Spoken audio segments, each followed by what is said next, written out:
Now, today, we're going to see what if you've fallen in love with Gabrielle Delacour, Harry Potter ex-listener.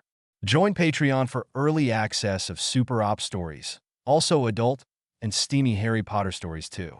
Please subscribe this channel because definitely I will try my best to provide a valuable content for you all. Also check the description to support the original author for this beautiful creation. The first thing Serena, once called Gabrielle Delacour in another life, remembered was warmth. In this new world, many things would be different. She didn't have to see the unfamiliar faces gazing down in awe and gasping at the sight of her, and feeling them lift her now tiny body into the air too. Know that. What happened? Gabrielle could not voice those words out loud, as she felt her entire body being lifted into the air. She assumed that some dark or bizarre magic, at least, was occurring, placing her consciousness within the body of some poor infant, causing her to possess the innocent child. After all, what other explanation could there be? It must have been the amulet. She could have cursed out loud. Gabrielle had gone to Egypt with Fleur, her beloved, much-adored older sister, Bill, her wonderful brother-in-law, and their precious children Victoire, Dominique, and Louis. She remembered going to the House of Life, an ancient Egyptian fortress base for practitioners of ancient magic. The head mage, or the chief lector as they called him, who looked even older than Albus Dumbledore, was that even possible? The late headmaster of Hogwarts had given her that amulet. When the invitation handed by her sister and brother-in-law came, Gabby was excited. It wasn't the prospect of gawking at rotting corpses, partially bandaged or grotesquely mutated, or digging out ancient treasures meant only for the deceased. No, what she really wanted was to go to the House of Life, the ancient order of magicians which had stood ever since the days of the pharaohs. Now, she regretted it. Gabrielle's eagerness for new knowledge and adventure outshone her usual shy self. She had been stuck at the hospital, brewing everything from wolfsbane, skeel grow, to blood-replenishing and pepper-up potions. She had treated countless patients and was eagerly looking to get away for the summer. Of course, it was sweltering hot in Egypt, but it was a small price to pay for new knowledge and adventure. But no price could ever compensate for taking her away from the one she loved the most and the only life she had ever known. She had no fears of curses and unnatural hexes and jinxes, as she knew Bill was an excellent curse breaker. But she wasn't looking for gold or mummies. Just what do you want with the chief lector? Bill asked, confused. I want knowledge, Gabby said, sounding surprised. I want to learn. There are things that the ancients keep to themselves. I want to find them out. Bill shook his head. Should have been in Ravenclaw, he muttered. Gabby didn't know what he meant, but soon they approached Heliopolis, the ancient city. I want to learn everything the ancients kept, she explained. Everything wizards and muggles forgot. The ancients had magic the likes of which we can't imagine. So powerful, so raw, so dangerous. Bill and Fleur both said, bluntly, yes, but more than that. Gabby said. Bill shook his head again. Gabrielle, you do realize that magic practiced by the ancients and the House of Life is like trapezing on a rope over a 500-foot drop with fire? It's volatile and dangerous dash. And yet there have always been witches and wizards who could do it, Gabrielle said evenly. The wand is a European invention, and witches from Asia, the Americas, and Africa have always been able to do magic without one, or with a staff, or a sorcerer's ring. The headquarters or first gnome of the House of Life lay in Heliopolis, which had been concealed from any muggles and unwelcome outsiders. The chief lector eagerly complied and answered all their questions, unusual since they did not usually permit outsiders to see their wonders.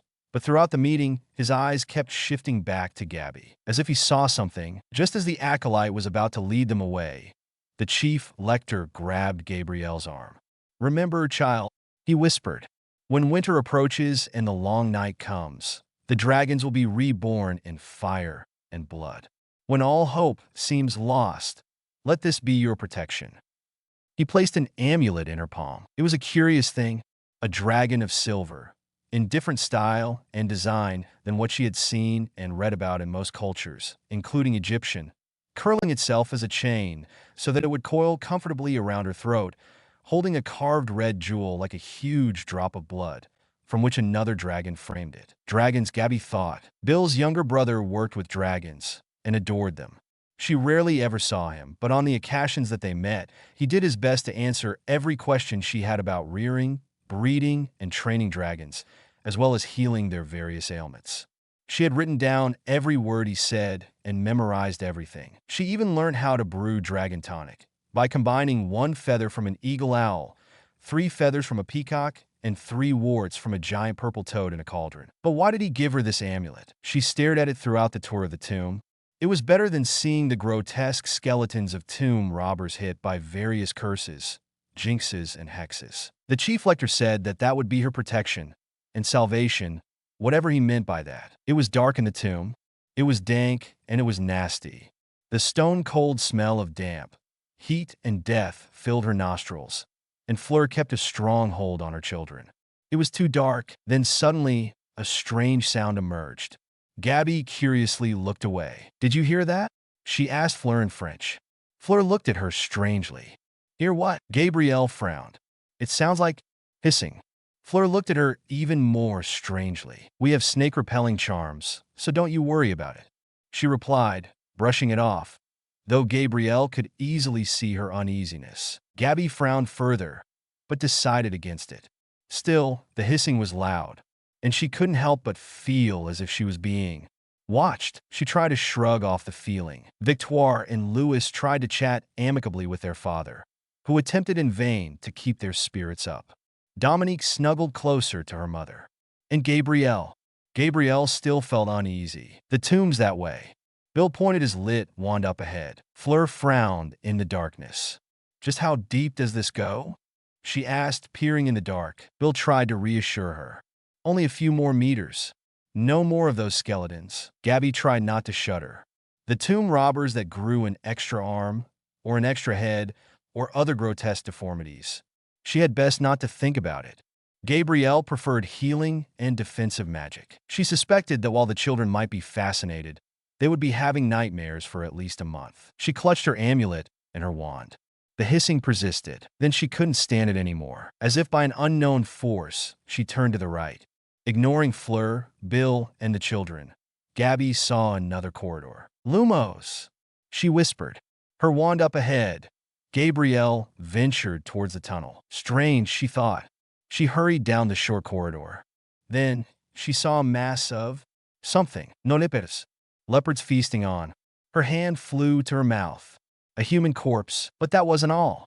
The leopards raised their heads, and Gabrielle nearly screamed. No, she did scream, which was a mistake. They were 2 creatures. She'd been mistaken because their heads had been placed together while they ate. Their lower bodies were all leopard, but their heads and necks were snakes. Serpapards, the House of Life mage called them. "Get out of here!" Gabby shrieked. The serpapards hissed and lunged, but she managed to blast them back with a shield charm. They hissed. Gabrielle didn't waste any more time. She turned, running. "Gabby!" Fleur gasped. "What's wrong? What's dash? Serpapards, we need to get out of here." Bill's eyes widened. "Everyone, the exit is that way," he said, pointing. "I'll deal with them." "No!" Fleur gasped. Dominique cried out. "Daddy, go!" Bill wasn't taking no for an answer. The serpapards came rushing back, but he shot a nasty hex at one of them. It barely registered. Hissing, their snake eyes full of hate, the serpapards advanced. "Wait!" Gabby shouted. She ran back, ignoring Fleur's screams, and placed her hand at the amulet. "Whenever you need protection, it will be there," the head mage said. Gabrielle was desperate. She didn't know what she was supposed to do, but she clutched the amulet. The hieroglyphs on the wall seemed to glow strangely as she ran past, as if sending coded signals that she didn't understand, that she didn't have time for. Bill was putting up a valiant fight, but even he wouldn't be enough. It seemed the serpapards were immune to most defensive magic. And suddenly a red beam of light shot through the air and blasted the serpapards back. The pyramid began to shake. She barely registered Fleur screaming out her name and Bill's shouts when blocks of heavy limestone fell on top of her. That was the last thing she remembered. Everything had went black. Some protection. Gabrielle would scoff if she could. Somehow, she was a baby again. Once this magic wore off, or she found another way to reverse this, she would never again trust those mages. Furiously, The now newly born baby that contained the mind and spirit of Gabrielle Delacour struggled in her baby blankets and squirmed. Her new name was Serena, Serena Veltaris. She learned that when she first opened her eyes to new life, a new world. When she came into the world, she realized she was wrapped up in blankets and felt very warm. Gabrielle had tried to groan. Was she in hospital? Where was she? She tried to move, only to find that she wrapped tighter than she normally would have thought. This can't be right. Had Bill and Fleur managed to get the children out?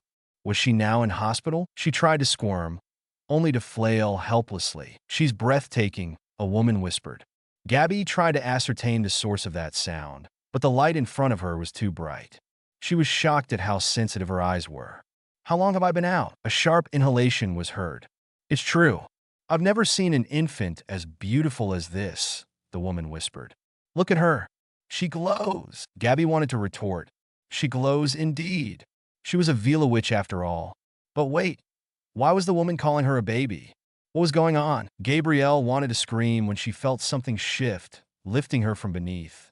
She felt weightless, as light as a feather, and the hands holding her were gigantic. Something was definitely not right. Then Gabby's eyes made out the blurry image of a woman, whose face was right above her. She was stunned. She was a very lovely woman, beautiful in a way, which really reminded Gabrielle of her grandmother's people. Well, not in the same level, but very close. Anyone who had never seen a real Vila would think she was the most beautiful woman they had ever seen. With her pure silver hair and eyes of violet, Gabby blinked. Whoever heard of violet eyes? Lord Ermedon must be told, my lady. Someone else spoke from beside her. He will be pleased, no doubt. This is his first daughter. That was when Gabby realized that this lady was not only right above her, she was larger than her. Gabby felt small when she tried to open her mouth to ask who they were and what was going on, but all that came out of her mouth was a whine. What in the world? Yes, by all means, tell the Lord. She sounded weary. And tell him that her name shall be Serena. Gabby opened her mouth again, in shock. She felt herself being shifted again, and a sense of vertigo entered her. It felt worse than the first time she tried to fly on a broomstick. Only this time, whatever was holding her felt much larger. Serena, the woman whispered, planting a kiss on Gabby's brow. My beautiful, sweet daughter. She glowed with pride, grinning with enthusiasm down at Gabby. You will be the most beautiful woman in the world, and you will be the greatest woman, my love. Her eyes shone fiercely with pride and determination. I will make sure of it. And Gabrielle's mind went on overload, and she screamed. It was a nightmare. Somehow Gabrielle was a baby again, and she could not reverse this. Whatever it was, the first person she had seen in this new life was the woman who must have been her host's mother. She vehemently refused to call this woman her mother. Apollon was her mother, yet this woman loved her. No doubt about that. And Gabby, weak, pathetic as she was at this moment, craved the love and comfort of her mother. And Apollon was gone. She had no way of contacting her parents, her sister or brother-in-law, or anyone she knew. Not for a long time at least. She was fed, changed, and bathed like a baby. They rocked her and sang her to sleep.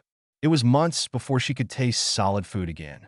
As a baby, she rarely cried, much to her caretaker's relief. Another individual in her life was a black-haired, amber-bronze-skinned little girl who had the loveliest eyes, like molten gold. She often saw the little girl bustling about like a house elf, fanning her with a silk or feather fan above her cradle, which was being rocked to gently rock her to sleep. She also tidied the nursery, wiping by hand the window sills, changing tables, the heavy chest in the corner. She brought toys for Gabby in the crib and dusted the curtains or drew it so the light wouldn't disturb the baby. But she was no house elf. The lack of magic proved that much. Why was a child doing servant's work? Gabby thought, alarmed. And no magic? None whatsoever, not in the little girl. That was to be expected. Even in underage mages, their powers had not fully manifested and were not in their total control. But the other individual, a plump, ebony-skinned woman who changed Gabby and fed her, that was beyond disgusting. She would have taken a bottle for goodness sake. Dressed, bathed, and rocked her to sleep was clearly her nurse, her wet nurse. Ugh! The woman with silvery hair, who reminded her painfully, heart-breakingly of Apollon, her real mother, was nearly always in her nursery, fussing, crooning, singing, and beaming down at Gabby. To her surprise, Gabby found that the new mother had quite a nice singing voice. She always insisted on holding and rocking, playing with and dressing her, or at least supervising her dressing, and brought countless new toys or clothes for Gabby to wear. She didn't know why. Babies often outgrew their clothes. She should have saved her money, but there were others too. The first was a man whose eyes were a shade of lilac, which she found surprising, just as she was surprised at her mother's violet eyes. Real purple eyes. He had looked down at her in awe and joyful delight when he had seen Gabby in the baby's body for the first time. But he could never replace or be Antoine, her real father. Never. The others? 3 youths, boys with silvery hair. One who insisted on keeping his hair short and even kicked up a fuss when they tried to curl it. Another who had the luscious silver curls she had ever seen and lilac eyes that were almost violet. And another who had real platinum hair, who was too short to be able to see high enough. Brothers. She refrained herself from sighing. She did try to amuse them by giving them smiles and indulging in their little games. Gabby did feel bad for the family. She was not the daughter they had expected to have. Her new parents constantly enthused or marveled at how beautiful their daughter was. Gabrielle saw them beam and glow with pride, but her heart was unbearably broken. She was distraught, grief-stricken, devastated. Lady Sarah was a sweet, gentle-hearted woman who adored her child. Lord Ermedon was a warm-hearted, proud, strong man who loved her deeply. Yet it was never the same. The images of Fleur, her mother and father, her nephew and nieces filled her mind, and she couldn't believe, couldn't comprehend, that she was now far away, forced to be someone else's baby. She wanted nothing more than to go home. She wanted to hug her mother, listen to her fuss over her hair and the state of her clothing, get crushed in her father's embrace, listen to his booming laugh and his enthusiasm and zest for life, his warmth. The smell of the coffee-hot chocolate and pastries and the daffodils and roses in her mother's kitchen, the warmth of the sun. Even the hospital potion smell she craved. How in the world am I supposed to get back home? To France? When and if she does get back? No more traveling for her. Not for a long time. Fleur's cheerful excitement to see her once again. Her enthusiastically greeting and fussing over her as only a second mother could, eagerly ushering her into the kitchen at Shell Cottage for a cup of tea and some biscuits, chatting away about the latest fashions. Her warm and loving kisses and embraces. At these times, Gabby could weep. Into her frustration and embarrassment, her infant self did weep. But she could not afford to waste her time. She needed first to find out where on earth she was and why so many had silver hair and purple eyes. To the untrained eye, Gabby knew that while these people appeared heartbreakingly beautiful, they weren't as devastatingly, inhumanly lovely as real Vila. She just wondered if she was still as beautiful as she was before, or if her appearance had changed. If her family's looks were of any indication, she would have silver gold hair and purple eyes. Where am I? When Gabby had started to walk, her mother brought boxes of new clothes for her. And jewels. Was it supposed to be wise to give a baby jewels? Gabrielle knew by experience, from her own nephew and nieces, that babies try to swallow such things, or at least stuff them in their mouths. And then she had been bathed. She was dumped into a basin of warmed water, rubbed with oils and butters as fragrant as could be, gently scrubbed and massaged, and dried with a fleecy towel. Lady Sarah stood by, meticulously supervising and inspecting everything. Once she was rubbed dry, a comb was pulled through her hair, and Gabrielle was unceremoniously dumped in front of a mirror. She froze. Barring the fact that she had baby cheeks, a baby's body, and short hair, she looked exactly the same as she did in life, except for her eyes. Her eyes were pure violet, richer, more vivid, and yet more clear and bright than amethysts. Her hair was more metallic-like, more silver than blonde, but other than that she looked exactly the same Vila complexion, hair and eyes, the same delicate features. She looked like her own baby photos. And her mother, Apollon, had plenty of those when her daughters were just babies. So she would know. And so the fact slammed Gabrielle hard in the head and stabbed her deep within the heart. Her soul, Her consciousness wasn't trapped within another individual's body by dark magic. She had been reborn, reincarnated into another life. Gabrielle Delacour had died in Egypt, leaving behind her parents Antoine and Apollon Delacour, her sister Fleur, her brother-in-law, Bill Weasley, and her nephew and nieces, Victoire, Dominique, and Louis, and her friends in the hospital. And a life, short and incomplete, abruptly ended as it was. And so Serena Valtaris, formerly Gabrielle Delacour, became the first and only person ever to scream in despair at her own reflection. A face which would become cause for awe, admiration, astonishment, and more who felt like they were looking upon a goddess. It didn't matter to her. Gabrielle Delacour was dead. There were several nasty surprises throughout her years, mixed in with the pleasant. Gabrielle, now called Serena, needed to adjust in order not to arouse suspicion. It was bad enough she had suddenly become the center of attention. It took a while for Serena, formerly known as Gabrielle, to remember that, in fact, she did have a new name. It was even worse when faced with the fact that she had a new family. It wasn't that she despised them. They were so easy to love. But it was that they weren't her mother, her father, or sister, or at least the ones she remembered. At home, her parents' attention would be solely on her and her sister. The two Delacour sisters received the happiest and most nurturing upbringing in the French countryside in Paris. Here, wherever she was, Gabrielle, no, Serena had loving parents, but it occurred to her that they were meant to groom her for something else. All the children were being groomed. That much was clear.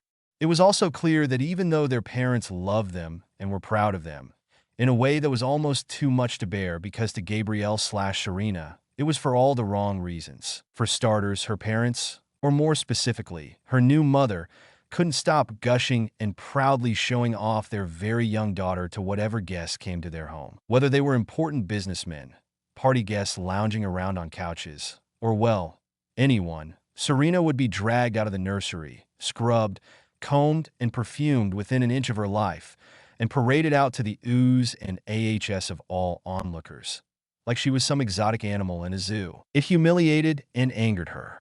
Of course, it bewildered her that her Vila looks would have remained with her to this new life. But if these were her parents, they should not treat her in such a way. No child should be treated like an exotic pet in a menagerie by their family. And did they have to be so sickeningly proud of nothing other than her looks? Her first and real mother Apollon and her father Antoine had never judged their children on looks alone. Never expected anything from them because of or treated them differently because they looked more Vila than human.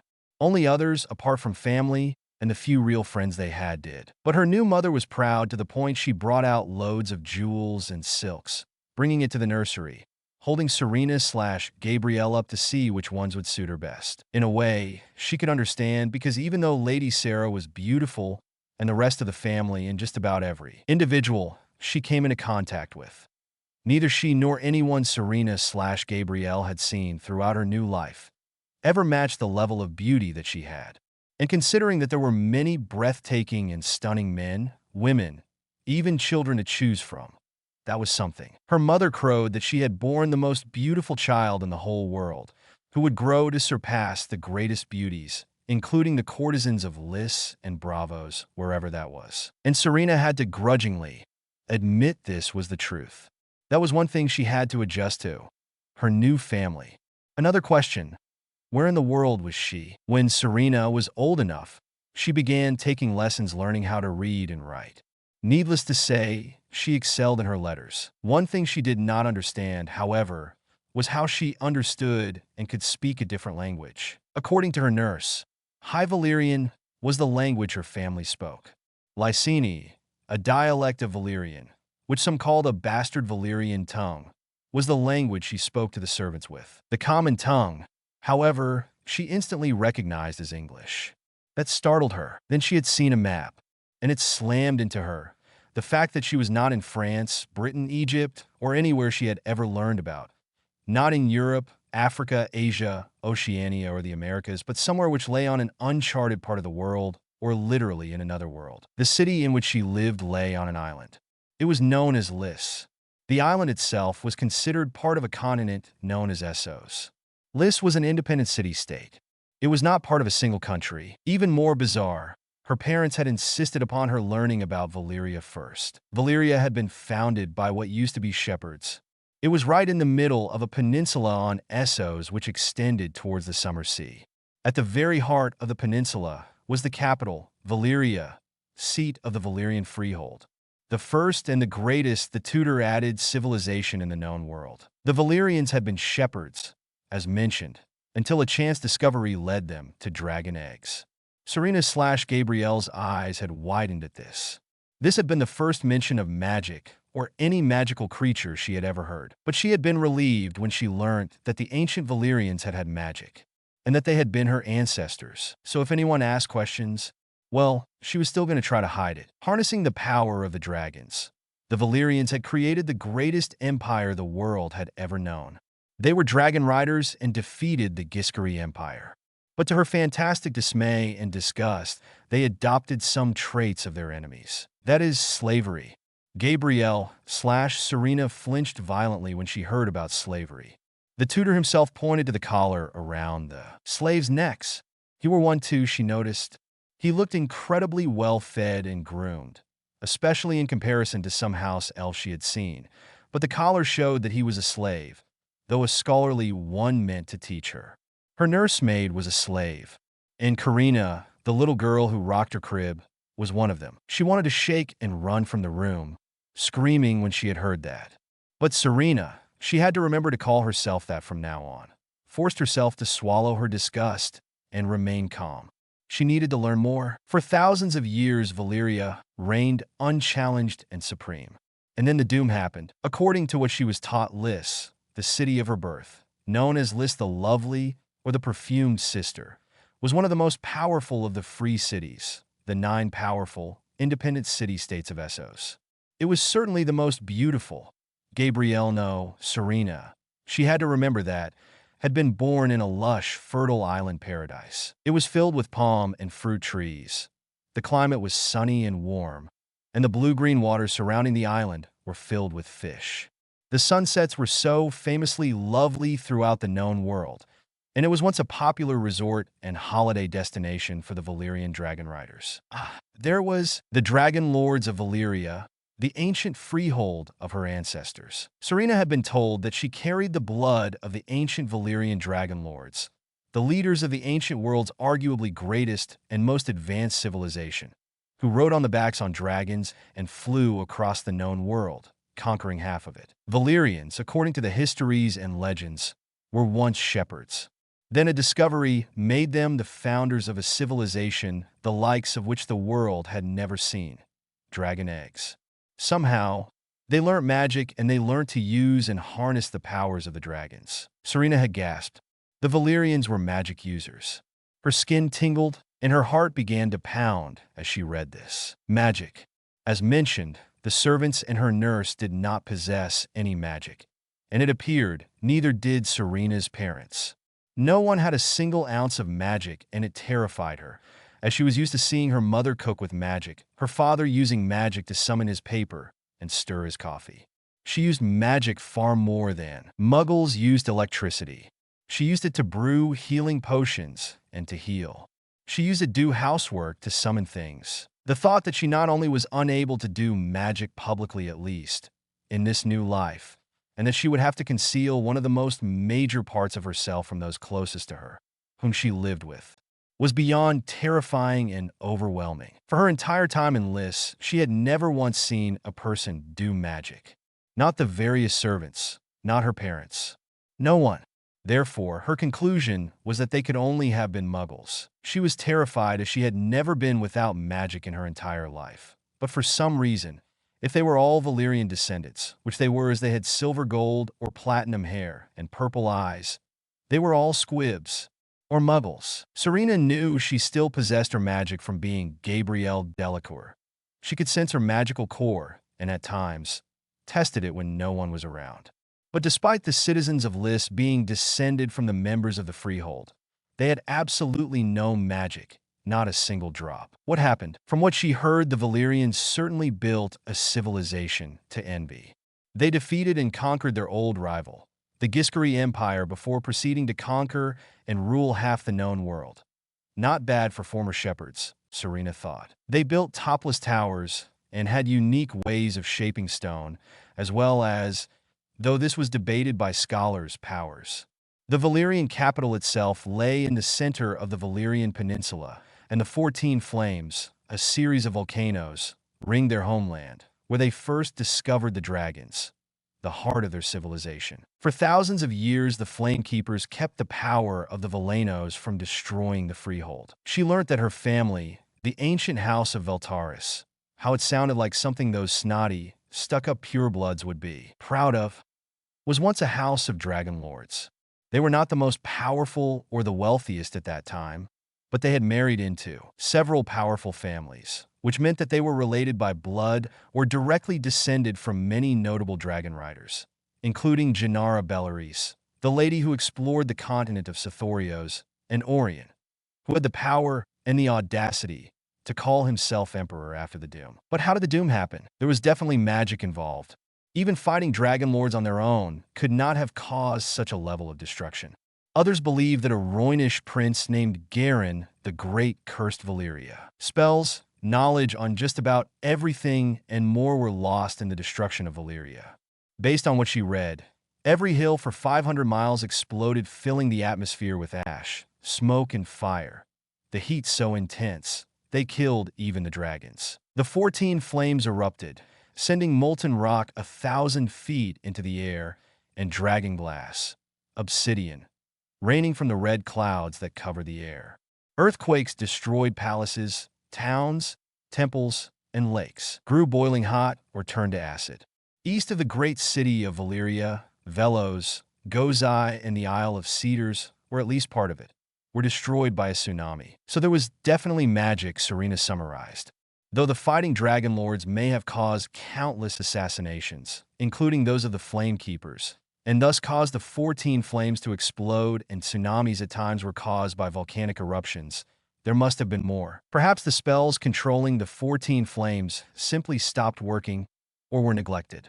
Or too much pressure was held at bay by the magic which contained the magma beneath the mountains, until like bottles of champagne, they suddenly burst.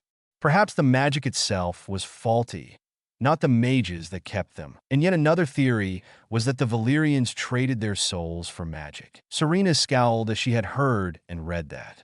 So there were magic-hating muggles in this universe.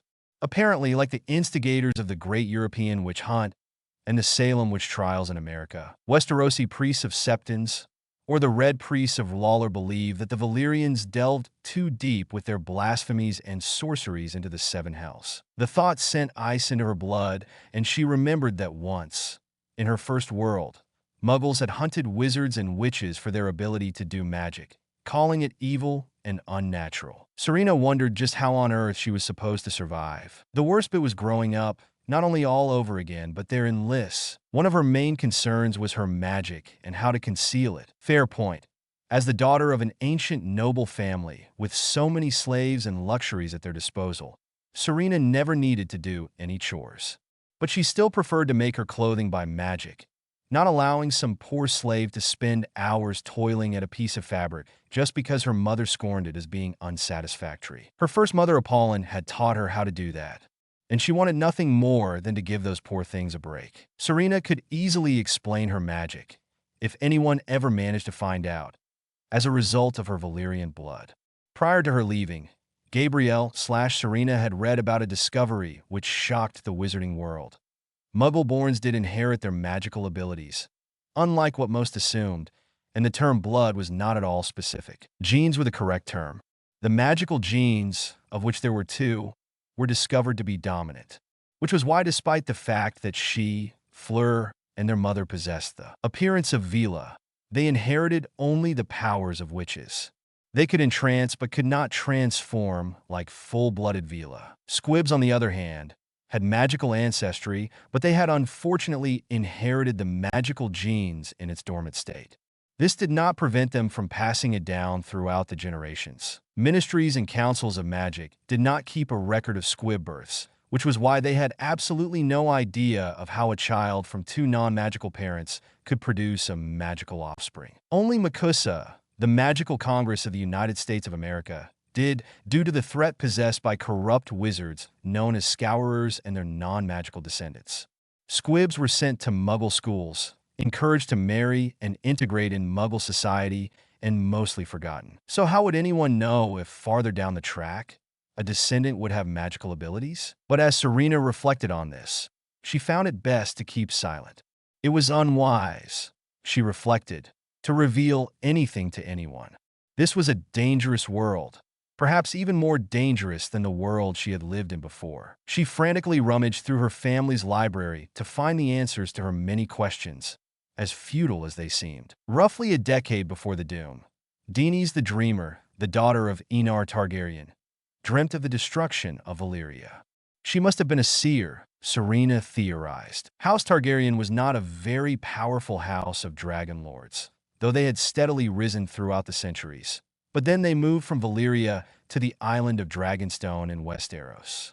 Several generations later, a boy named Aegon was born. He and his sisters Rhaenys and Visenya were both dragon lords, and Visenya was reputed to at least dabble in sorcery. Aegon became Aegon the Conqueror after he conquered the 7 kingdoms of Westeros and established himself as king and founder of the Targaryen dynasty, which still ruled to this day. To her shock, horror, and disgust, she learned that the Targaryens, like the other dragon lords of old, had married brother to sister, in an effort to keep the bloodlines pure. She nearly threw up. The Valyrians were like the ancient pure bloods. They had absolutely no idea that they were weakening their bloodline. And if that was the case, no wonder the magic had failed and died out. To her further horror and disgust, she learned that her own house, House Valaris, had done the same until fewer and fewer females were born in their line. They had married into other prominent Valyrian noble families and were thus considered one of the oldest and purest lines of Valyrian dragon lords. But it was no wonder if the Targaryens did not have a shred of magic in them anymore, as too much inbreeding had caused such a thing. Hopeless, depressed, Serena no longer wished to read. She quietly stole outside the library and made her way back to the nursery. That was only the first problem. The second problem was her parents. She had grown incredibly close to her brothers. They could and never will replace Fleur, but she loved them all the same, just as much, to her astonishment. Her parents, Lord Ermedon and Lady Sarah Veltaris, had produced 4 children, of whom she had been the last, yet again. Lord Ermedon's family, House Veltaris, was, as mentioned, one of the purest and oldest lines of Valyrian nobility, with renowned ancestors from the Freehold. Lady Sarah had had Dragon Lord ancestry too, but less direct on her part. She's still well-connected, however. Serena's father had been born in Volantis. Ever since the last of the Veltaris dragons had died, and the family had left the Freehold prior to the Doom, House Veltaris had been known as the Wandering Dragons or the Exploring Dragons. They were one of the proudest families in the known world, and not without reason, Serena discovered. They boasted the most brilliant scholars, scientists and philosophers, politicians and statesmen, healers, landowners, explorers, and warriors. Ermedon, her father's namesake and author of Engines of War, was one of them.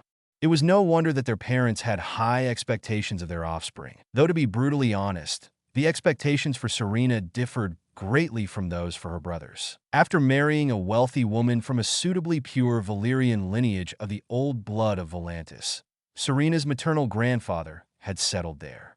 Ermedon had not been the firstborn, but he had served amongst the second sons, a mercenary company, for a while before moving back into the world of commerce and trade. A shipbuilder among things, he also had a hand in banking, due to the fact that his father's mother's family had married into a wealthy family who had inherited another family's holdings and key of the Iron Bank of Bravos. Based on wealth alone, and fueled with the ambition to make his mark upon the world, Ermedon had left Volantis, buying land, leasing it out, and materials, hiring shipbuilders, tradesmen, and sailors to find the largest shipping company in the known world, maybe even the first. The Stars of Valyria was this result, and as such he became the wealthiest man in Liss, marrying Lady Sarah, also from an unimaginably wealthy family, also did the part. Lady Sarah, though a lovely sweet-faced and charming woman, was utterly determined, even ruthless.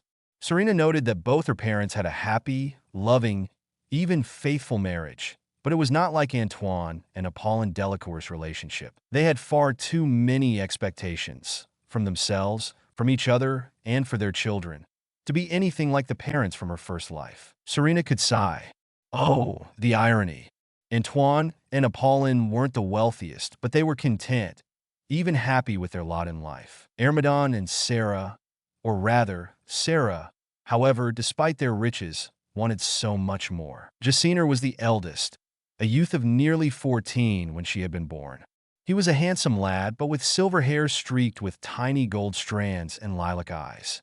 He threatened to grow into a very handsome man, and she felt as if she were closest to him. She didn't love her other brothers any less, but Jaciner and she had a bond, a closeness of spirit, which she had never experienced before. How could she otherwise? Fleur had helped raise her just as their parents did. Jaciner did similar things, but he was mostly like an actual older brother than yet another parent. But Jaciner was nearly always training to fight, much to their mother's displeasure. Lady Sarah would have preferred it if her eldest son was focusing on his studies and learning how to organize his estates rather than fantasizing on how to become a soldier. She made her displeasure very well known, particularly at mealtimes when Serena grew old enough to join them at the table rather than eating in her nursery. But Jaciner had been to Bravos and felt inspired. He had had a slave from E.T. who looked and sounded Chinese to Serena, and thus she felt E.T. might have been China's equivalent in this new world, who doubled as his bodyguard and training master. Jaciner despised the loose-flowing, brightly patterned silks their mother tried to impose on him and never went anywhere without a sword sheathed at his hip, much to her irritation, which was why she rarely showed him off to guests, fearing he may embarrass them. He idolized the Bravosi swordsman and the E-Tish, and spent many hours practicing the Bravosi water dance and Yiddish martial arts. He also favored dark clothing, black, midnight blue, or charcoal gray in the Bravosi style, well-fitted and tailored to show his form, and little to no excess cloth that would impede his movement. Serena could not help but admire and respect him for that. It was clear that Jaciner intended not to wait and simply be content with his inheritance, but fight and make his own mark in the world. He wished to relocate to Bravos. But if Jaciner was like the Bravosi, Aramor was most certainly Lysini through and through. Aramor was the second of the three brothers, and unlike Jaciner, seemed perfectly suited for a life of soft silks and lush, perfumed ringlets.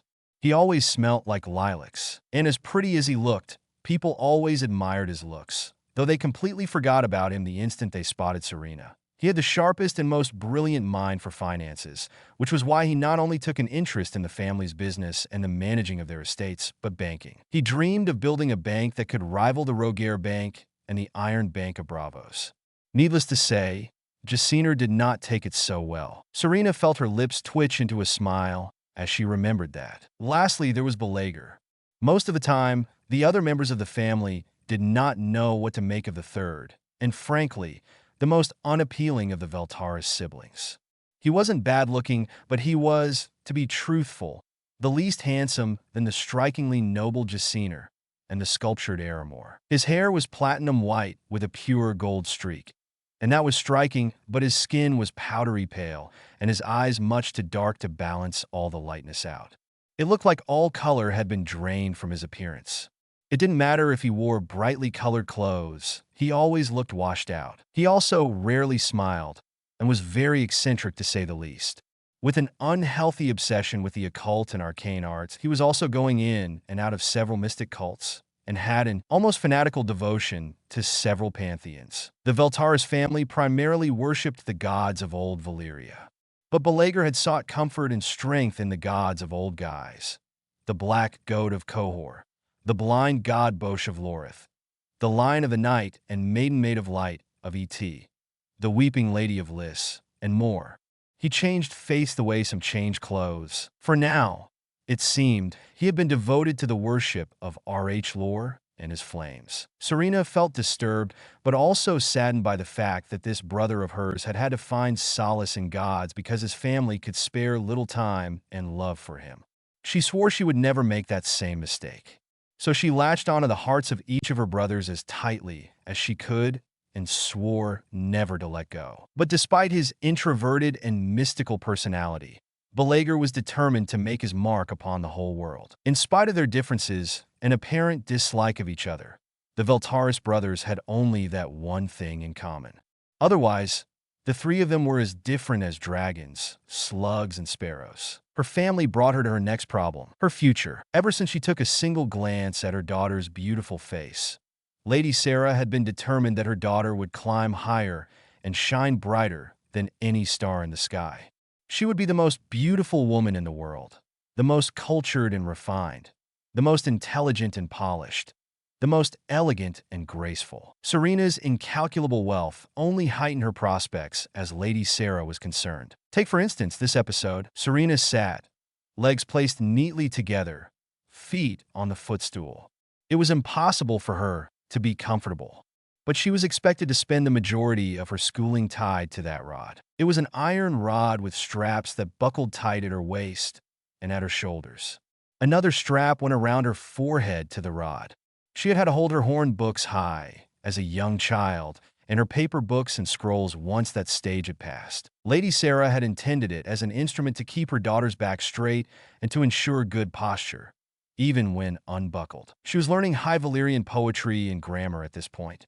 The next lesson would be in Westeros, the nearby continent across the narrow sea. For some reason, Lady Sarah had been insistent that her daughter learn as much about Westeros as she could. Serena finished her grammar lesson and moved on to Westeros. "Land?" her tutor asked. "Dorne," Serena dutifully replied. Her back itched, but even if it was permissible for a lady to scratch, it would not be possible. She tried not to squirm in the device. Her kindly tutor, Gazan, who came from Meereen, gave her a sympathetic look, but he had been forbidden to undo the straps. "And Dorne is ruled by?" He began expectantly. "Prince Doran of House Martell," she answered. "House Nimmerose Martell," her tutor insisted, "if one is in an especially formal situation." He gave the map of Dorne a tap. "Banner. A sun, Roynish dash," she hastily put, after seeing the questioning look. "A red Roynish sun on an orange circle, pierced with a golden spear." "Very good," Gazan praised. And their words? Unbent, unbowed, unbroken. She would remember the Dornish.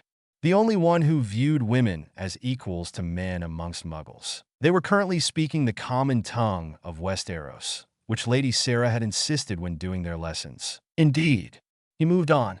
"Tell me more about the land of Dorne." This was unusual for other tutors. Normally, they expected their pupils to memorize things and list them, but Gazan insisted she needed to think for herself. "Dorne is the hottest kingdom in Westeros," Serena began. "It is rocky and mountainous, even arid, with the only desert on the continent. The Sea of Dorne lies to the north, and the Stepstones to the east, whilst the Summer Sea lies to the south. The Red Mountains separates Dorne from the rest of Westeros, namely the Stormlands and the Reach." "Are there any other ways into Dorne?" Gazan inquired. "Yes. The Boneway Pass and the Prince's Pass. The Prince's Pass is the preferred route for most travelers," Serena stated. She continued recanting what she had previously read about the Kingdom of Dorne, in her own words. Just then, the doors flew open and slaves bowed, opening it to reveal the presence of Lady Sarah, who stood regal and beaming down at her daughter and tutor. The tutor stood and bowed. He undid Serena's straps, which she was eternally relieved and grateful for, allowing her to rise and perform a perfect curtsy. "Mother," she greeted. She would never be man to her. She did love this woman very much, but that special place in her heart will always belong to Apollon. Sarah Valaris scrutinized her daughter from head to toe. Serena was not wearing her fanciest dress, but she had never required it. "Leave us," Lady Sarah ordered the tutor. There was a gleam in Sarah's eye that Serena wasn't sure she liked. "What is it, mother?" "Aerys Targaryen, King of the Seven Kingdoms, has been captured," she announced. For a moment, there was silence. "I fail to see how this should please her," Serena thought warily. "Apparently, there was some uprising in a place called Duskendale," Lady Sarah sighed. For all she insisted her daughter learn about Westeros and Westerosi customs and history, she herself had little idea of such things.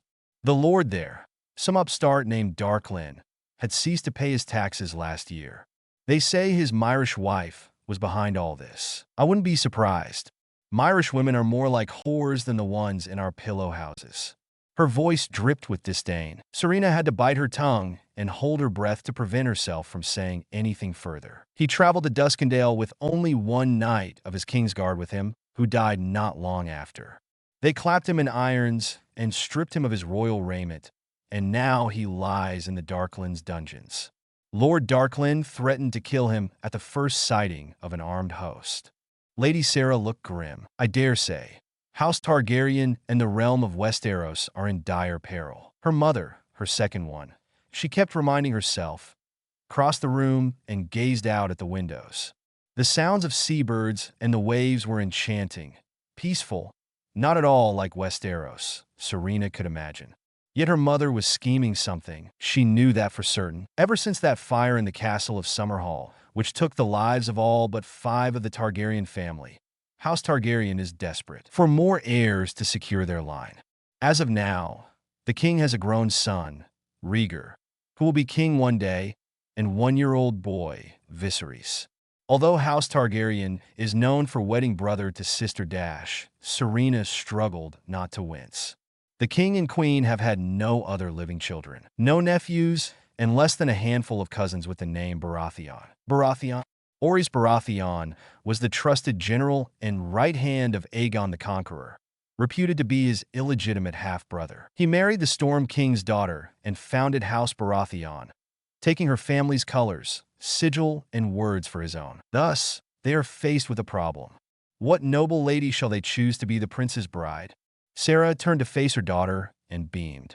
Without inciting the envy, indignation, and outrage of other noble houses of Westeros, which lady shall they pick? Serena stared. So this was what she was planning. Part of her wanted to scream and run from the room. Another part wanted to shriek, tear at her hair, and claw at somebody's eyes, screaming that she was not made to be traded or sold. But a more reasonable part of her informed her that she really needed not to arouse suspicion or land herself in trouble, especially when surrounded by muggles, and that she really had no choice, not in this world. And that was what she hated the most. This was a medieval or ancient society, she thought. Sarah crossed the room in an instant and sat down by her daughter's side. Taking both her hands in hers, her cheeks flushed prettily. She was really quite lovely, Serena thought. Sarah did not have the Velu allure or their way of dazzling men and stealing the breaths of anyone who beheld them, but she did come quite close. Her second mother had a heart-shaped face, similar to Serena's, with a delicate nose and chin. Her lips were sculpted, though not as lush as her daughter's. And though her eyes were violet, Serena's eyes were so richly colored, bright and clear, everyone who saw them gave an involuntary gasp of awe. Serena was silent for a long while. She could not escape. She had been a brilliant student at Beauxbatons, a highly skilled and trusted healer, but she wasn't a sorceress at the level of Morgana or Merlin.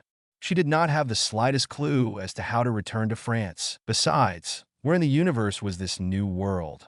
Where was she? Serena, formerly Gabrielle, had no such illusions.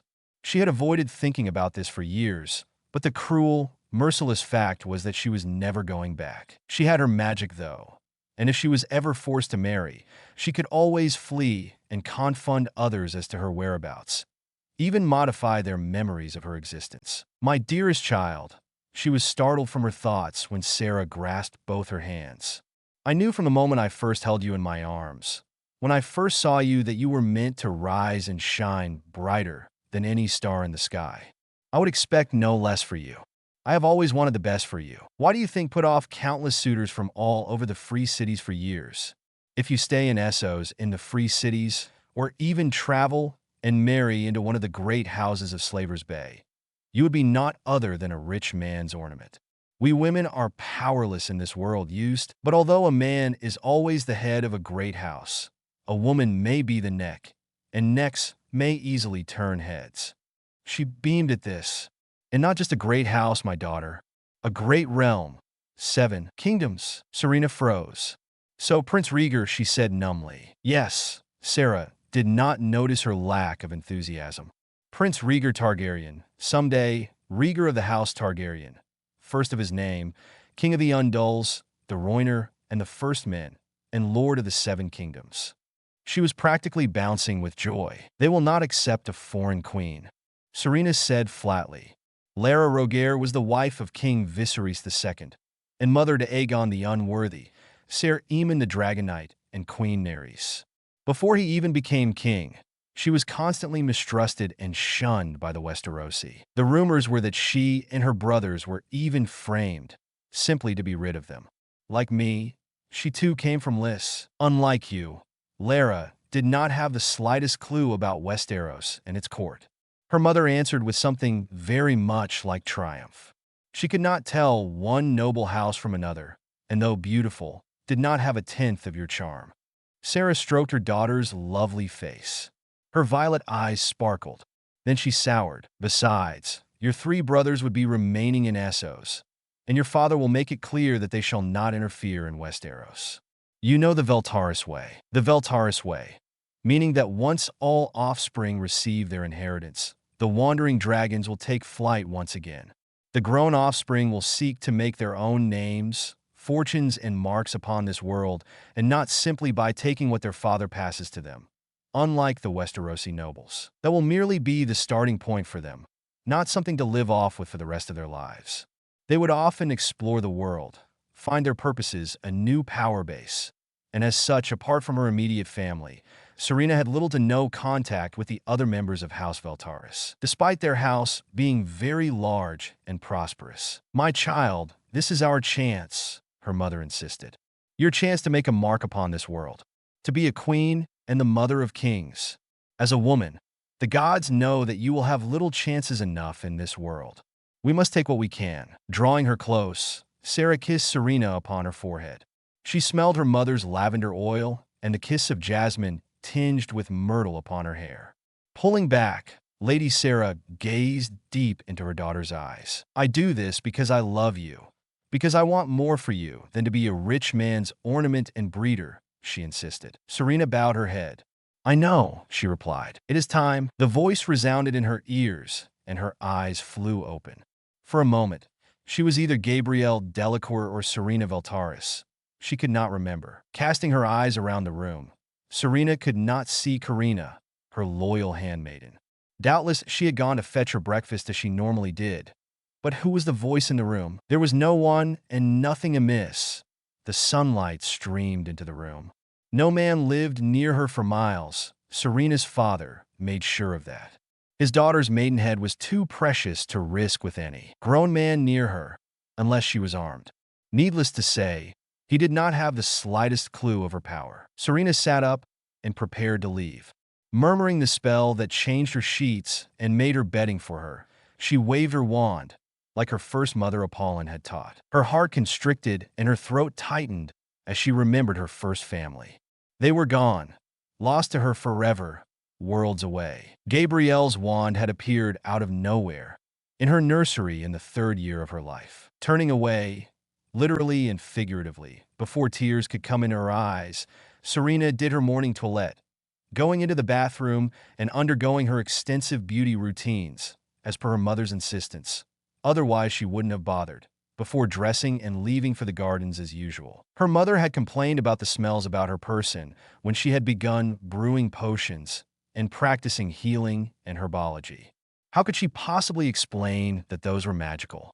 So she had to cast a charm that ensured she smelled of wonderful things every time and protected her from developing foul smells. But the gardening, brewing, and healing, all of which are magical, were non-negotiable. Jaciner, Aramor, and Belager each had their own personal fortunes which did not depend on their father's wealth and their own personal interests.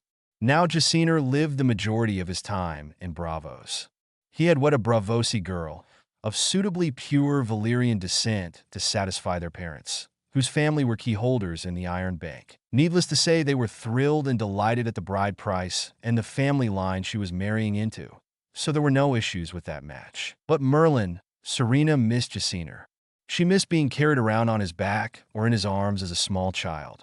She missed listening to all his stories, sharing jokes with meals, riding against her mother's wishes, secretly learning defense, and practicing with a bow and arrow, done in complete secrecy. and even healing his wounds every time he was injured. She missed going to him as a child in the dead of night and snuggling up close to him, reading stories, the old myths and legends together, in the library or in bed when it rained, histories and the deeds of great heroes, dragon lords and kings. Serena was as close to him as she had been to Fleur, though they were slightly closer in age than Fleur and Gabrielle had been. Serena thought about her brothers as she went to the secret gardens where all the slaves and household servants were forbidden to enter for their own safety, though they tried to reason with her, as did her mother. This was where her magical plants were kept. She searched all over Essos for magical ingredients in the most important or ordinary of healing potions, even going to Sothyros and Ulthos and the Summer Islands for other ingredients. Even as far as E.T., using only Portkeys, wand magic, and wandless to transport and protect herself. As always, Karina went with her. Occasionally, Jacina did as well. "Good morning, my lady," a voice called out from the other end. Serena whirled, realizing belatedly that it was Karina. "I apologize, but your lady mother is expecting you. Your brother, Lord Jacina, will be there for tonight's banquet." Serena straightened, visibly startled. "The banquet? What banquet?" "The banquet for tonight was arranged in haste, my lady," Karina said sheepishly. Outrage nearly blossomed within her as she realized that a peaceful day tending her garden, harvesting some plants and brewing some blood-replenishing potion and pepper up would not go according to plan, and all on sudden notice. The woman was insufferable. "Whoever it is this time, I'm probably not going to marry him, so why should I bother?" she snarked. The only reason she attended these banquets was because her mother wanted to show her off to the guests and attract more offers of marriage, raise the bride price, and make sure that if they had anyone from outside of Liss, her daughter's beauty, grace, elegance, wealth, and good breeding would become known, as well as her subtly hinted pedigree. It worked. Bravos, Pentos, Mir, Tyrosh, Volantis, Lorith, Norvos, and Cohor, all the free cities, and faraway Slaver's Bay, the Lizarine, perhaps even the Dothraki, those in Karth, and many more had begun to spread the word of a beauty, a goddess of beauty come from the heavens in maiden form. Serena soured when she heard that. "Wonderful," she said sarcastically to Karina. "Now I have no chance of escape." Karina and Serena had gone into many adventures together. More than once, Serena attempted to free her handmaiden, but Karina refused. She did not have anything back in Lung anyway. She had been born the daughter of a rich and noble family who had sided with the Lengi Empress in yet another conflict with the Yiddish Emperor, and was thus forced to watch the majority of her family executed after torture, her wealth and land stripped from her, before being sold into slavery. Karina, due to Lengi heritage, was a great beauty. Due to Serena's insistence, she had grown into an even greater beauty. Serena absolutely refused to be the only one involved in the extensive beauty treatments. After much negotiation, where she had to restrain herself from confronting her own mother, Serena had managed to supervise her own beauty treatments, instead of undergoing the ones her mother tried to force upon her, such as chicken skin gloves or that foul-smelling whitening cream of ground lentils, barley, and powdered deer antlers, all to keep her complexion pale. Because this was a world based on the narrow mindsets of the Middle Ages where women put goat's urine to make their hair blonder and tweeze their eyebrows within a millimeter of their lives. Well, okay. So maybe Serena had yet to see any eyebrows that might have been non-existent or smelt hair that looked like it had been rinsed in a toilet, but beauty routines were ridiculous and untrustworthy. She knew some women often painted their faces with lead. She also did not have to be a healer to know that they would not live for very long. So needless to say, when Serena reluctantly stormed off to do extensive beauty treatments, she had none of her mother's recipes. The first ones weren't so bad, gathering dew from rose petals at dawn and washing her face with it, but she had had to confund the slaves of the house, much to her guilt, to make everyone believe she had undergone her mother's prescribed beauty treatments when it had become too much. So among the potions she made were hair potions that not only tamed wild and unruly hair, but worked miracles in making them luminous. A potion to eradicate skin blemishes, though she never needed them. Fairy powder to give an extra glow, potions for growing eyelashes and brows, charms for hair removal, curling lashes, potions, and charms to keep the body taut. Those were some of the things Apollon Delacour had taught Gabrielle and Fleur when they were young. Their beauty needed no constant maintenance, but to increase it dramatically would be a gift. When people scorned and looked down on them for being part human, when they bullied, mocked, or shunned them, their mother would always say, "Use it like armor." In other words, their veil of beauty and allure would awe the coldest hearts and outshine the snobbiest. Fleur especially used it. It gave her reason to be proud and scorn those who hurt her feelings. She hid her hurt quite well. Gabrielle was not as good. She was less outgoing than Fleur, more shy in her youth, more withdrawn and at times introverted. But she still stuck to Apollon's advice about her beauty and charm being her weapon and fashion and elegant style her armor. In any case, Serena thought to herself, whoever's going to be here tonight won't be able to be good enough for mother's standards or father's. Serena had been suitably massaged with fragrant oil. Karina could not join her today, so she did most of the work, in a hot room with water pouring over hot stones in the brazier to create steam to cleanse pores and open them. She was then scrubbed thoroughly, sluiced with water, rubbed with almond and rose oil, before doing all the magic charms and potions to increase her looks. "So, Jacina will be there tonight?" she asked hopefully. "Yes," Karina agreed. Serena brightened. "So everything would be more bearable." "As is Aramor," Karina noted. "But not Balaguer." That was no surprise.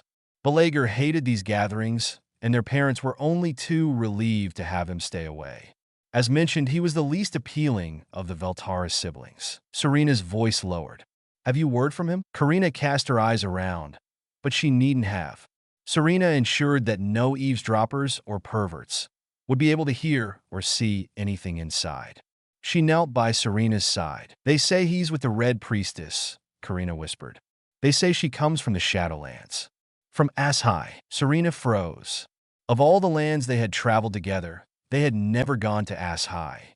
Some instinct, deep within, ingrained within her DNA, that made her body sensitive and react to, and her very being able to perform magic, deep within her heart and soul, screamed at her to stay away from Asshai. They said that magic exists there, but not the magic she was used to, the kind that gave wizards and witches a bad name amongst muggles. Evil and forbidden rituals that involved the use of blood and soul rituals, presumed sacrifices, dark, even accursed spirits, and other doings. It sat on the far southeast of Essos and on the southernmost edge of the peninsula known as the Shadowlands. Thus it was called Asshai by the Shadow. No food grew in Asshai. It sounded impossible, but the animals that are brought into the city die shortly after arrival, and the fish in the Ash River, which glisten black by day and glow fluorescent green by night, are blind, deformed, and poisonous. The buildings, temples, bazaars, palaces, and halls, and even the walls are made of black stone that seem to drain light. That was what she had heard, from travelers and merchants trying to satiate her morbid curiosity. No children can be heard or seen in Asshai. The citizens were all veiled or masked, and either walked alone or rode on palanquins of ebony or iron. It all sounded unreal, even impossible, but it was true. Only their mages, Shadowbinders, dared to venture upstream into Stygai, their haunted, demonic corpse city. "Is she a Shadowbinder?" Serena asked quietly. Karina hesitated. "I cannot say," she answered truthfully. "But if you had to guess?" The silence was answer enough. Balaguer stared into the flames. "Lead us from the darkness, O Lord Lawler. Fill our hearts with fire, so that we may walk your shining path. Lawler, you are the light in our eyes, the fire in our hearts, the heat in our loins. Yours is the sun that warms our days. Yours is the stars that guard us in the dark of night." The Red Priestess chanted, "Lord of Light, defend us. The night is dark and full of terrors. Lord of Light, protect us." That was the response. Every sunset, the third son of House Valaris prayed with the Red Priestess for more than an hour. "Lawler, who gave us breath, we thank you. Lawler, who gave us day, we thank you." She chanted, her brilliant hair luminous in the firelight. "We thank you for the sun that warms us. We thank you for the stars that watch over us." And so it went. Balaguer opened his eyes. Yesterday, it had been a black goat whom he had sacrificed to calves and bullocks, chickens, and more. But he had been a fool then. He was a fool, and his eyes were open. The warmth, the heat of the fire, the light opened his eyes and cleared the cold mist from them. Now he could see. Now he was alive. The priestess finished her prayers. The fire remained burning. She gazed at it with an enraptured gaze. "The stag comes," she said in a deep, musical voice with an exotic accent. "He brings with him a summons. I see a ship of white, with the head of a swan, which will usher her into a castle of red stone. The dragon will claim her as his bride. He will mate with her. She will bear him children. The dragon must have 3 heads, and Asshai must be reborn again." Her ruby eyes gleamed. The firelight cast shadows, dancing wildly with a wicked delight across her skin. The smile curving on her red lips was almost hypnotic, as was every movement, but nothing was more entrancing than watching and hearing her pray or perform magic. Belagar's indigo eyes never left hers. "So, she will be the mother of our Savior?" Belagar questioned. "Of that, we are all certain." The priestess turned towards Belagar. She had skin the color of cream, unblemished and just as smooth and soft. Her hair was the color of deepest burnished copper, almost the same shade as the ruby she wore on her throat. As tall as a man, she was slender but full-breasted with a narrow waist and a heart-shaped face. Her eyes were red. Melisandre of Asshai nodded her head gracefully towards Belagar. "My lord, the eggs must be presented to her after the marriage. That way none will know that they are not from the family's treasury," Belagar murmured. He strode over to the box. It was of deep rosewood. It was inset with pieces of polished enamel in the front. The latch was a golden sword set with green jewels in the crossguard and pommel, piercing a heart. Ancient Valyrian symbols and a rainbow of colorful, sparkling gems were set on the top and sides. It was a closed casket, sealed, and able only to be opened after the wedding? He asked. "Yes," Melisandre agreed. "And there will be a wedding, as the Lord of Light decrees." I never doubted him in the least. Belagar did not take his eyes off the casket, stroking it, lovingly even, the son of House Valaris. "And are you sure they are just sleeping?" Melisandre's smile was dazzling. "For hundreds of years, they slept and have never awoken," Belagar thought. It sounded fantastical, incredible, impossible most likely. Yet he had learned never to question Rhaegar's ways. Rhaegar worked in incomprehensible ways. Of that much he was certain. But what man did not understand, Rhaegar did. Of that, Belagar had never been so sure in his whole life. Belagar grunted. "Are they anything like the puny ones of the pit of Westeros?" "Nothing like them," she assured him. "Your sister and her children will raise and train them well." Belagar grunted in response. "You are sure there will be 3? Melisandre inclined her head. "As clear as day, as clear as the fires the Lord gave me." "Belaiko novet." "Deal with Jaciner's servants," he ordered. "That way these eggs will arrive in King's Landing and nothing will challenge us." The most outstanding thing so far in Liss, Lord Baratheon decided, was when he set his gaze upon the Valaris estate. It was dazzlingly magnificent, to say the least. Even Summerhall in all its glory, the castles of the Eyrie and Highgarden, could not match it for beauty. He thought as beside him, on their palanquin, Cassandra gave a gasp of delight and awe. Made of pale, green-white stone, polished like creamy marble, it was set with pieces of translucent, polished glass that gleamed and sparkled in the light from walls and turrets. Ornate birds were embossed into the walls, their eyes inset with the same pearly glass, and the gardens were spectacular. "I take it the Lord and Lady are wealthy," he said dryly. "That would be putting it mildly," the Magister escorting them muttered. "Wealthy enough to rival those Lannisters of yours." Stefan laughed. "Surely you jape." The look the man gave him made him wonder if not. In any case, seeing the monumental structure of the residence of Myrmidon and Sarah Valaris in front of him made him realize, quite obviously, it could never be a jape made by a fool or anyone speaking in awe. Stefan frowned. He knew the Rogas were wealthy in their time, but he had seldom heard the name Valaris until he came to Essos. Yes, there had been talk of a lady whose beauty was like no other. In Liss, the murmurs of drunken sailors, and pouts of their forgotten whores when they passed the docks, The wild tales repeated by awestruck merchants and traders sells words, travelers, eager and thirsty for adventure, drunk and desperate to try and receive an invitation to the Valaris banquets and feasts, to catch a glimpse of the famed lady, whose beauty reportedly outshone the moon. Stefan smirked. The tales they told. He had nearly laughed himself senseless when he heard that in Liss there was a lady so beautiful that the birds would fall from the sky, entranced by her. The fish would sink when she gazed over water, and the flowers wilt in shame as the moon hid. He could barely breathe from his laughter. Oh, if only he could share this jape at home. The poets and bards would go wild, trying to outdo themselves. But in all seriousness, they mentioned that the lady was by far lovelier than Serena Sea Star. Now, wasn't that intriguing? Lovelier than the greatest beauty of the seven kingdoms in her day. Even that was not enough. She needed to have an impeccable lineage. As it so happened, they were in luck, Stefan remembered. He had made inquiries, even searched archives for the name Valaris. He had been both elated and amazed at what he had found. According to histories, not only in Liss, but Volantis, Tyrosh, and Mir, House Valaris was a prominent noble house in Valyria, capital of the Freehold. They were not what they were today, but they were dragon lords, so that was amazing itself. The Valaris line had few daughters, a fact that surprised him, so his son rarely took his sister to wife, if ever.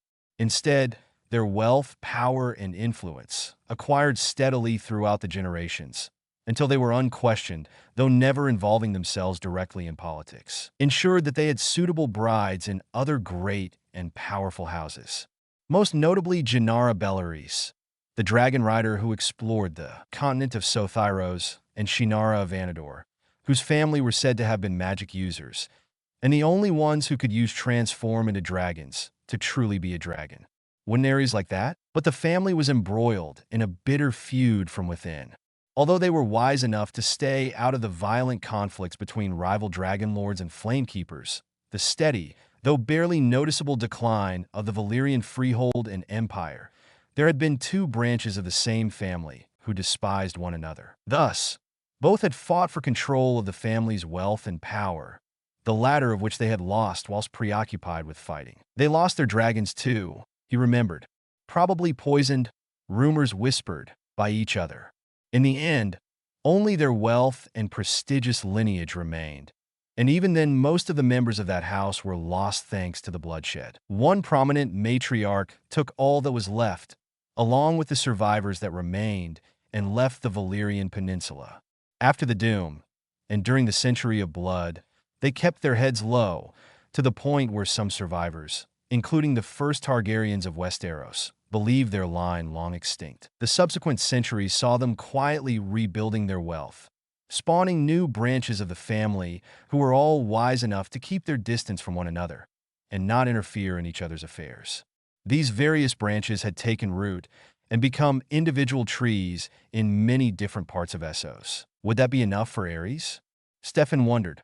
It was miraculous, he realized, by the looks of the Valaris estate in Liss alone. This branch of House Valaris wealth was enormous, to say the least. The girl would be well dowered, Stefan realized.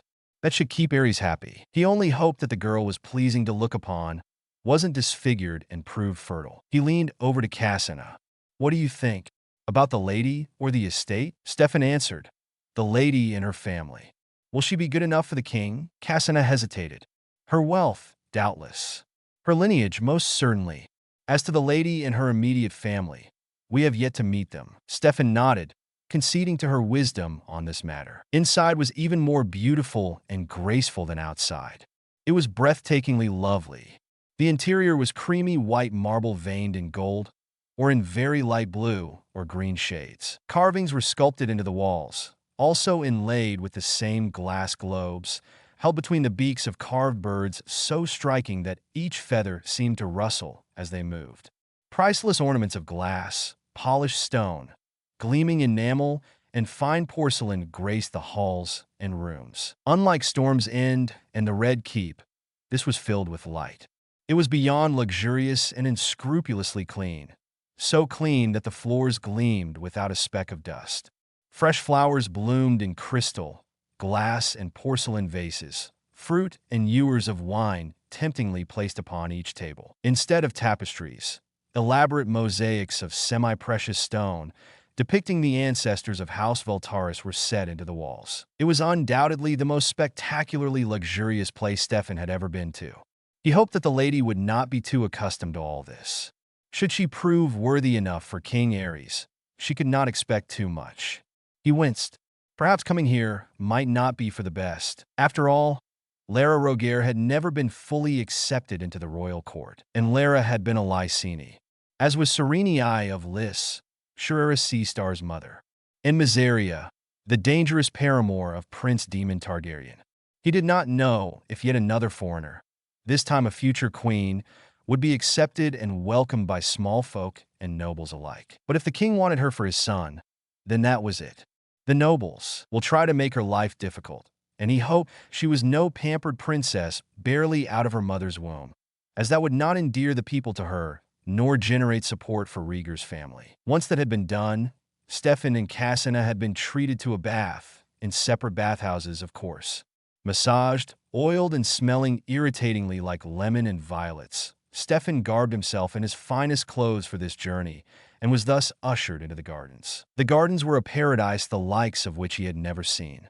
Hearing Cassina's trills, exclamations and gasps of pleasure and delight, waterfalls, magnificent sculptures, fountains with rose water and lavender water, flowers and vines hanging from rafters, and ornate flower beds were among the many attractions. Stefan's unease grew. What if it was all too good to be true? Yet he was desperate. They needed to meet this lady. He was nervous, nay, anxious to convince the lady and her family to send their daughter to King's Landing to become a future queen and the mother of a line of kings. Yet, even now he could tell they would drive a hard bargain. The Lord of Storm's End tried to mask his unease. Other guests were lounging on silk couches while slaves who looked much too regally dressed and too well-fed and groomed to be as such went around offering trays of delicacies. Stefan tried to look subtle. Where were they? Suddenly, a tall, regal man richly, elegantly garbed in maroon silk, bordered and banded in gold patterns, appeared.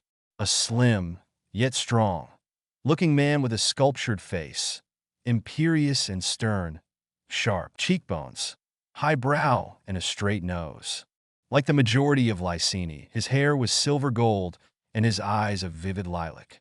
But there was no mistaking the air of nobility upon his features that made him stand out from the laughing, hedonistic or ambitious pleasure-seekers, traders, merchants, and bankers of Liss. He was flanked by at least 2 guardsmen and followed by a third. Stefan stiffened in anticipation. Could this be Lord and Lady Baratheon? The major domo, who had ushered them so far, spoke.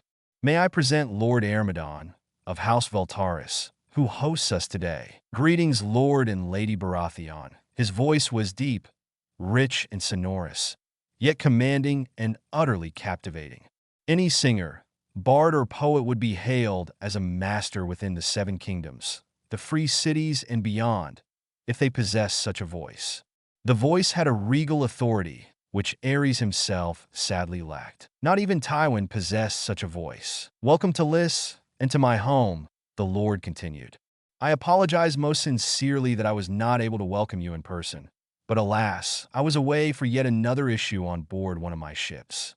His clear gaze met Stefan's. "I understand, Lord Ermedon, and on behalf of myself and my wife, and King Aerys on who sends me, I thank you most graciously for your welcome," Stefan Baratheon replied cordially. Ermedon Valaris nodded his head. Stefan could see that while he was handsome, his looks alone did not stand out from the crowd of Lyseni and any other of Valyrian descent. No, it was merely his commanding and charismatic presence, and his voice that could be described as being like magic. He noticed that everyone had sat straighter, silencing, some with food or goblets suspended halfway to their mouths. All had their eyes trained upon him. Is that the secret of his success? Stefan thought dryly. Or his fortune? He had no way of knowing.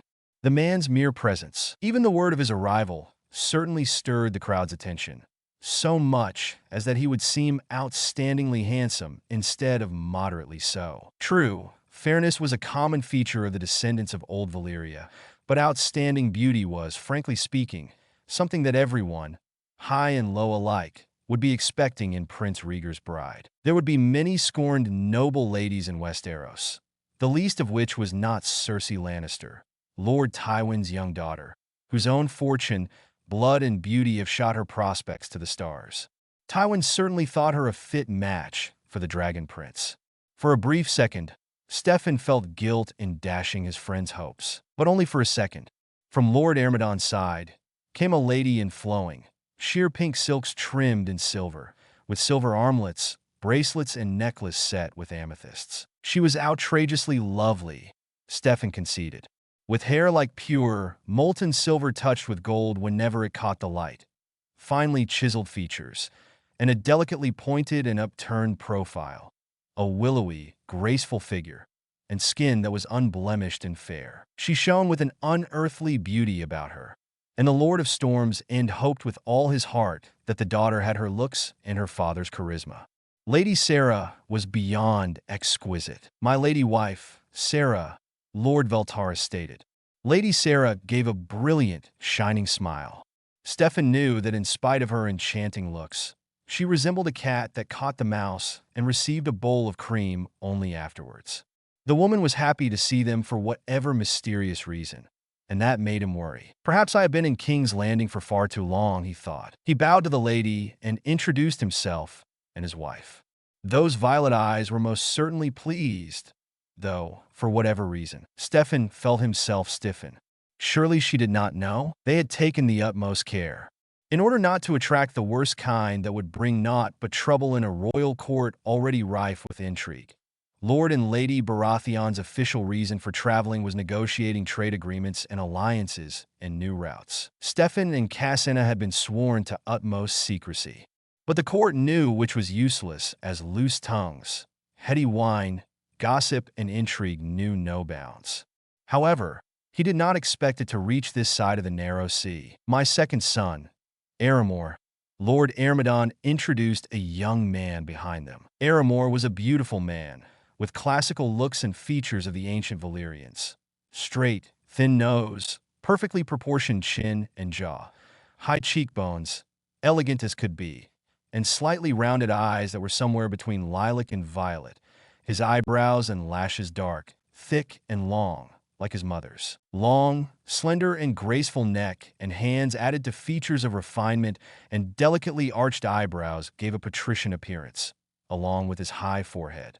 Long silver gold locks in loose curls fell slightly past his shoulder and brushed out, dissolving into a soft, voluminous cloud. Stefan found himself staring, as did his wife, and just about every guest unbeknownst to the Westerosi and many others.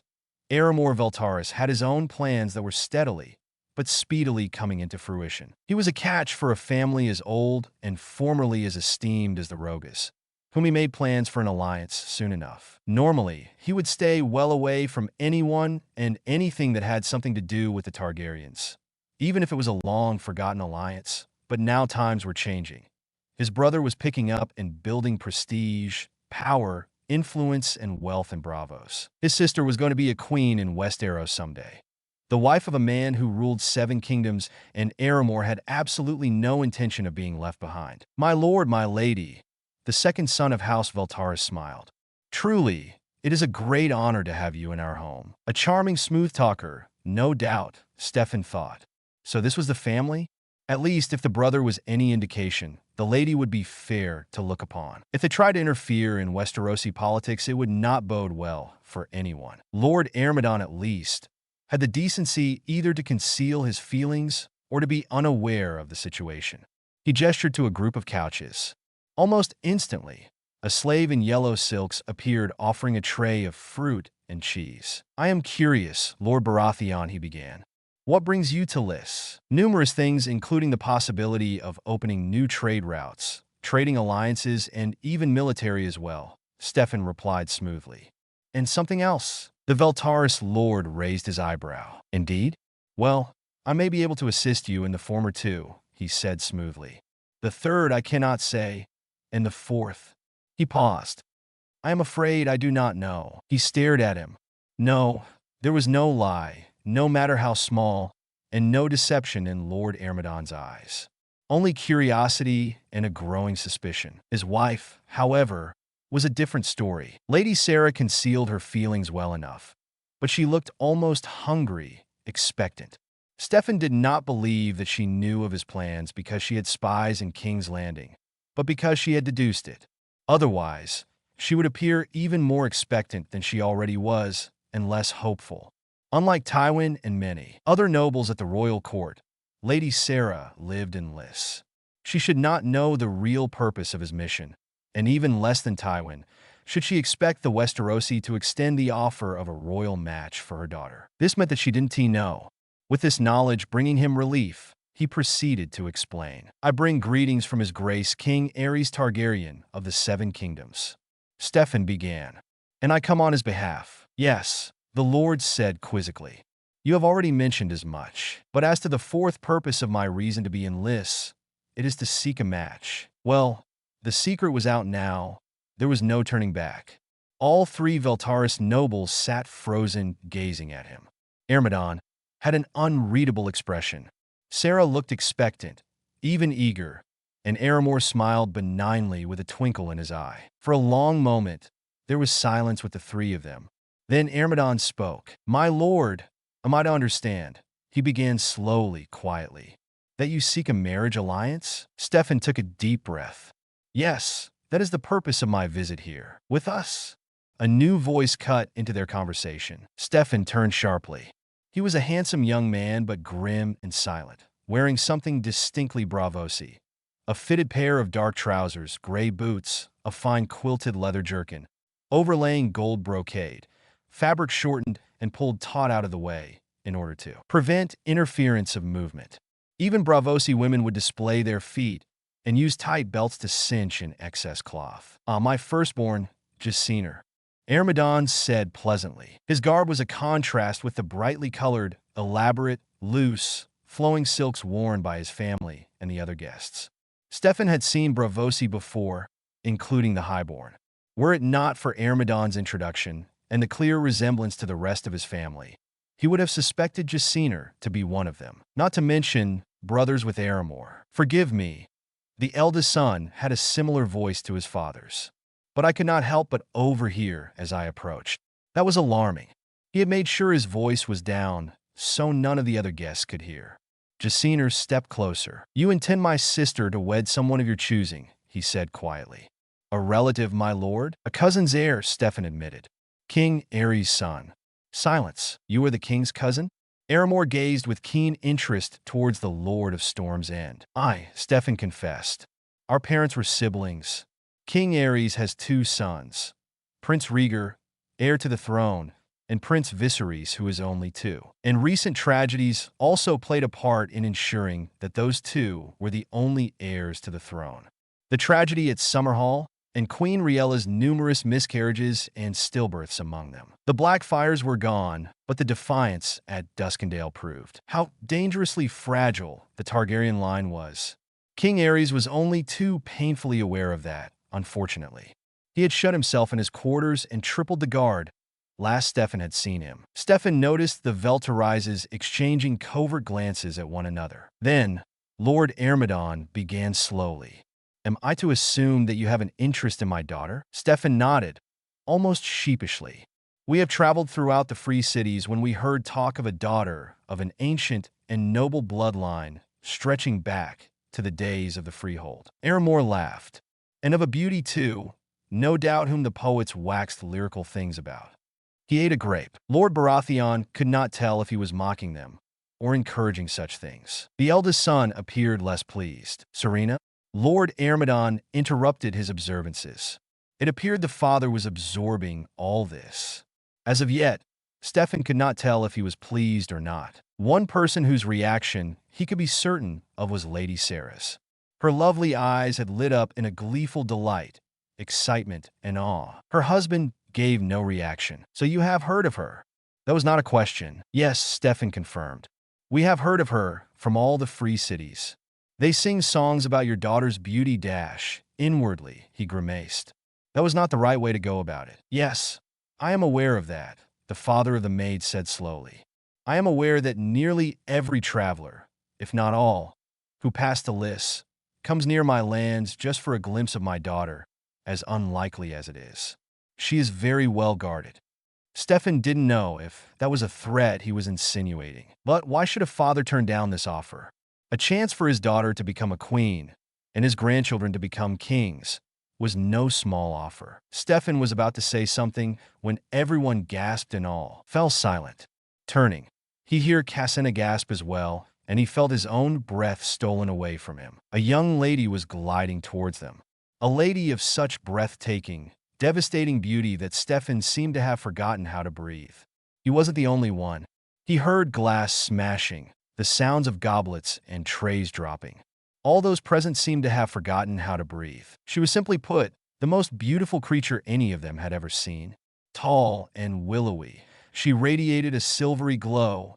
Everything about her seemed to shine. Her skin glowed luminously, her silver hair shone like moon glow, and her exquisitely delicate features were offset by a pair of large, very deep violet eyes, brighter than amethysts and strangely almond-shaped, fringed with thick, curling black lashes. And belatedly they realized that the poetic and ridiculous descriptions, which they had foolishly presumed to be exaggerations, did not do her lovely radiance justice. Myrmidon sighed and stood.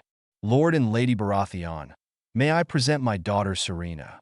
Serena, this is Lord Stefan Baratheon of Storm's End, cousin and envoy to King Aerys and his wife, the Lady Cassena. So this was Serena Veltaris. And the poets did not do her justice. Stefan didn't know what to make of that. He didn't know how she came to be so beautiful, so luminously lovely. What made her skin shine silvery white like that, and her pure silver gold hair ripple and fan out behind her without wind? Either way, he glanced at Cassena. She might be the only one to exceed King Aerys' standards. Serena Veltaris' luminous violet eyes met his, and he knew Aerys would wish to secure this prize one way or another. He just hoped they could do it. Serena's thoughts were so far away that she had scarcely noticed that she had wandered close to her parents and her brothers. Jaciner was a startling contrast from the others in the party, who wore brightly colored and pale silks. He was in dramatic black. He also wore close-fitting, tailored clothing as compared to the loose, flowing robes of the guests and Aramor. Jaciner nodded his head when he saw her. But unlike other times, he did not smile. Golden brown curls and a small head appeared out of nowhere, and she noticed a slave girl giving her a warning look. Her eyes flitted over to where her parents and second brother reclined, with two guests. Serena noticed a man, very tall and muscular, with bright blue eyes and a wavy, coal-black hair, sitting with them. By his clothing, he looked important, very important in Westerosi. She had seen a few of them. They looked like they were from the European Middle Ages, Serena thought. Next to the man was a lovely, dreamy beauty with coppery, brown curls and hazel eyes. She wore a green, medieval-esque gown. Lord and Lady Baratheon, her father stood. May I present my daughter, Serena? Serena, this is Lord Stefan Baratheon of Storm's End, cousin and envoy to King Aerys and his wife, the Lady Cassena. Serena halted. She performed a smooth curtsy, and by the way the Westerosis eyes widened, they were impressed by her grace. Serena did not need to look at her mother to know how she felt. She didn't want to look at her. She knew she had to stop comparing Sarah to Apollon and Myrmidon to Antoine. She certainly never compared the love and closeness she had with her brothers to the one she had with Fleur. Greetings, my lord and lady, she said in the common tongue.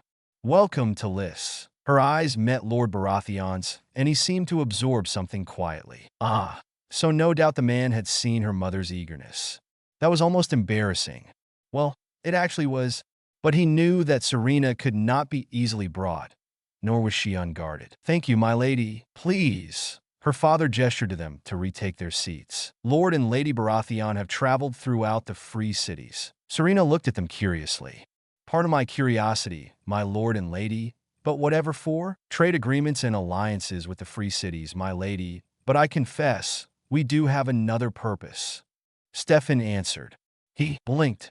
Serena could see he was unsure of how to begin. Our most important mission, however, was not one we believed we could fulfill. Until we heard of you, the esteemed Lord Baratheon, Jaciner cut in, ignoring his mother's sharp look. He turned to his sister, has just confirmed for us that the matter at hand is in regards to the Prince of Dragonstone, Prince Rhaegar Targaryen, heir to the Seven Kingdoms. It concerns you. There was an emotion in his eyes that told her he was definitely less than pleased. Serena tried to absorb this. I knew this was happening, but I didn't think it would be this soon. I see, she said gravely. Stefan blinked, realizing that the lady was no seeker of fame, fortune, and status. In fact, she looked to be absorbing this shock with as much grace as she could muster. Humorously, perhaps, he began to feel irritated. Truly, was the Lady Sarah the only one to feel joyful at such news? Lord Ermedon's expression was unreadable.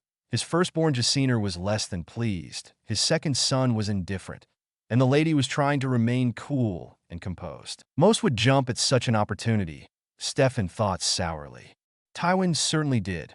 That bumbling lord of Highgarden and Mace, Tyrell, subtly hinted at his own two sisters, Mina and Janna.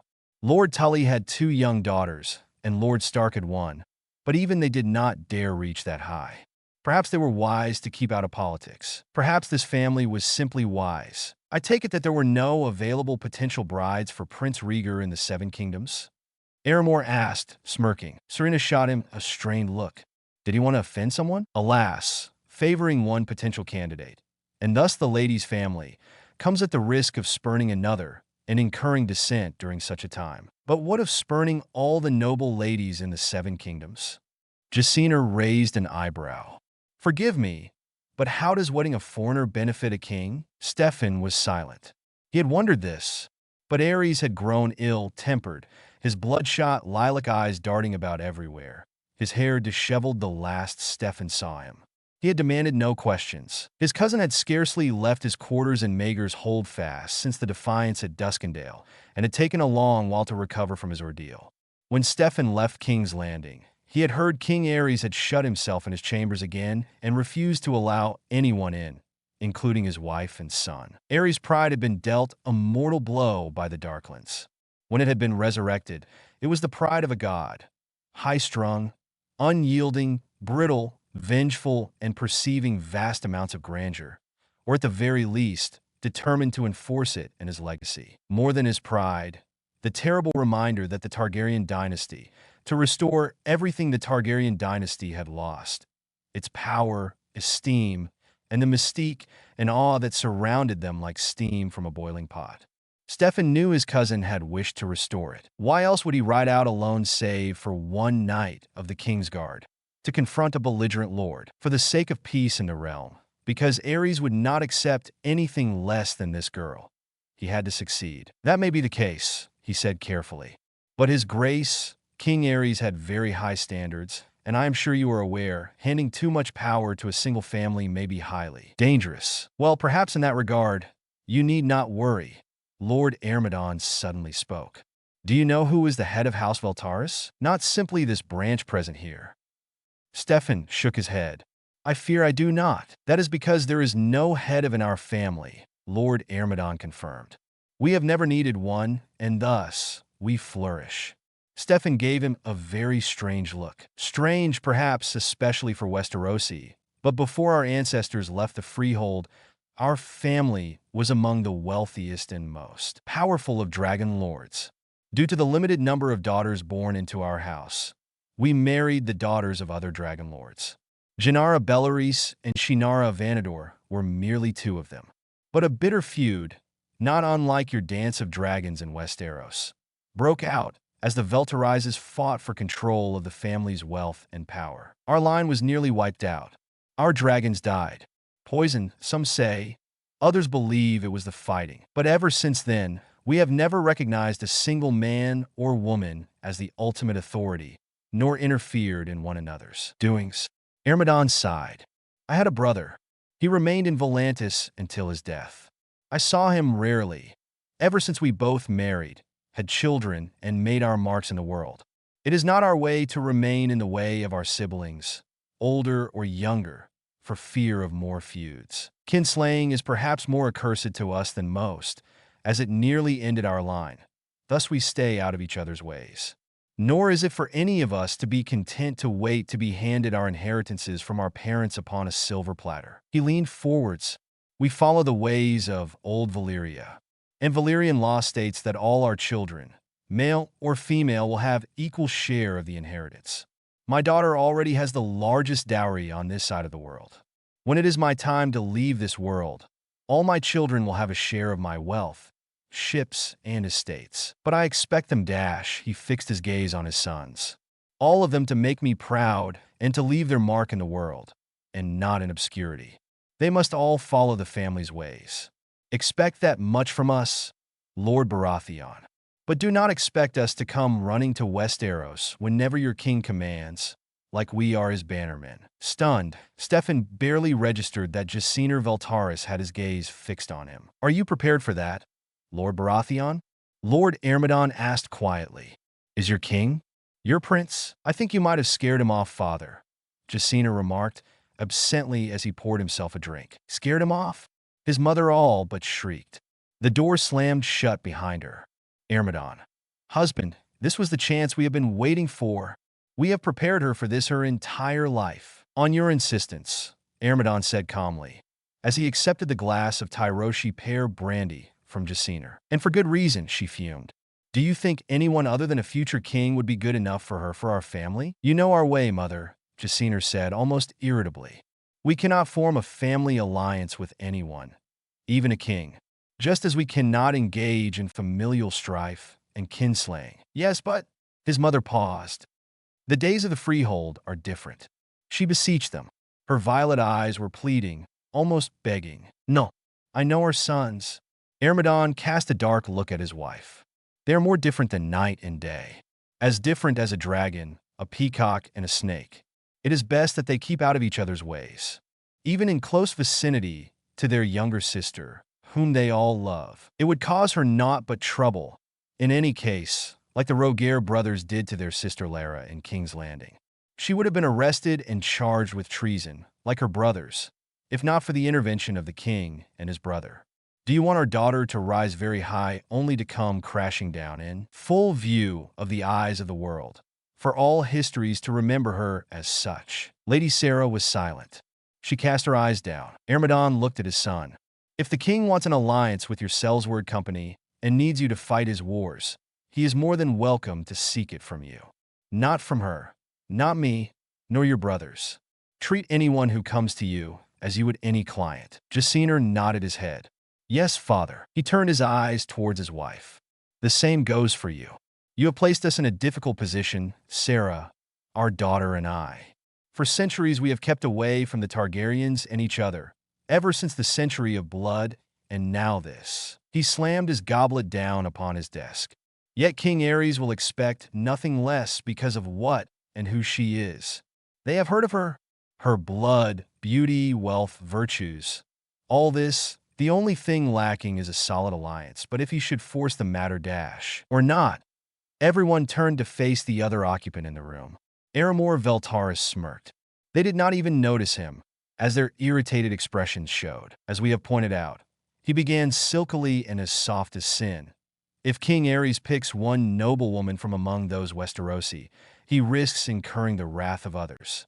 Especially as Lara Rhaegar was mistrusted not only because of her foreign background, but because she had two meddling, interfering, and very annoying brothers. A smirk, and they never left court, not until they were charged with treason by the then hand of the king. Yet the Veltaris way may work in their favor as well. A sigh. Aramor leaned back. In any case, if word does get out to Aerys about Serena, he will insist on having her for his son. We're the purest line of Valyrian dragon lords. Without that wretched incest. He made a face. And in our day, we were higher in the freehold than the Targaryens, who were a fairly minor house. After all, would the Avanadors and the Valarises consented to the match between their houses and ours if we were anything less?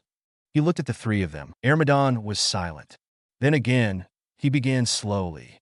I could show him details of Serena's inheritance and her dowry. Aramor smirked, and Sarah breathed out a sigh. Father, King's Landing Jaciner began urgently. Your sister must be well guarded, Jaciner. But I fear we have no choice but to send her to that dangerous place. Dangerous? Perhaps, but think of the opportunities, Sarah all but begged him. She will be a queen someday, the mother to kings dash, and she may die. His lilac eyes fixed her with his stare. Make no mistake, Sarah, they will try to kill her, or disgrace and dishonor her, even humiliate her. Lara Rhaegar was lucky. Whether by poison or by the blade, Serena may meet her end due to those that wish to usurp her, or her husband the heir to the Seven Kingdoms. Sarah paled.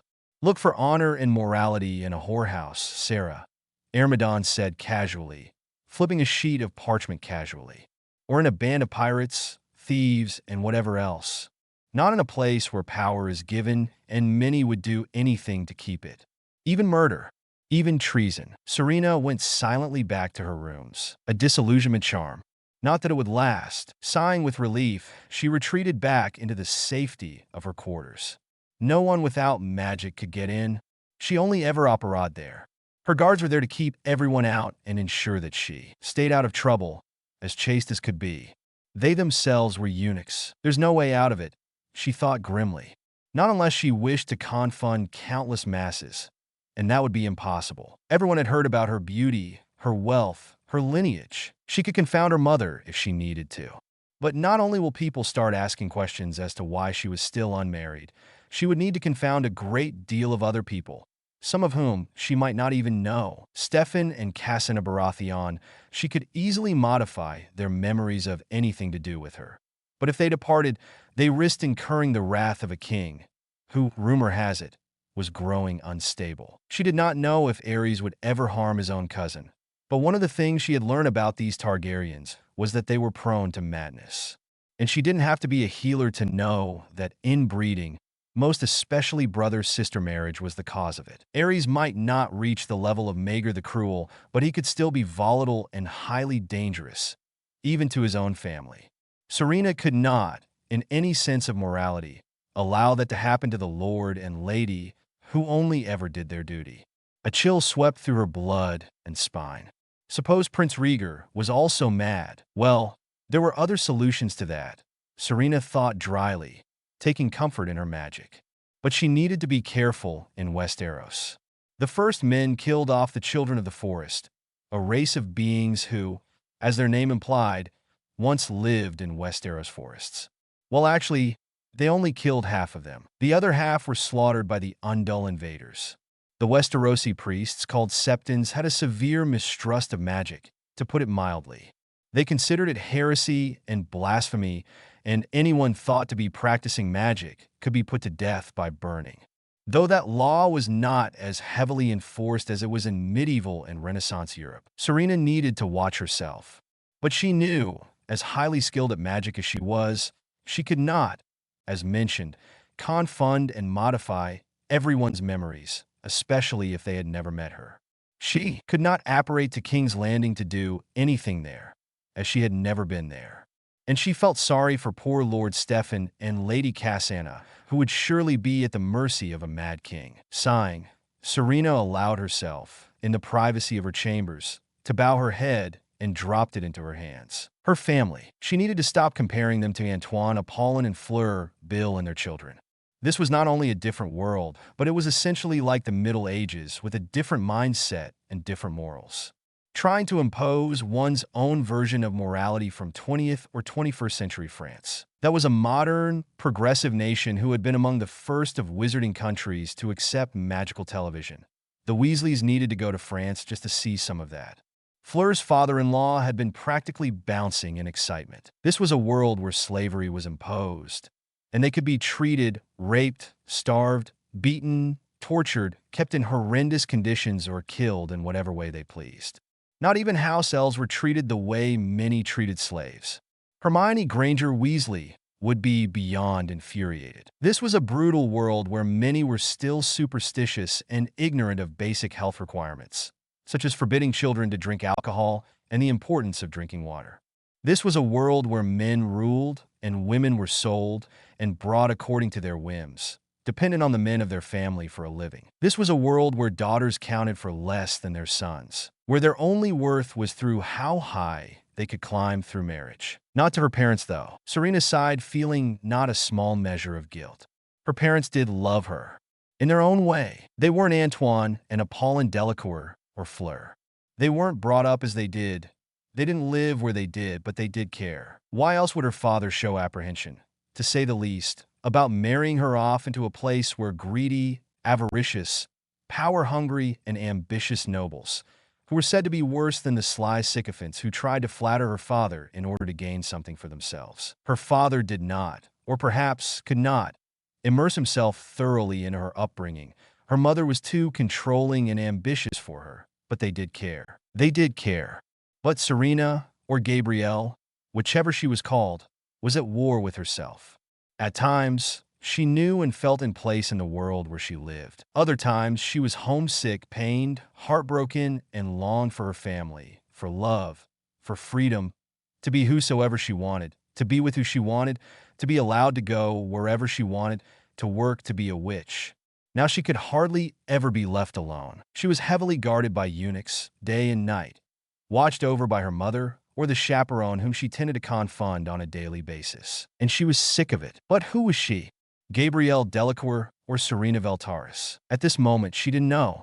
She didn't know who she was. And that scared her. She did not know who she was. A knock resounded upon her door. Enter. She managed. It was Jacina. Few people could have gotten past the guards. Serena, he said quietly. Serena shook her head. I have nothing to say. She felt Jacina beside her. You don't have to marry him, he urged quietly. Serena looked up, meeting his lilac eyes. On the contrary, dear brother, she said quietly. For everyone's sake, I do. You have your magic. You've traveled all over the known world because of it, he reminded. You've managed to make your chaperones and guard believe that you are still present when in reality, you were miles away, with me, with Karina, Mira, or Gazin. He gave a small smile as they remembered their adventures. Jacina was the only one of her family, and Karina her personal handmaiden. Gazin her tutor, and Mira her Myrish cook were the only others who knew. They swore themselves to secrecy and were utterly loyal to her. She did attempt to set them free, but they had decided to stay. I can't, she said quietly. It's not possible to confront so many people, including the ones I do not know. And too many people have heard of me. Even on this side of the narrow sea, sailors, storytellers, poets, and singers bring tales from far and wide. And many have seen me. Jacina grimaced, remembering all the times their mother had to show off and make a point in showing off how well they guarded her, how rich they were. But, she began. Serena stood. I can go along with it, at least for a while. She hesitated. I do not know Prince Rhaegar Targaryen, but I will try. If he proves as mad as some predecessors, vile and cruel, she fell silent. I will leave him. I can fake an accident or disappear. She remembered when a noble lady, a girl who had befriended their family, disappeared whilst riding on the shores. Her horse had returned without her. Another reason why her mother hated it when she went out riding. But not if you have children, Jacina said quietly. Still, he rose. You can use your magic to see me in Bravos. To go home, if this is still my home. That was the Valtaris way. Once the hatchlings are grown, her father would often say, they leave the nest. They cannot look back. For wild dragons rarely tolerate the presence of another grown dragon so close by. And we are the wandering dragons. The Targaryens called themselves dragons too. Once Serena left Liss, it would no longer be her home. She felt choked. It might not have been France and the Delacour home, or Shell Cottage, or the Burrow where she stayed on a few occasions with the Weasley family. But still, this was her only safe refuge, she realized. And they were her only family in such a cruel world. Well, she still had Karina, Gazin, and Mira, and Jacina. She loved Balaguer and Aramor too, but she had no doubt they would not look back nearly as much. All three of her brothers were eager to make their mark in the world, to move forwards and leave everything else behind, but Jacina would stay behind perpetually for her. She did not have it in her to force him to stay. She did not have his freedom, or any of the boys, to go as they wished and be as they pleased. But if she would take it. Freedom was a priceless gift, as was love, and not just the romantic kind. Jacina would soon wed. His earlier ceremony was done in haste and merely registered by law, and not by anyone's faiths, so the real wedding had yet to commence. Negotiations were commencing for Aramor's wedding, and only God knew what it was, But Belaguer surely would not be left behind. She could not hold them back, any of them, and she knew that while only Jacina was certain to remain forever for Serena's sake, there would at least be hesitation on Aramore's and Belaguer's parts. "I will marry Rhaegar Targaryen," she said quietly. Then reality slammed into her. She was going to get married to someone. She sunk slowly to the ground. She would marry a stranger, something she would have never imagined in another world. Serena felt Jacina's arms around her, holding her fast and tight, as she struggled to contain her pain, her loss. Both Serena and Gabrielle, it seemed, were in mourning that night. Needless to say, Lord and Lady Baratheon were met with soon after, and agreements were made. The dowry, inheritance, and other things were substantial. But Ermedon made it clear that they would be for his own daughter's personal use after he died. Nevertheless, they received an inkling that the royal family would find a way to use the inheritance and dowry for themselves. The vast dowry and inheritance, as well as her glamorous heritage and beauty, certainly made up for the lack of an alliance, Stefan thought. Especially as the inheritance included a portion of her father's fleet, some of the finest ships in the known world.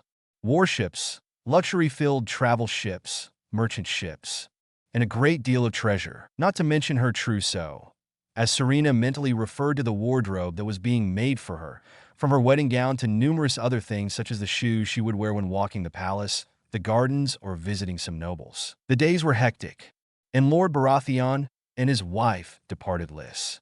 They had succeeded, but Serena knew, watching their ship set sail, that if they received the king's permission, which they likely will, there would be extraordinary times ahead. One could not yet tell whether they would be in a good way or a bad one. Stefan Baratheon beamed as he breathed in the sea air and instantly regretted it. "I've been away for so long.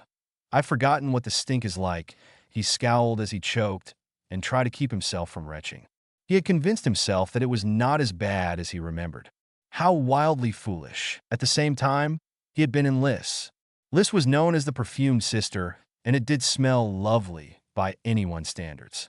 Lady Serena was surely in for a shock when she arrived. The ship rolled into the docks, and Cassandra arranged to stay behind to oversee the removal of their items onto their quarters in the Red Keep. Stefan went ahead to the keep, to Maegor's holdfast flanked by Baratheon men, until he came across Tywin in the courtyard. Tywin Lannister, Hand of the King, Lord of Casterly Rock and Lord Paramount of the Westerlands, paused in his tracks.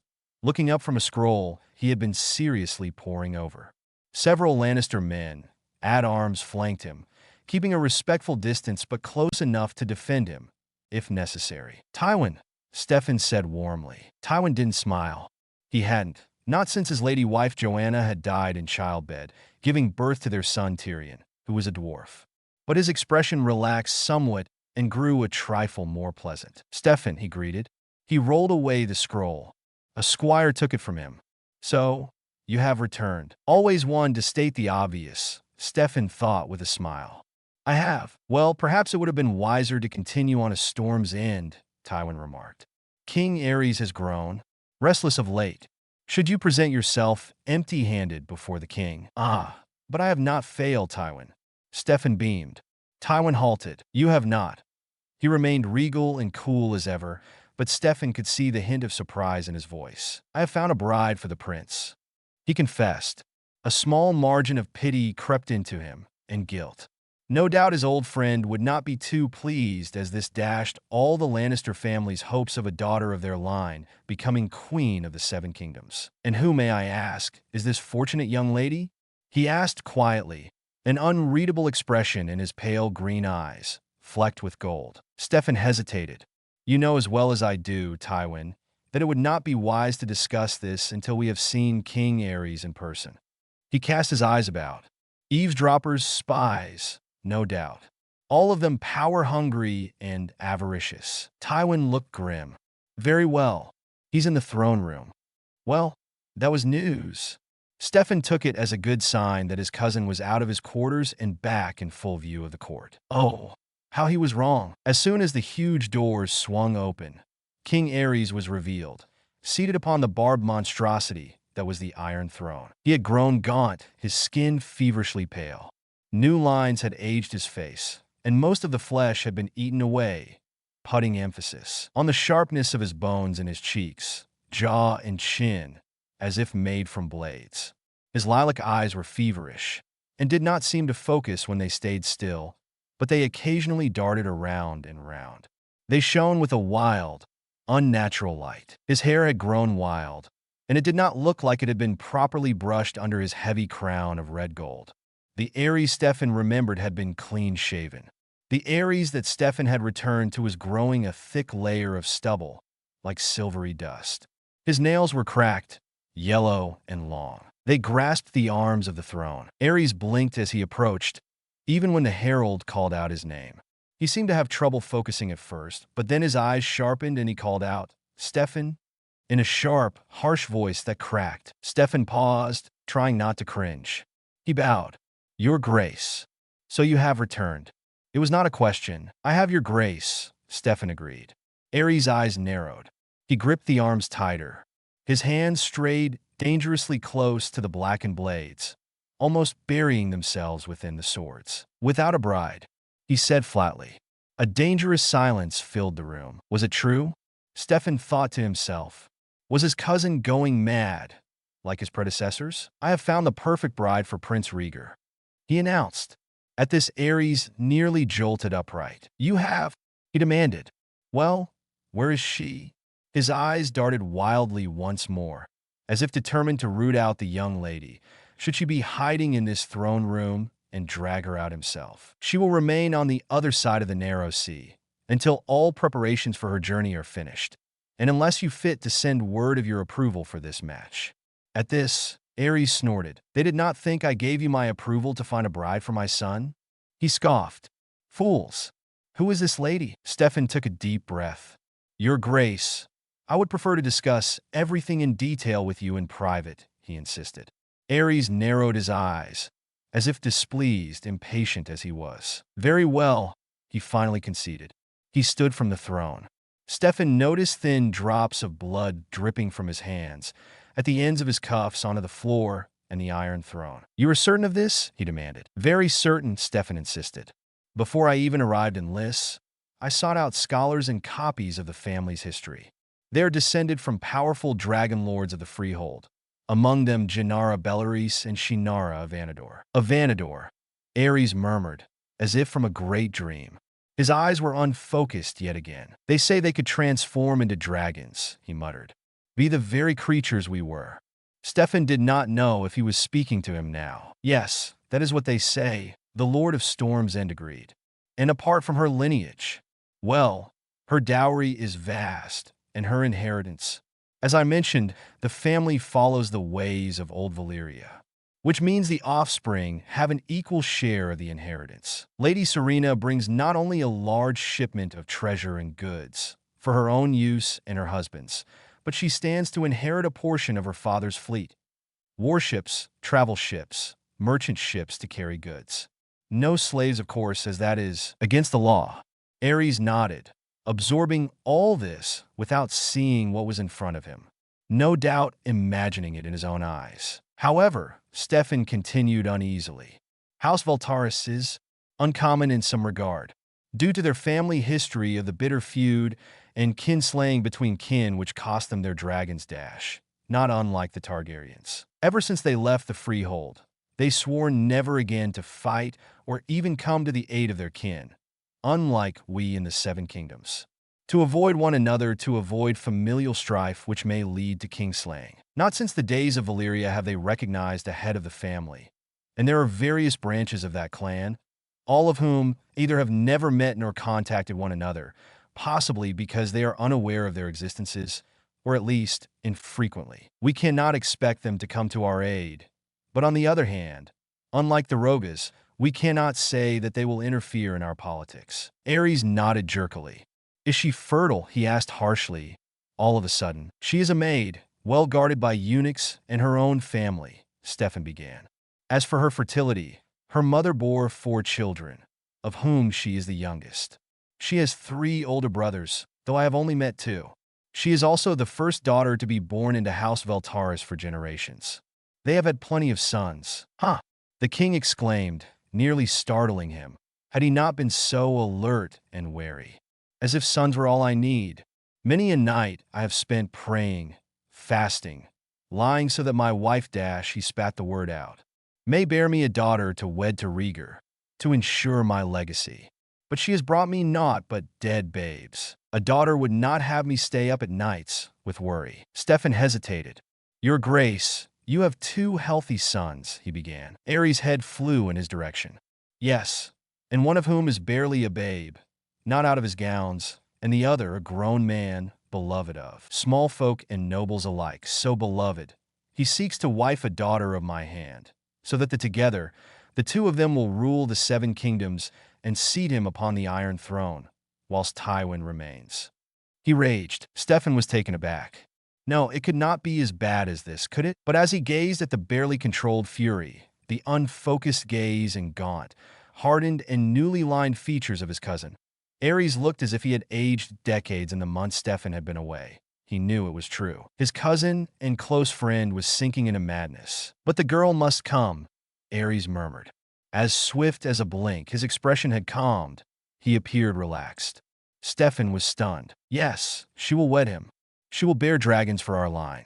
And I will be the greatest king of this time, and my son, and his sons, and their sons after him. She must come.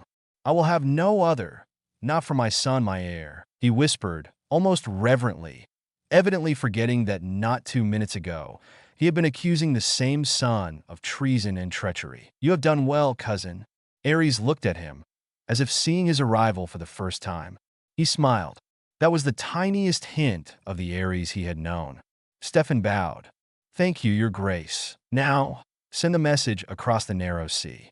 I want that girl in my son's bed under the sheets, and no other. The next few weeks flew wildly, with Serena barely managing to confund everyone in order to make her own gowns.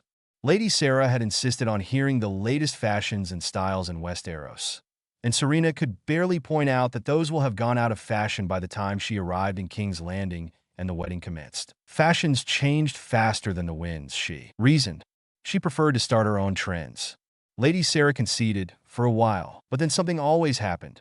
Food, for the journey, jewels, and why wasn't Serena spending enough time being beautified? Did she know as much as she could about the Westerosi and their customs? Their kingdoms? It nearly drove her wild, especially as Serena, although willing to go along with everyone's plans, wasn't sure if she wanted to remain Prince Rhaegar Targaryen's consort for long. Then came the surprise. Her mother insisted on speaking to her. Child, she began. Sarah hesitated. You must conceive a child, Serena, a boy, as soon as possible.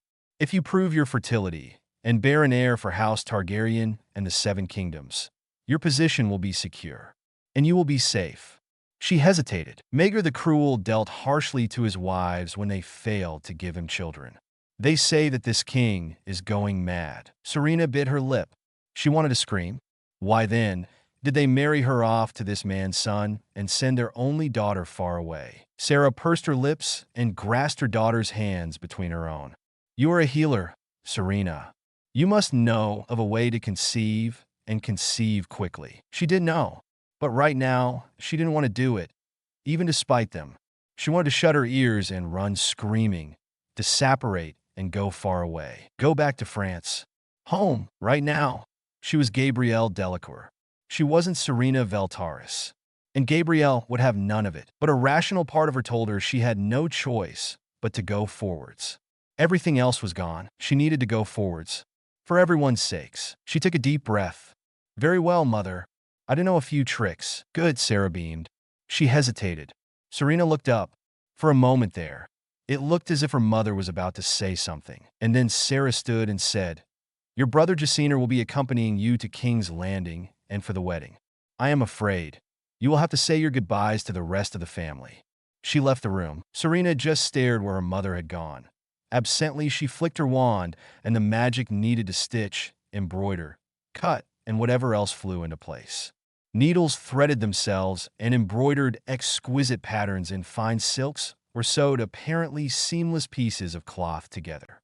Scissors snipped as they sliced everything perfectly. And apart from the noise, Serena once again buried her face into her hands. Sarah, Gabrielle Delacour, if she were being truly honest, had very few instances where she regretted being part Vila. Although Fleur and her mother had been better at using their appearance like armor and for putting the purely human elitists, not just the purebloods, and arrogant and vain girls to their places, Serena had been taught the same way, and she was never truly alone. Fleur and her mother was always there for her, even if she needed an owl to contact them. Here in this world, she was alone, and while she was not the victim of prejudice and bullying like in both batons, she was still treated like some exotic animal in a menagerie, or a priceless jewel on an auction lot, just on a pedestal. As Serena Veltaris, she was not as close to Sarah as she had been with Apollon.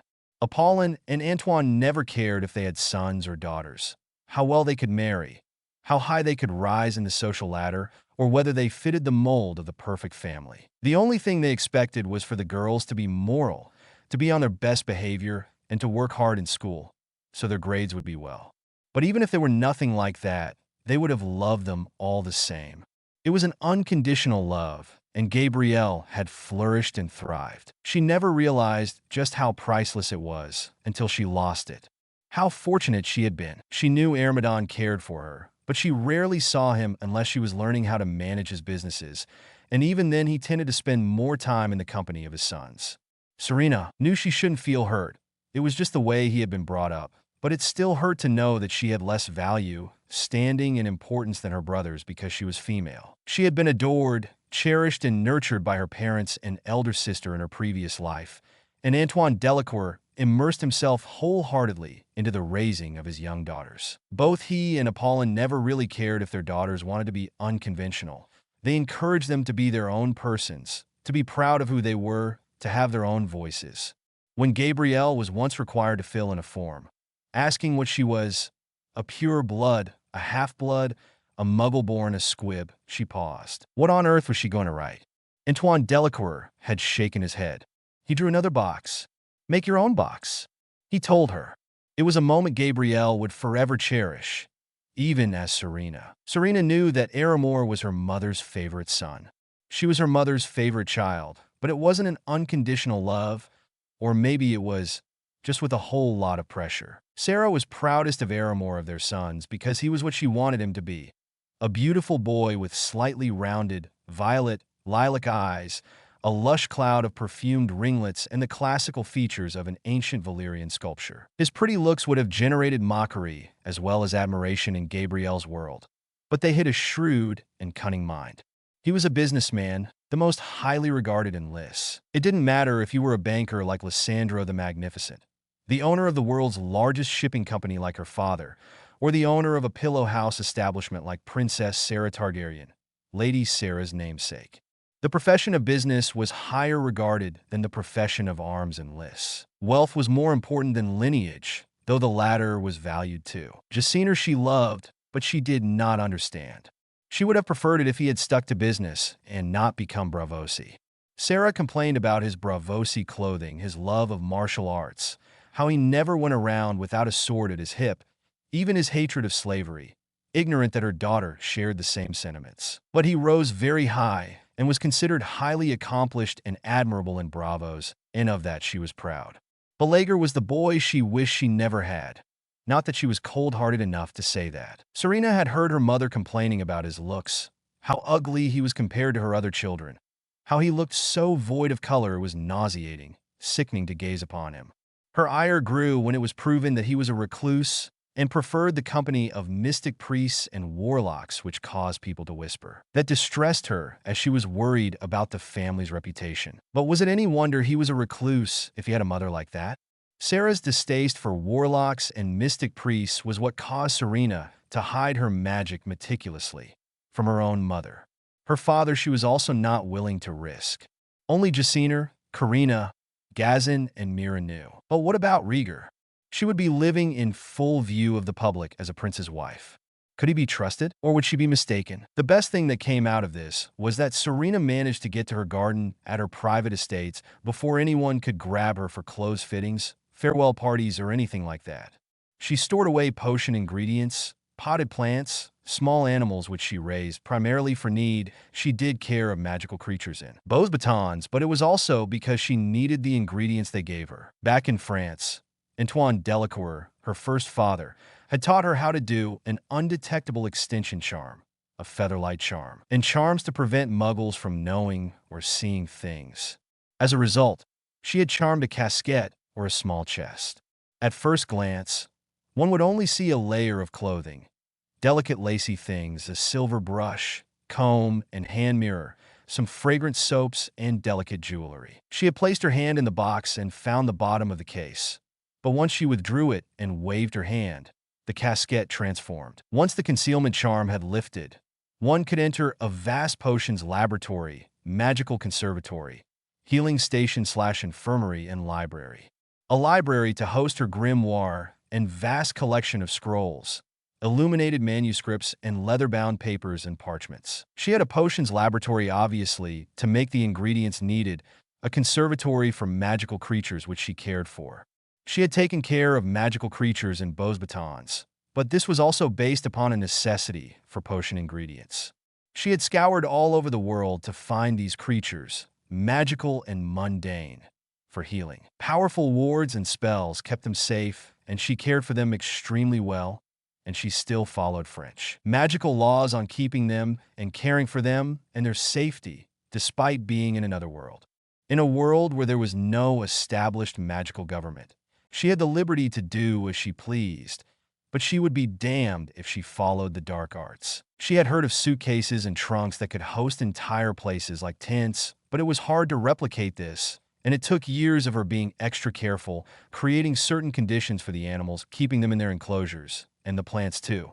They required certain environments and care. A venomous tentacula, or the devil's snare, was not likely to sit peacefully alongside a mandrake. Amidst all of this, she needed to listen to her mother yammer around about her trousseau. She had been ready to send for the finest tailors and seamstresses in Liss, Myr, and Volantis, but Serena had had to put her foot down. Surprisingly, her father and just about everyone else backed her. The argument was that she needed to be seen not as a foreigner, no matter how stylish and fashionable or beautiful. From the moment she set foot in King's Landing, she needed to be Westerosi. Sarah's idea had been to find out the latest fashions of Westeros and replicate them with tailors and seamstresses in Liss, but that was shot down again because, as Serena, Jaciner, Aramor, and Ermidon so eloquently put it, no matter how swift the ship crossed over to the narrow sea, by the time Serena arrived in Westeros, she would be laughed at for adhering to last season's fashions. So Lady Sarah had grudgingly conceded and brought only countless silks, satins, samites, velvets, brocades, linens, wool, and fur. Serena was almost relieved when the time came to leave. But as she wandered around the gardens of her family's estate, she realized that this had been the only home she had ever known in this world and this life.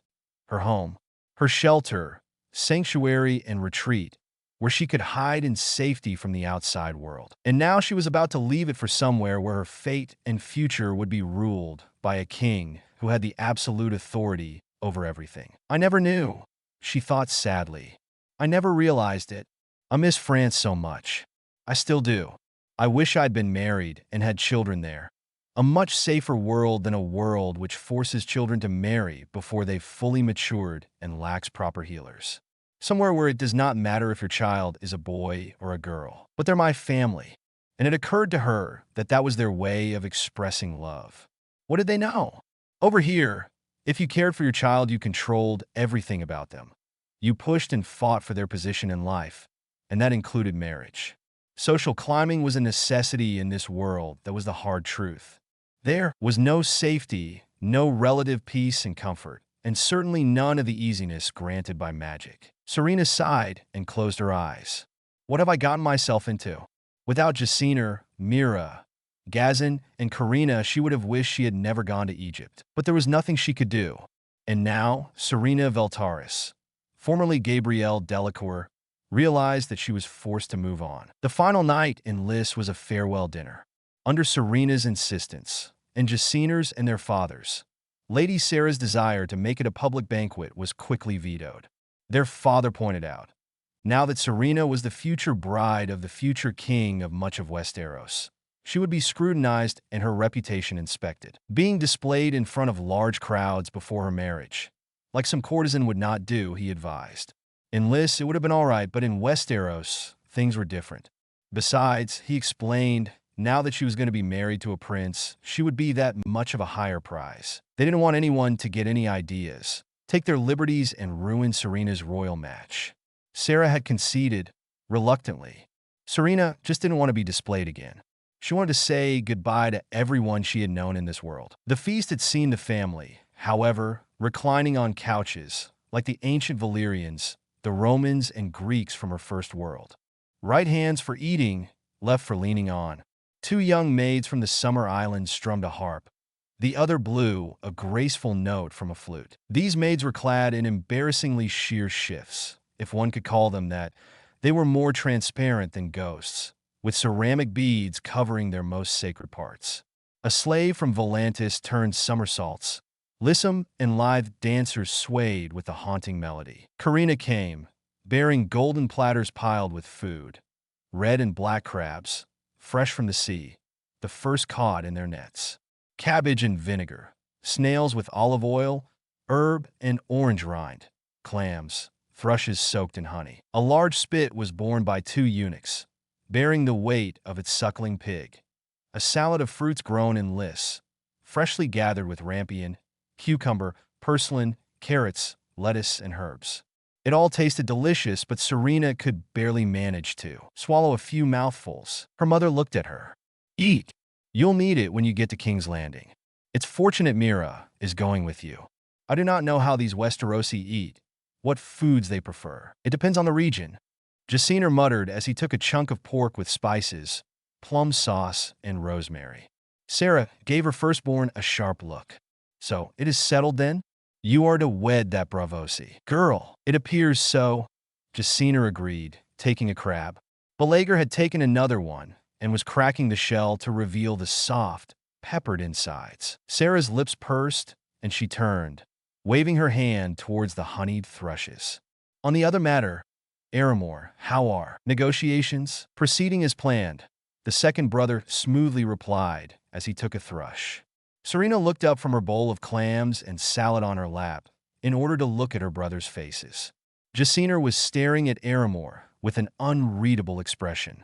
Aramor was as smoothly charming as ever, and Belager was indifferent. The platter of thrushes came to Serena.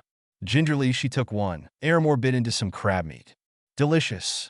I shall miss Myra's cooking, little sister. Serena blinked, nodding at her brother. I am truly sorry for that, brother. Do not be, he said casually, as he sucked honey from his fingertips. You'll need loyal friends in Westeros. Unfortunately, there won't be that many in court. They'll be jealous, bitter, afraid of your power, your ability, or not, to bear an heir. They will seek to take advantage of you, waiting until you turn to stab you in the back, but smiling to your face. I am not afraid of them. Serena waved aside a platter of grilled pheasants. You should be, her brother pointed. If only Aramor knew. Her thoughts were interrupted when someone came and poured Jaciner a large goblet of wine. Serena stared. He never drank this much. In regards to Prince Rhaegar Targaryen's court, Myrmidon gained her attention. Do not interfere in its workings or politics. At least not at first. Not until you've proven yourself loyal to the Westerosi, and you have won them over. Serena blinked again. How do you wish me to do that? Simple, he brushed it aside. With more than your looks. You've always been known to be kind to the slaves, to the lowborn. Use that to your advantage. Speaking of which, Jaciner interrupted. Westeros does not permit the use of slaves. I will set them free, Serena promised. I intend to. She was not going to say for how long she had intended to do. Her mother looked sour as she beckoned a tray of apricots drizzled in honey, a platter of crabs, and a bowl of duck in thick pomegranate sauce. You should eat more. You're going to Westeros after all. She looked scornful. These Westerosi, they like to pretend. The slavery here at least is true and honest. The slaves are fed. They are happy. Serena tried not to stare at her mother. How much delusion will she stand? Sarah, Lord Myrmidon said sternly. Enough.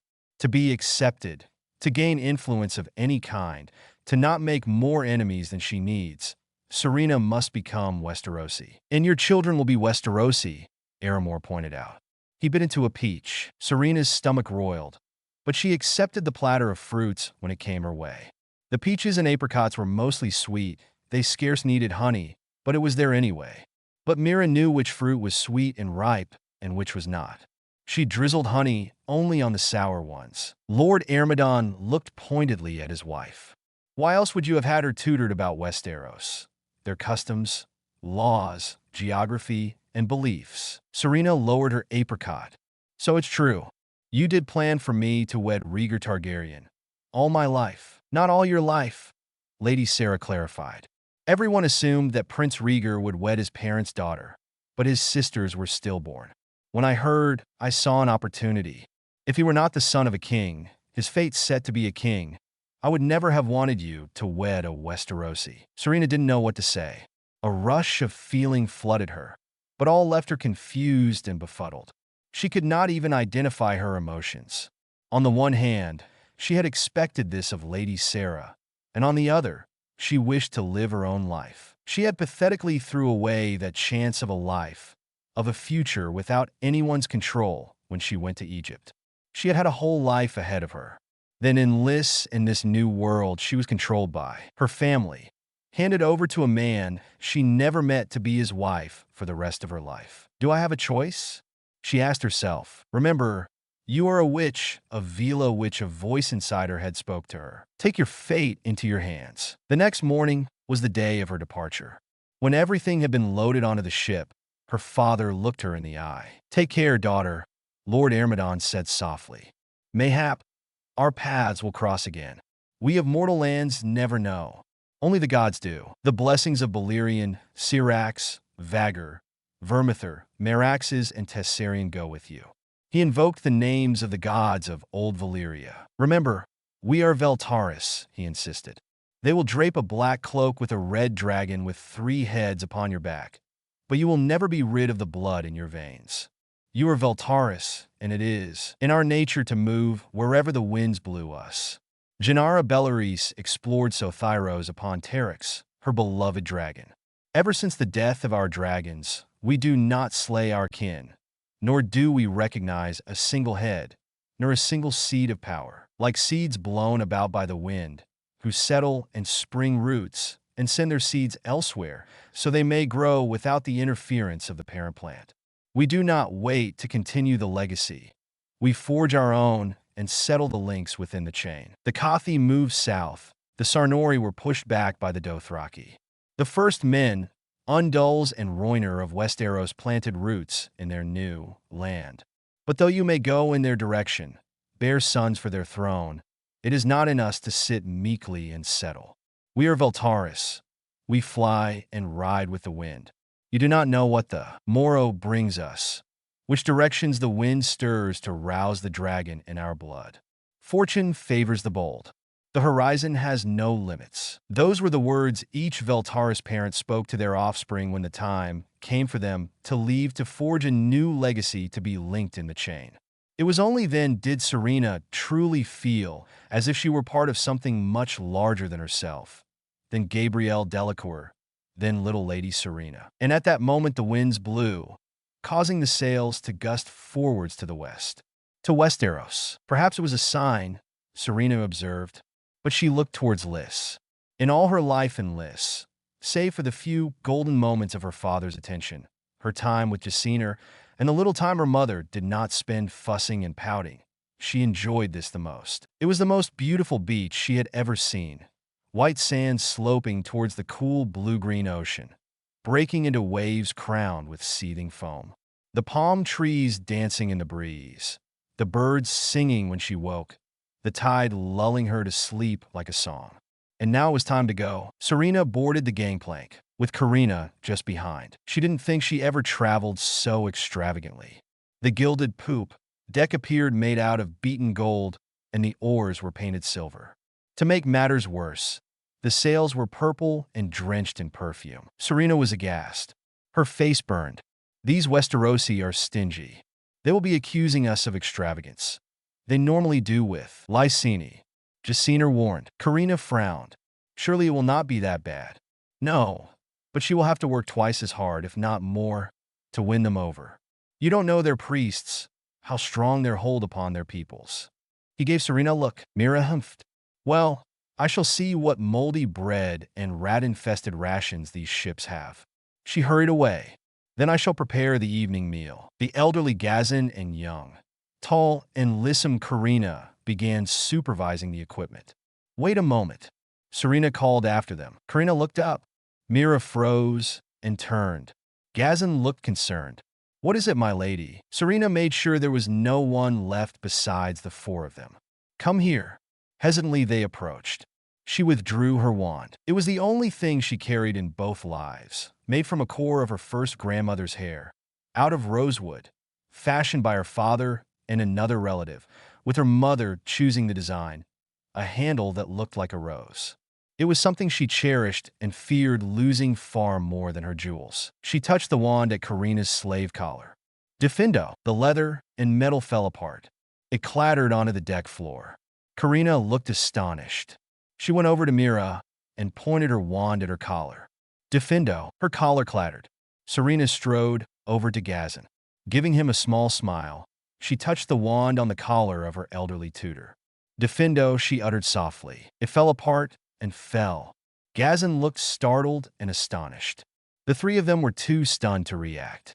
Serena stowed away her wand. "Now you are free. There are no slaves in Westeros, and I do not intend to make exceptions to this law. Know that whatever path you choose, I shall ensure that you are well cared for the rest of your lives. You will never want, never again." Gazan was the first one to break the silence. "My lady," he began, "I am an old man. The years of my life have passed me, but the best of them, I must confess, was spent with you, in Liss, teaching you all that I know. I owe you more than my life and freedom, and I will not abandon you." Serena hesitated. "Serena, you're my sister, more than in blood. When the Yiddish Emperor Buwan tried to regain Lung, my eldest brother was slaughtered in battle. My family was killed, and I was sold into slavery. Even if I were to return, what do I have left? Who will welcome me, and will my home even be my own? Does it still stand? I do not believe so. You are, and have been the only family I have ever had for a long time, and will ever have most likely. I refuse completely to abandon you." "Same," Mira said, her voice a hoarse rasp.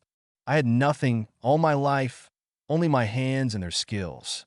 The only one who truly loved my presence as well as my work, who looked in the kitchen and saw what I worked with and ate all my sweets." Serena smiled. "That was you. And in pleasing your tastes and table, I found my calling. Besides, you need me to teach these Westerosi what to do." Serena was truly touched. "Nevertheless, you will not be slaves. Not anymore." Serena's eyes flew open when the bells rang. Immediately, she sat up on the bed, Serena blinking in the truckle bed beside her. On deck, the sailors were screaming and shouting, yelling orders, instructions, and responses in panicked voices. Based on what Serena heard, she deduced one thing. Ships, pirate ships, were approaching with speed. It was the ship, Serena realized. It was far too ostentatious and eye-catching in its obvious wealth. Serena shot to the deck. The waves were rocking insanely, and she cursed yet another stroke of bad luck to top of this one. Crewmen were pulling ropes, shouting orders, running frantically around the deck, but Serena's eyes were focused on the approaching trio of Tyroshi pirate ships and the fact that they were isolated from any others. Serena took a deep breath. She hurried to the side and planned whilst waiting. It did not look as if their ship would get away in time. All she had to do was wait. "My lady," Serena whispered. She urged. "It's not raining.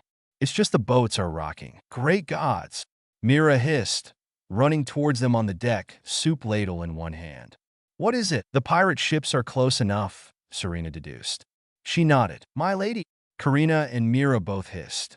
"You cannot put yourself in danger." "You forget, my ladies, that I am a Valyrian witch," Serena said calmly, "and as such, that my duty is to save those on board." Then with a crack, she disapparated. The two former slaves rushed to the edge of the deck, trying to see where she had gone. Right on cue, a pop signaled the arrival of Serena onto the first pirate ship. They were indeed Tyroshi, with brightly dyed beards, mustachios, and oiled hair. She cast a disillusionment charm before they saw her. The Tyroshi pirates were laughing, crowing and whistling in their glee at the luxurious ship. until Serena murmured, "Incendio." Sure enough, a fire started on deck. The pirates yelled, and one ran to stamp it out, his brightly dyed blue hair and mustachio bells jingling. Serena cast the same spell. Fire was cast on the ship's mast and sails. It spread fast, and Serena cast another just to be sure. Then she hastily disapparated and ended onto the next ship. She repeated the process again and again for the other two ships until they were all in flames. Pirates screamed, and many jumped overboard. Serena quickly apparat back to her ship, next to her former slaves. "What has happened?" Gazan appeared beside them, his olive eyes wide. "We'd best be going," Serena murmured, stashing her wand away. The sailors had quickly calmed down, and soon Westeros was spotted, King's Landing. The first thing that caught to Serena was the stench. She'd stumbled backwards. She was a healer and a traveler. She had smelled many foul things in her life, but she had never smelled King's Landing. Serena wondered if this was what Paris and London had smelt like when they were in the Middle Ages.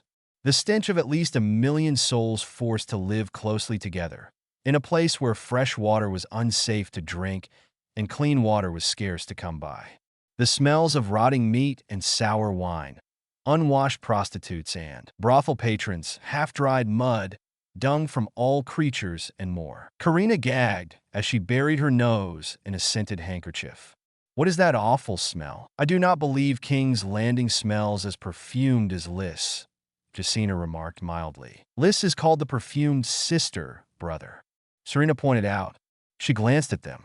"I will make sense in order to hide the stench from you later. For now, you must be ready," Jacina remarked. Karina took her and lathered her with perfumed oil and a rich soap from head to toe, whilst Jacina returned to his own cabin to prepare. She applied a fair amount of hair potion, whilst Karina manicured and polished her fingers in a traditional French manicure, as she instructed her. All her spare time in her cabin, she'd been bathed, scrubbed, polished like a plate, brushed and combed like now. There was no blemish on her skin, but now its color burned brighter than the stars.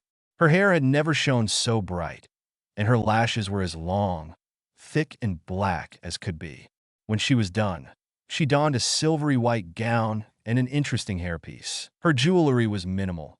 A delicate gold chain on her wrist was one, but the hairpiece was made of pearls and cabochon amethysts, pearls trailing amidst her silver gold tresses, and in the parting of her hair, a single, solitary purple gem hanging at her hairline, right in the middle of her forehead. "Are we ready, sweet sister?"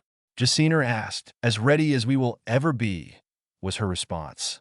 She could always leave, get out of here if need be, but responsibility told her to stay. As soon as they departed the ship, the stench slammed into Serena's nose, threatening to cause her to gag. Serena had had to use all her training in social graces and etiquette in order to remain calm. As she expected, a loud gasp of astonishment and awe came across the onlookers. There were many merchant-class tradesmen with reasonably fine clothes and jewelry, to the ragged poor, dressed in torn sackcloths, hempen thin as sticks, skin weathered by the burning sun and parched by years of cold winds in winter, and seemingly covered in mud, dirt, and dung. There were few nobles, however. She noted as everyone's jaws dropped at her beauty, Vila charm, or Valyrian looks. She never cared to find out which one was more appealing to others, and some seemingly turned purple from lack of air, as if, she wondered, they would not be used to the lack of fresh air, considering the foul, awful stench, the terrible gases that stemmed from rubbish, natural waste in this place.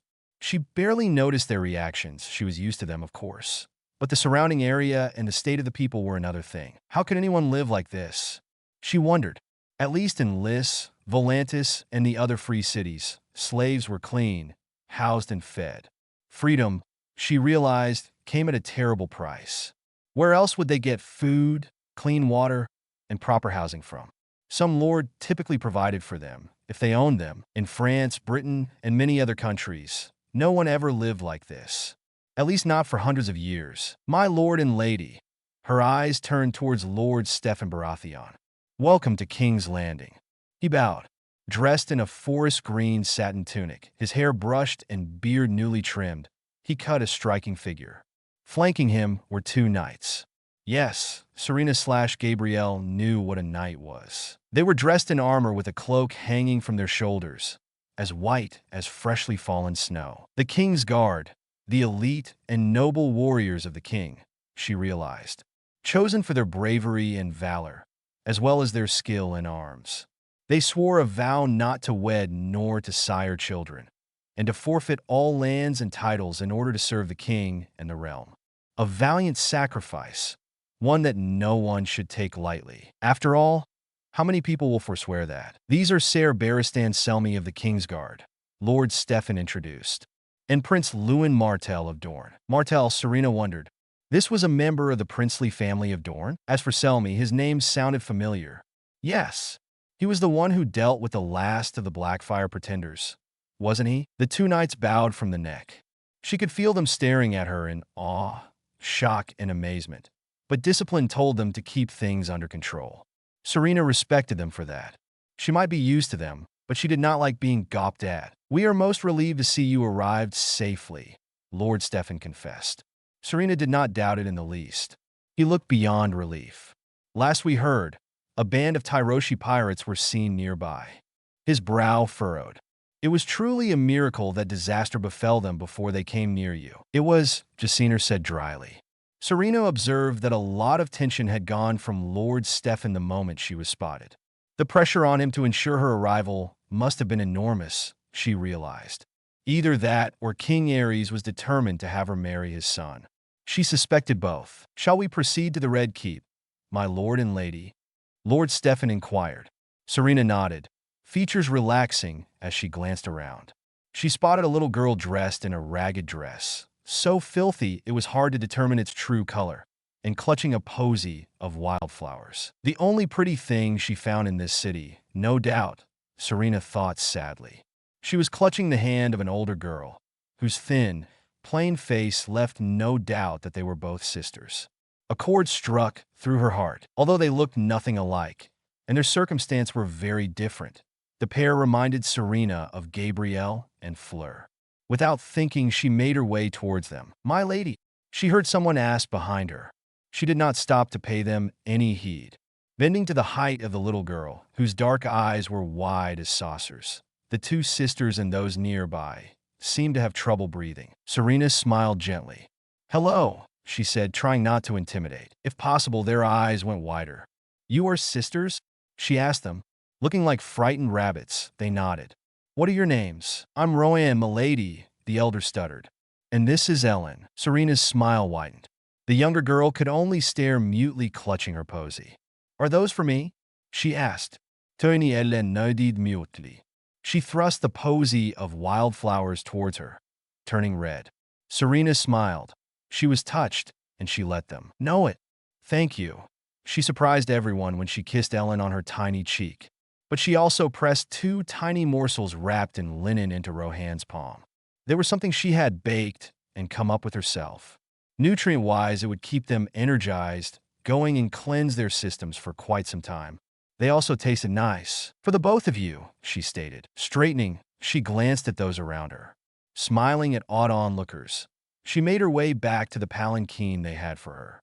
It was cramped, dusty, hot, and uncomfortable, but she bore it with good grace, as she was expected to do. The door slid shut behind her, and they trotted off. In all honesty, she didn't know why they bothered. It was a show of status, nothing more. Before long, the Red Keep emerged in front of her. Gabrielle had seen a great deal of medieval castles in her time. She was no stranger to their like. Aside from Beaux Batons, she had seen Hogwarts. She had visited Ilvermorny in America when she was studying healing and potion-making the Native American way. But the first thing that struck her was that this castle, although well-made and compact, was how ordinarily mundane and minuscule it was. In a fortress or stronghold of magic, you could sense it, feel it from a mile away, seeping beneath your skin, sweeping over the surrounding areas, filling them with whatever they wish it to be. Warmth, awelkominoha, strength, or even dread and despair. The Red Keep was minuscule in comparison to Beaux Batons, Hogwarts, and Ilvermorny. It was so ordinary, you could tell not a single ounce of magic remained. And they had said it was carved the Valyrian way. Well, the Valyrians would have lost their magic by then. Size didn't matter, but but she could sense the comparatively tiny walls trying to close upon its inhabitants, squeezing the daylight out, like a tiny gnome trying to return back into its hole. Still, it was rather pretty, Serena had to admit. The pale red stone that gave the keep its name was a nice touch, Serena thought. She could spot 7 drum towers, huge and wide as they were tall, crowned with iron ramparts. Massive curtain walls surrounded the red keep, and she could see crenellations for archers, the traditional great bronze gates, portcullises, and the curtain wall. It's not as dangerous as school, Serena thought to herself with a smile. If anyone tried to harm her here, well, she had her magic as well as guards. And yet, she did not like the thought of that. Serena slid the window shutter closed and saw Jacina brooding there with an unreadable expression. I used to think Liss was despotic, he murmured. She touched his arm. I know. Soon after the palanquin stopped. It lowered to the ground, and the doors opened for them. Serena got out after Jacina, taking his arm in order to stop herself from tripping. Casting her eyes across the courtyard, she saw that Stefan Baratheon was waiting for her. My lord and lady, the king, queen, and prince of Dragonstone, awaits. Perhaps a tingle of nerves settled on Serena. She did not care or notice. As they came across the double doors that without a doubt lead to an imposing throne room, Serena felt Jacina's hold upon her tighten. The doors swung open. Serena's heart jolted in shock. Some of the largest skulls she had ever seen framed a path in the middle of the hall. Large, cavernous skulls glittering, black as jet, some of the largest heads she had ever seen. Dragons she knew. Serena was so shocked, startled and awed by the macabre sight, that she almost forgot the other inhabitants of the hall. A collection of richly, even gaudily, dressed nobles, men and women, all looking at her with expressions of what was easily predicted. After which came shock, awe, delight or horror, rage, jealousy, scorn and contempt. I've seen it all in Beau's batons, Serena thought. They did not affect her, but at the other end of the room stood a monstrosity which was surely a nightmare to sit on. More than those dragon skulls are to look upon, was Serena's opinion. Lines and hedges of sharp barbs, black iron, seemingly grew and mounted to a throne-like shape. In the midst of it sat a middle-aged man, thin, feverish, and gaunt, lines wearying his face prematurely, hardening it, his hair straggled and growing beneath the heavy crown of red gold.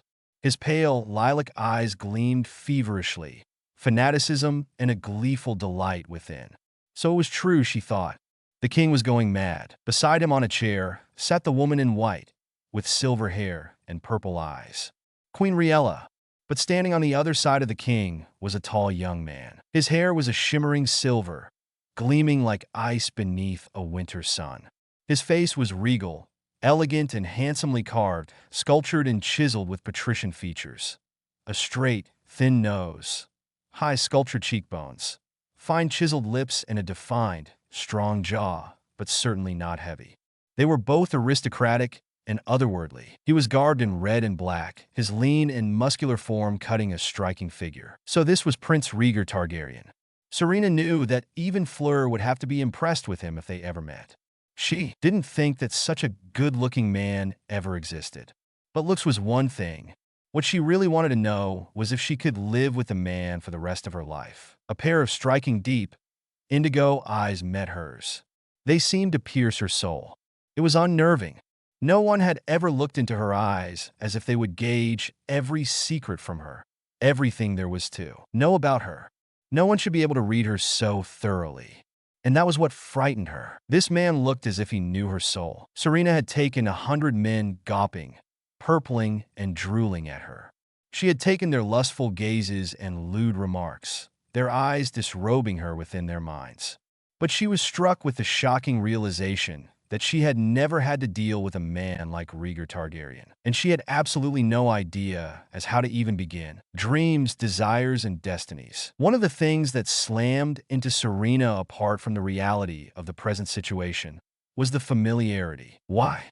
She had dreamt this, a dream which frightened her and compelled her to put it from her mind, even to the point of forgetting it. She had neglected to speak about it to Jacina and Karina. She had even forgotten about it. But when those indigo eyes met hers, Even after her eyes had moved from the monstrous throne, did astoundment slam into her. She had seen those eyes before, and so did Prince Rhaegar. He knew this woman. They knew each other. And though it may seem a dream, it was far from a good one. It was a nightmare which they shared. Serena remembered dreaming of fire, fire rising to the sky, tongues of flame licking up to the moon. She dreamed of ice, frosty blue hail, and snow, so freezing and thick it blocked out the skies and buried the land under countless layers of thick snow and ice. She dreamt of a tall man with a chiseled face, his hair of silver gold streaming down when he removed his helm.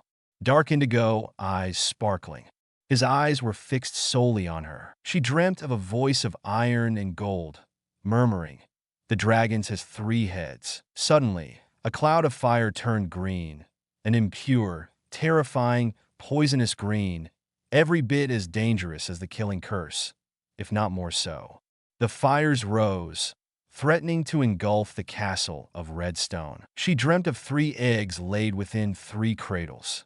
3 babies were swaddled by their sides, and the embryos within the shells stretched and reached out with their tails, entwining the human babes, breaking their shells until they each became one. She dreamt of the figure of a woman dressed in the finest silks and Myrish lace, a crown on her head, a dragon hatchling on her shoulder. It gave a cry, a shrill, shrieking sound that echoed all throughout the realm. Then the fire was back, green and choking, and the ice which stung and stabbed worse than any weapon or Valyrian steel. Sword! It threatened to choke her, to weigh her down, to burn her, and to kill her all at once. The fire on own side, the ice on the other, and the sound of voices like crackling ice amidst the shriek of dragons in the distance. She knew they were coming closer. She just didn't know which would reach her first. And she saw a throne, made of barbed, burnt, and blackened iron swords hammered together. Dark, sickening, menacing, and threatening. It was uncontained, unlimited mad power. A madness which threatened to spread. It towered above all, and she struggled to escape its shadow. Within the towering, dark, and grim monstrosity, a man was seated within, wearing a heavy crown of red gold with 3 dragon heads, their eyes, gems. His hair and beard had grown long, scraggly and matted, his long, talon-like fingernails grasping the arms of the throne. The blood seeped from his fingers and dripped onto the floor to mingle with the blood that had already pooled there. Blood which she realized, with a growing terror, that flowed like a river into a sea or an ocean full of blood, and an island of corpses and ash. Serena was surrounded by them, and then the flames were back and the cracking sounds of ice and snow. She was surrounded with it, as she was surrounded with the piles of corpses. Corpses which she saw in horror began to shudder and move, to pull themselves to their feet and reach out towards her. The fire rose higher, as did the ice and snow. A fevered glint was spotted within the man's eyes, a horribly familiar, maniacal glint in his lilac eyes. "Burn them all!" he yelled as Serena had gasped, jolting awake. At the same time, the prince named Rhaegar Targaryen jolted and burst from his sleep within the safety of his chambers in the Red Keep. Unlike Serena, Rhaegar did not forget the dream so easily, not until he found himself in the Great Hall, caught up by the tide of the court, awaiting the arrival of his future bride. Through the corner of his eye, Rhaegar cast a glance at Lord Tywin. There was no sign of Lord Steffan, so the Lord of the Stormlands could only have gone to escort his bride. Lord Tywin Lannister, head of House Lannister and Lord Paramount of the Westerlands, did not look pleased. But he did not allow his displeasure to be shown, carefully holding that mask of indifference in place. In truth, while Rhaegar knew the Lannister lord was not pleased that his daughter Cersei had been scorned as his potential bride, there were other matters in mind. As always, that mask of calculating indifference never gave way to joy, nor anger, nor even annoyance and sorrow. His mother looked composed and regal as always, but Rhaegar sensed her growing curiosity towards this bride that Lord Steffan had found, and that the king had eagerly agreed to without a moment's thought. For the first and last time in his life, Rhaegar blessed the gods for his father's actions today. He had finally emerged after weeks of seclusion, leaving affairs of state to Lord Tywin. But now he sat on the Iron Throne, wearing orange, red, and black, bright as flame. His hair and beard were unkempt but shorter than before. At last, Rhaegar turned his attention to the opening doors and the growing crowd that had gathered. But all thoughts or anything in his mind had vanished as the sight of his future bride slammed into him. She was, simply put, the most beautiful woman he had ever seen. Or, more accurately, the most beautiful creature in this world. The words goddess and vision could not describe radiant beauty that glided into this room, so breathtakingly, heartbreakingly beautiful. Every breath was stolen, with loud gasps, bugging eyes, and the crash of goblets and plates dropped by servants. The purpling, shocked, and gawking faces of the individuals faded before the silvery glow radiated by the lady, like the moon's light or the stars, radiantly illuminating the blackest night. Impossible as it seemed, she glowed. Her luminous skin was pale, silvery white, shaming the moon's glow and the stars. Her silky mane of silver hair cascaded all the way to her waist, gently waving, like a waterfall of the brightest, purest, shining metal, down her willowy form to her tiny waist. She had the most delicate, perfect features, very large, the deepest and the most richly colored violet eyes framed by long, silken black lashes that met his without flinching. Without the slightest trace of fear, shyness, coyness, lust, avarice, or desire. There was a mild surprise, but she quickly concealed it. It had appeared when she had seen him. He wondered what could have surprised her. But the lady showed no indication of her earlier thoughts as she approached the dais. Rhaegar noticed the way she moved, gliding like smoothest water or floating like softest air, as if she did not possess two ordinary feet, but invisible wings. He did not understand any of it. Out of the corner of his eye, as some started with difficulty to overcome their shock, Rhaegar saw his mother cast an incredulous, disbelieving glance at Lord Stefan. The Baratheon lord only shrugged sheepishly as Riella's eyes met his, as if to say, "Sorry, but you would not have believed me if I had told you." Well, he wasn't wrong about that, Rhaegar nearly snorted. There was no possible way Lord Baratheon, who was not even a master poet, could ever describe such beauty and be believed. The lady came to a stop before the dais, and although Rhaegar and everyone else was still staring at her, he noticed that there was a young man by her side. He had the Valyrian coloring, silver hair, and lilac eyes.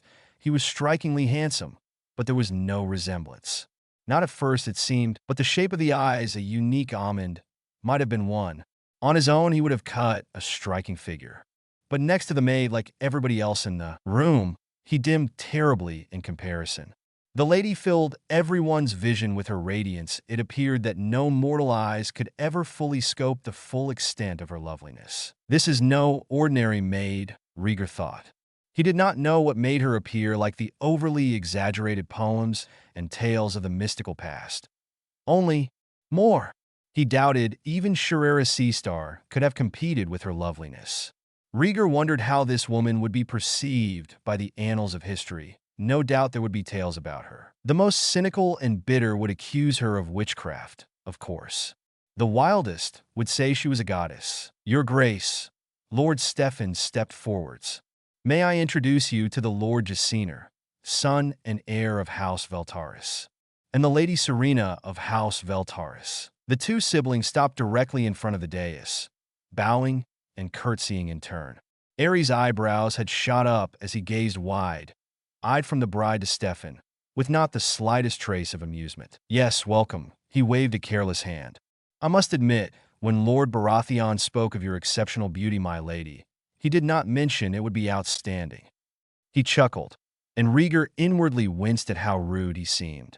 He struggled to cover up his father's lapse before he could give offense. "Welcome to King's Landing and the Seven Kingdoms," he said hastily. Their eyes turned towards him. Her brother's eyes were calculating, clever, bold, yet cautious.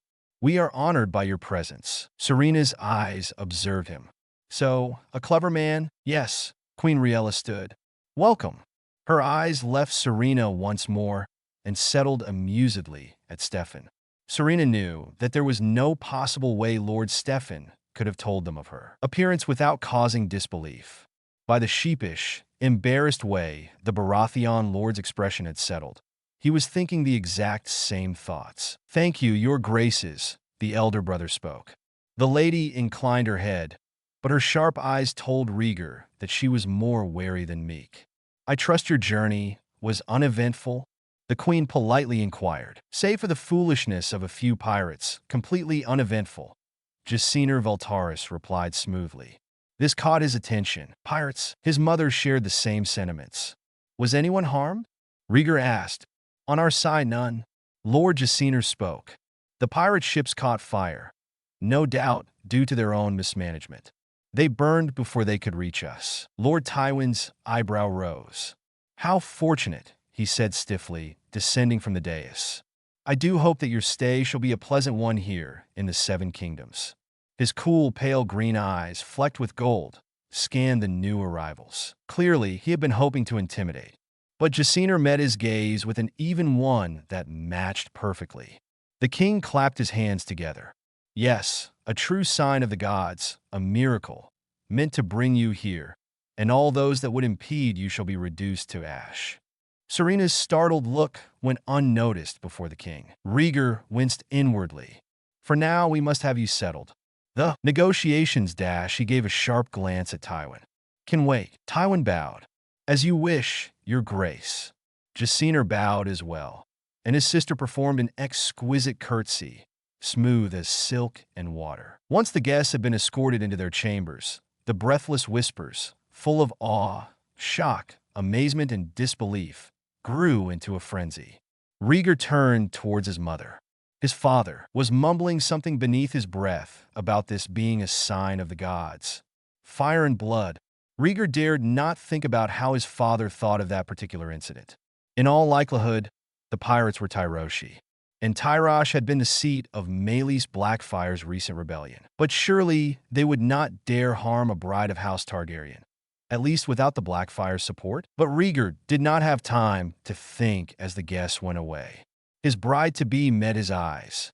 There was a searching, a curiosity that was far from unintelligent in her luminous orbs. It stunned him because no other woman he had seen nor met, highborn or low, had ever looked at him in such a way. "What do you think of her?" Rhaella asked once they had left the throne room for the privacy of her quarters. "Of the Lady Serena?" Rhaegar asked warily. "Yes." Rhaella paused. "She is infinitely more beautiful than I expected. She may outshine Serera Seastar in beauty, although this may cause problems." "How so?" "Men duel for the right to sit beside her. They killed themselves after falling from her favor. Poets competed and outdid themselves in writing songs about her beauty. And Bloodraven and Bittersteel fought to the bitter ends in order to possess her. Beauty, Rhaegar, incites wildness, weakness, and the very worst in men and women alike. By this time tomorrow, word will have spread beyond the capital. People would kill themselves for a passing glimpse of her and compete for her favor. As her husband, this will prove very challenging. I cannot say if the lady is as chaste as Queen Naerys or brazen as Serera Seastar, but it matters little, as they will still grow wild and mad over this maid. You, Rhaegar, will be the most envied man in Westeros, she warned. Do not take this lightly, as this will mean men will hate you, for no reason other than envy and a lust which may never be sated. Serena had had to endure a lot over the next few days. Apart from negotiations over the bride price and dowry, a frenzy had settled that went far beyond King's Landing. Word had spread about a beauty formed by the gods on high that descended onto the earth to become the bride of a future king. A goddess, beyond words, fairer than any maid in history, songs, and poetry.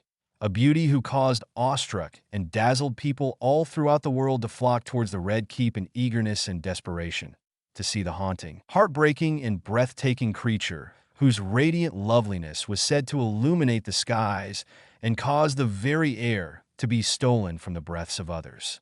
As if Serena would actually come and stand on the crenellations or the parapets of the Red Keep for all to see. Queen Rhaella was right. Beauty drove people wild and mad beyond recognition. As if that wasn't enough, servants and even courtiers constantly popped near Serena's chambers, asking their servants constantly whether Serena needed mulled wine, perfumes, bed linen, or silks for her embroideries. The next few days were a frenzy of activity. Apart from attending negotiations, more suited for the haggling of markets than those of courts and emissaries, the Vila witch had to endure the gaping, gawking, whispering, and wildly exaggerated tales, in Serena's opinion, about her. Word had spread throughout King's Landing and beyond that a formed by the gods had descended upon the earth to become a future queen. A beauty who caused awestruck and dazzled peoples to flock towards the keep in eagerness and desperation to search out the haunting, heartbreaking, and breathtaking lady who was said to illuminate the very skies with her appearance and cause the air to be stolen from the breaths of others. As if she would be standing on the parapets or the crenellations of the castle walls, the masses crowded to and around the Red Keep. Guards had to deal with intruders breaking into the palace several times in order to catch a glimpse of the bride-to-be. Servants appeared at Serena's doors constantly asking her handmaidens if she needed mulled wine, lemon cakes, bed linen, and silk for embroideries. They tried to crowd the gardens below beneath what a few knew to be her window, until her own servants barred the doors and shuttered the windows closed before moving her into another chamber.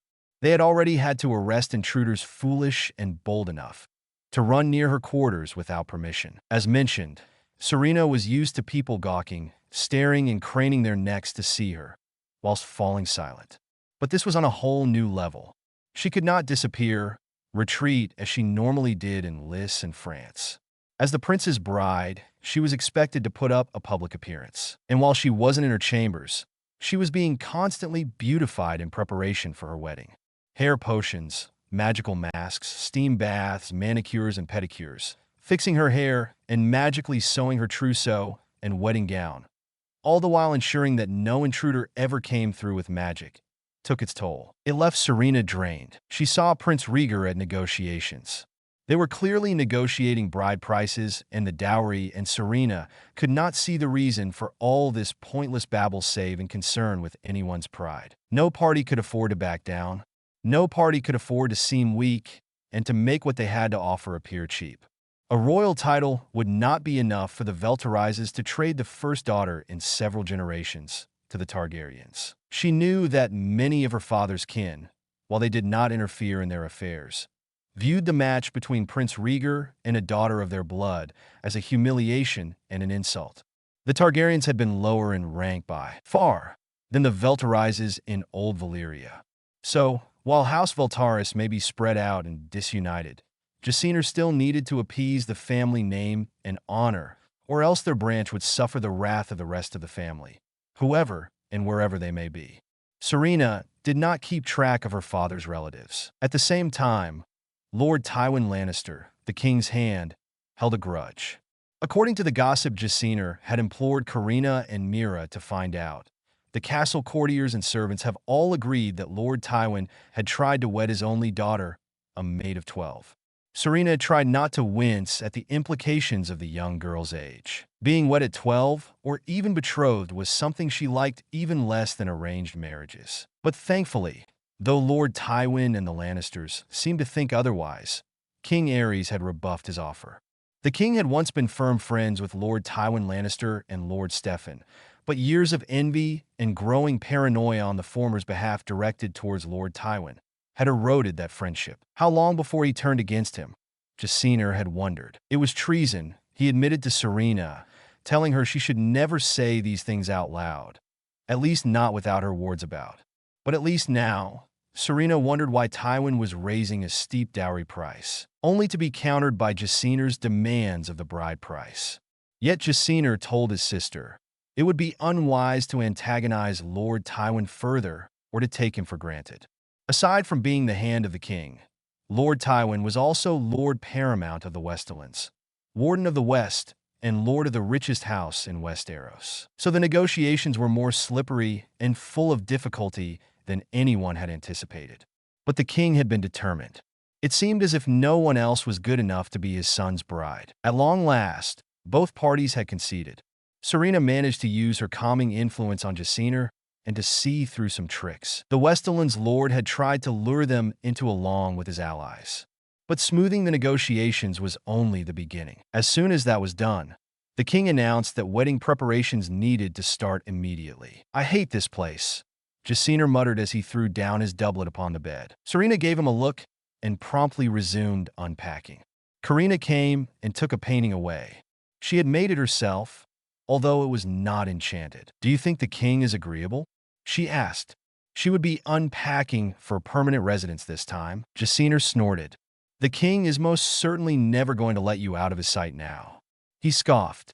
"If he wishes, he could marry you instead. Or make you his mistress," he warned. Serena cast a nervous glance around the room, before remembering she had cast anti-eavesdropping charms around the room. "You shouldn't say things like that," she warned. "Even with my magic, it's dangerous." Jaciner nodded but said, "Everything's dangerous now. You've won a prize in which every lady in Westeros aimed for. Some wish to be his wife, and those are the highest ladies in the land. Lord Tywin Lannister, the Hand of the King, had a daughter whom he proposed to wed to Prince Rhaegar once old enough." Serena stared. "How did you know that?" They had been there for less than 4 hours. "I have to know," Jaciner said impatiently.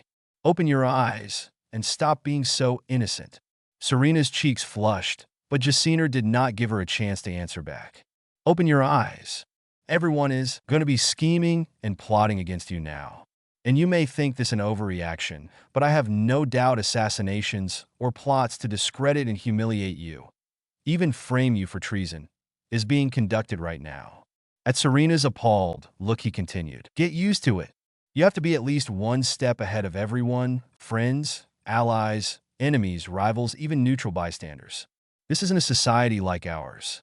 Here a woman's worth depends on her birth, her wealth, her beauty, and fertility. You've already got the first 3, but no one knows for certain if you have the 4th, and therefore every jealous or simply vindictive individual will seek to discredit you. There are highborn ladies in the free cities who have been poisoned, some while pregnant." He shot her a glare. "You have to be at least 2 steps ahead. Anticipate so you can guard yourself.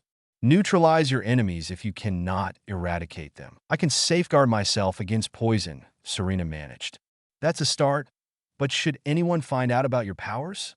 Jaciner arched a brow. "They could burn you alive." Serena suddenly felt a chill settle upon the surface of her skin. "I would still survive," she managed, "and be hunted all your life, or killed another way." Jaciner shook his head. "You cannot ever stop fearing for your life now. Our parents should never have agreed to this. Mother should never have paraded you so shamelessly in front of visiting guests." His voice was filled with regret. Jaciner sat down upon the chair, exhaling and putting his face in his hands. Serena came beside him. "Jaciner," she began, hand gentle upon his shoulder. He looked up at her. "I will take your advice. I will be careful. That's not enough. You need to appear innocent, and you need to get your husband on your side, at least." He insisted. "Provide him with a male heir as quickly as possible. More children is preferable. I assume you have potions that can help with the matter." Taken aback, Serena nodded. "Use them," Jaciner insisted forcefully. "And remember, every lady here, especially as you are the foreigner, will be looking to usurp you and have the king and prince put you aside. The highest born will be aiming to be Prince Rhaegar's wife. The less adequate ones aim to be his mistress. Everything depends on him, and on pleasing everyone by maintaining an innocent charade." Just then, the door knocked. Both siblings nearly jumped. Serena stiffened, as Jaciner had his hand upon the knife belted at his waist. She shook her head. "Who is it?" he called. "An invitation, my lord and lady." The servant called from the other side. Serena nodded and Karina opened the door. The servant handed a parchment scroll, sealed with red wax and a string. Serena watched warily as Jaciner read through it. "The queen has summoned us for a private dinner in her chambers," he said shortly, tossing the scroll aside once the servant had left. That night, Serena was dressed in plum silk. It was so smooth it ran through her fingers like water. She had never felt anything so soft, but her palms were damp, and the amethyst-encrusted silver jewelry did not aid her in the slightest. "What do you think she wants?" Serena asked. She resisted the urge to rub her hands on her dress. "I am a witch. I am a Vila. I am the daughter of House Valaris," she forcefully reminded herself. "Firstly, to find out what kind of wife her son will be gaining, and to see if you are a threat. Jacina replied calmly. A threat? Serena was bewildered. Why would she consider me a threat? They were being escorted by 2 Kingsguard and the servant as they made their way to the part of the castle known as Rhaegar's Holdfast. It was a fortress within a fortress. The walls were 12 feet thick by the looks of them, surrounded by a moat filled not with water, but with deadly spikes ready to impale anyone unfortunate enough to fall. The only way in or out was through the drawbridge. The royal family's quarters resided within Rhaegar's Holdfast. She might think that you are about to usurp her authority and place over the court, over her country, over her son. Jacina gave her a look. At times like this, I am glad I am a man. At least we think and deal with our rivalries head-on. You will be confused. Thank Merlin, he was speaking in Lyseni. Thank you, my dearest brother, Serena said sarcastically. Now can we focus on meeting the royal family? They arrived at an intricately carved pair of heavy wooden doors. 2 knights stood on duty. Serena saw the cloak that flowed from their shoulders, white as snow. The Kingsguard. Immediately, they opened the doors. They needed no introduction. Inside, Queen Rhaegar was there, conversing quietly with her son, Prince Rhaegar. Rhaegar Targaryen turned. It appeared to be a Targaryen custom for him to wear blacks and red. Admittedly, it looked much more elegant than if he had shown up in robes of peach, pale blue, or orange. Black was always elegant, and he stood straight and tall, broad-shouldered and regally impressive in black trousers, a black silk knee-length caped jerkin with large, open sleeves and boots polished to a shine. The 3-headed Targaryen dragon was emblazoned in front. It wasn't overly ornamented, but it was respectful and tasteful enough not to offend the most critical. Yet what Serena liked was that while he did appear respectful, he did not wet comb his hair or oil it until it was drenched, nor did he dress in such frippery. He was not showing off to impress her. This was no braggart, but it might not mean that they would be agreeable to each other. Queen Rhaegar turned. Serena saw that she had indigo half-circles beneath her eyes. She looked tired, yet she was kind. Greetings and welcome once more, the queen said warmly. Serena curtsied and Jacina bowed. The queen's eyes never left hers, but Serena did not relax nor allow herself to look at the prince. She was too wary to be at ease. Please sit, the queen invited, and the servants pulled out the chairs for them to sit down. I understand that it is very different here in King's Landing than in Liss. Different, your grace, but it does not necessarily mean bad, Serena informed. Queen Rhaegar's eyebrows rose in interest. Oh, and are you eager to learn more? I am always eager to learn, Serena said, evenly meeting the queen's gaze and holding it calmly. I have always sought to learn. My sister is a voracious reader and a scholar, Jacina explained. He took a sip from his chalice. She has already learned about not merely Westeros, but the peoples and lands of the known world. Truly, Queen Rhaegar laughed lightly. Then I believe the 2 of you have something in common. She glanced at her son. Serena blinked. Rhaegar asked her, which books and subjects do you enjoy? Surprised, Serena answered, many things. I enjoy learning of the customs, beliefs, and lands of different peoples in Essos, the Summer Isles, Sothyros, and here in Westeros. I have spoken with peoples from various parts of the known world when they were invited to my parents' estate. I always sought to question them. Rhaegar looked surprised and even impressed. I always wished to travel to distant parts of the world to learn, but of course, that was not possible. She managed to keep the resentment from her voice. Of course, she traveled, but it was always in secret, with few companions, heavy disguises and disillusionment charms, and constantly having to confund just about everyone on her whereabouts. Rhaegar was gazing at her with a look on his face which she could not decipher. Jacina, his eyes flicking from Rhaegar to her, cleared his throat. In any case, sister, you are already in Westeros. Surely this is exciting and adventure enough? He pressed, with the slightest bit of insistence that suggested that he did not truly appreciate Rhaegar's fascination turning up a notch. Before Serena could respond, servants appeared bearing platters of food. There were crab pies, steaming hot, pheasant basted with honey, herbs and spices, a salad of sweetgrass, apples, and rosemary, fish poached in wine-red sauce with oranges, lemons, and pepper. It smelt quite good, much to Serena's relief. But now she remembered that she was in severe danger of poison. As sumptuous as the meals in King's Landing were, they were like the courtiers. They could mask foulness with charm and beauty. The queen did not seem to be overly concerned. The wine server came to refill their glasses, not that Serena's required refilling. The wine was also good, she noticed as she sipped cautiously. In any case, she kept antidotes to common and rare poisons to be certain. "Oh, do forgive my neglect of my manners," the queen suddenly stated. She gestured to the King's Guard knights. "May I present Ser Barristan Selmy and Prince Lewin Martell of Dorne?" They bowed their heads. Jacina nodded politely towards them. "Indeed, even act is a great honor," Serena stated. "Indeed. Both your names ring with them even across the narrow sea." As well it should.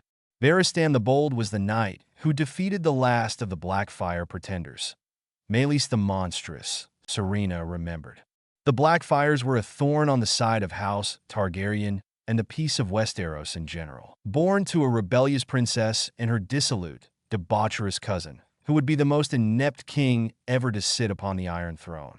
The first demon Blackfire had featured in the histories of the Seven Kingdoms as an acknowledged bastard, or love child as the people in her previous life more commonly knew them as. He had been given the name of Aegon the Conqueror's Blade when his father bestowed the sword upon him.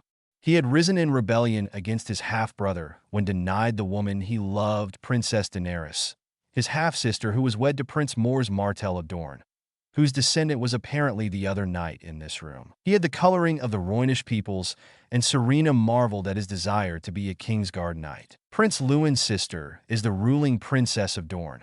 Queen Rhaella continued the conversation between bites as they ate. "And one of my oldest and dearest friends.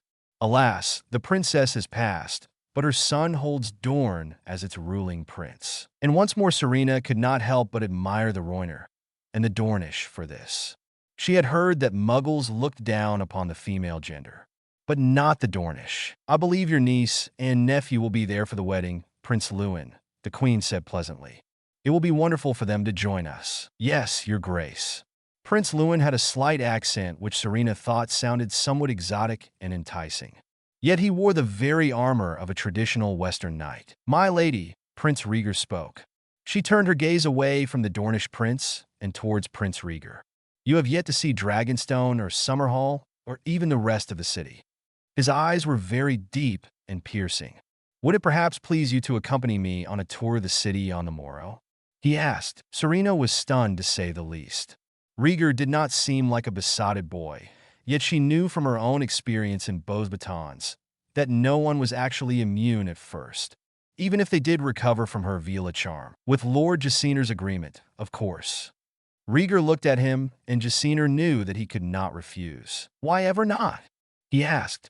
"I believe in any case that I must send a message back to our family, informing them of the results of the negotiations. In addition to this, I must see the final preparations in regards to the dowry and the bride price, as well as the traditional inheritance my sister is entitled to as a daughter of our house." He looked at her. Rhaegar nodded in understanding, but Serena was too surprised other than to nod her head. "Thank you, your grace," she managed. "That is very kind." After a dessert of strawberries and peaches and cream, the queen bade them good night, and Prince Rhaegar, as was protocol, kissed her hand. His lips seemed warm, even burning hot to the touch as they landed on the cool surface of her skin. His indigo eyes met hers, and Serena wondered what she was in for. Serena had placed countless wards around her quarters, Jaciners and their entourage. She remembered that servants would often be sent to summon her, and Kingsguard knights, but she ensured that the spells only affected those with hostile intents. She then went on to sleep, but her dreams were turbulent, restless, and disturbing, like a hurricane. She dreamt of fire, dire rising to the sky, tongues of flame licking up to the moon. She dreamt of ice, frosty blue hail, and snow, so freezing and thick it blocked out the sky and buried the land under countless layers. She dreamt of a man garbed in red and black armor, dark purple eyes sparkling. Rhaegar was smiling at her warmth radiating out from him, a blessed distraction and temperature from the ice and the fire. She dreamt of his voice. "You know what guides us, and the dragons as 3 heads." Suddenly, a cloud of fire turned green, an impure, terrifying, poisonous green, every bit as dangerous as the killing curse, if not more so. The fires rose, threatening to engulf the castle. She dreamt of 3 eggs, laid within 3 cradles. She dreamt of the figure of a woman dressed in the finest silks and Myrish lace, a crown on her head, a dragon on her shoulder. It gave a cry, a shrill, screeching sound that echoed throughout the stone halls. Then the fire was back, green and choking, and the ice which stung and stabbed worse than any Valyrian steel sword. It threatened to choke her, to weigh her down, to burn her and kill her all at once. The fire on one side, the ice on the other, and the sound of voices like crackling ice amidst the shriek of the dragons in the distance. She knew they were coming closer. She just didn't know who would reach her first. And she saw the Iron Throne, dark, sickening, menacing and threatening. Uncontained, unlimited, mad power. The madness which threatened to spread. It towered above all, and she struggled to escape its shadow. And within the towering, dark and grim monstrosity, a man was seated, wearing a heavy crown of red gold with 3 dragon heads, their eyes gems. His hair and beard had grown long, scraggly and matted, his long, talon-like fingernails grasping the arms of the throne, blood seeping from his fingers and dripping onto the floor to mingle with the blood which had already pooled there. Blood, which she realized in horror, that flowed like a river into a sea or ocean full of blood, and an island of corpses and ash. She was surrounded by them. And then the flames were back and the cracking ice and snow. She was surrounded with it, as she was surrounded by the piles of corpses. Corpses which she saw in horror, which began to shudder and move, to pull themselves to their feet and reach out towards her. The fire rose higher, as did the ice and snow. A fevered glint was spotted within the man's eyes, a horribly familiar, maniacal glint in his lilac eyes. "Burn them all!" he yelled as Serena gasped, jolting herself awake. She recognized that voice. It was Ares. New friends, old ones, and new territories. Queen Rhaegar looked tired. Serena could see the shadows under the queen's eyes. They were walking, greeting each of the ladies who had arrived in court. Some of them had been pressed by their families to serve the soon-to-be crown princess or the queen as ladies-in-waiting in the hopes of gaining power, wealth, and influence of their own. Most of them, or all, were resentful of being there to serve a foreigner. Serena knew they had been eagerly hoping to be chosen to marry Prince Rhaegar and be queen, and they hated the idea of serving a foreigner. No doubt most of them would be trying to take advantage of her. Serena remembered her days as Gabrielle and Beaxbatons. How some had shunned her outright, called her half-breed, and worse names. How they played cruel pranks, incinerating homework, landing her in trouble, destroyed her cauldron and other equipment, even landed her in the hospital wing, until the teachers, including Madame Maxime, bless her, put a stop to it. They hated to have her sit near them, always mocked, scorned, and insulted her, even if she asked politely. Some even pretended to be her friend simply to take advantage of her, trying to share some of the attention, or turning against her when some boys she didn't even like gazed her way. Some stayed as far away as possible, not wanting to be compared to this radiant vision, especially as a developing teenager. It's no different, Serena thought grimly. The only difference was, now she was wiser, more experienced, not a naive 11-year-old. She knew what to expect. And here, Queen Rhaegar suddenly announced, Lady Cersei Lannister, Lord Tywin's only daughter. Serena looked, the Lannister girl, the daughter of the hand of the king. She was beautiful, very young though, but she would no doubt count as one of the most beautiful women Serena had ever seen once she was grown. Her skin was flawless and fair like cream, her features fine and sculptured, like a perfect porcelain doll. Her hair was spun gold, and her eyes emeralds. Serena remembered Harry's emerald eyes. Then she remembered Harry's Hogwarts house had the colors of red and gold, and the emblem of a lion. Like this girl's family. Very beautiful or not, she had looked haughty striding through the hall as if she owned the place. Serena had seen her enter, and then her world came to a crashing stop. A damned, painful one. Cersei Lannister screeched to a halt, in a metaphoric way, when she saw Serena. It didn't take long for her to catch a glimpse. It never did. Her expression was downright hilarious, priceless. Cersei Lannister's face had totally transformed from porcelain doll and ice queen to, well, this. Her jaw crashed or smashed to the ground. Serena was certain that if she was carrying something, she would have dropped it. Her eyes nearly popped out, bugging like a frog's. She just stood there agape with shock, amazement, and horror. Then, the Lannister girl's eyes filled with tears like a toddler whose hand had been caught in a door, like they couldn't believe the door had the nerve to hurt them like an enemy. At this, Serena had to bite her lip. She couldn't decide whether to howl with laughter or seriously pity the girl. In all honesty, if she did laugh, who could blame her? Cersei Lannister reminded her all too much of the girls at Baratheon's. She even ended up in the infirmary because of those jealous, arrogantly superior, spiteful, bullying bitches. Then Cersei Lannister's face changed. It grew red with fury, almost as crimson as her dress. Her mouth firmed, her fists balled. Cersei's eyes had narrowed dangerously. Her eyes were emerald, like Harry's. Her house colors were also red and gold. She remembered that they had told her that their house colors in Hogwarts were red and gold, and their symbol was a lion. But by the look and expression on her face, Cersei Lannister was nothing like Harry Potter. Harry would never dream of leaving an 8-year-old girl to die in a lake in winter. Cersei wouldn't have minded. Perhaps she would even love it. She could not contain the look of pure, unadulterated fury and pure loathing on her face. Queen Rhaegar noticed this and frowned. That girl really had trouble being subtle. Lady Cersei, has your Lord Father spoken to you on whether you will be remaining after the celebrations? She asked. Cersei shook her head. No, Your Grace, she answered, barely managing to drop her eyes before the queen. I'm afraid I do not know. Despite her disliking this girl, Serena felt sorry for her. She knew how different it was from 21st century France. Having your worth measured and falling short on expectations, on beauty, wealth, breeding, and fertility alone was terrible. Having your father push you around like a pawn for his own advantage without a care for your happiness was also bad. Believing that your worth depended on that itself was even worse, especially if you somehow, through no fault of your own, fall short of everyone's expectations. Gabrielle or Serena at least knew what it was like to be happy, loved, and free. Cersei Lannister did not. Such a shame. The queen tooted and walked off. Ouch!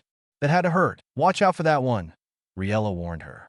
Cersei may be as beautiful as her mother, but Joanna had a sweeter soul if ever there was any.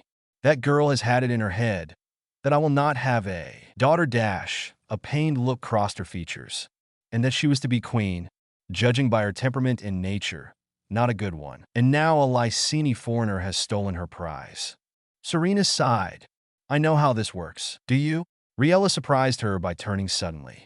She is Lord Tywin's daughter, the second most powerful man in the Seven Kingdoms. He runs everything. We would not have survived without him. Yet my husband has trampled on his and the rest of the Lannisters' pride for years. And this was not a family they could afford to insult. Serena remembered from her lessons that they were the wealthiest in Westeros. Do you think there will be trouble?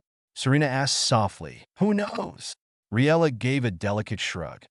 We can only hope and pray, my dear, and not anger Lord Tywin further. He is not a man who forgets an insult. He never smiles either, apparently.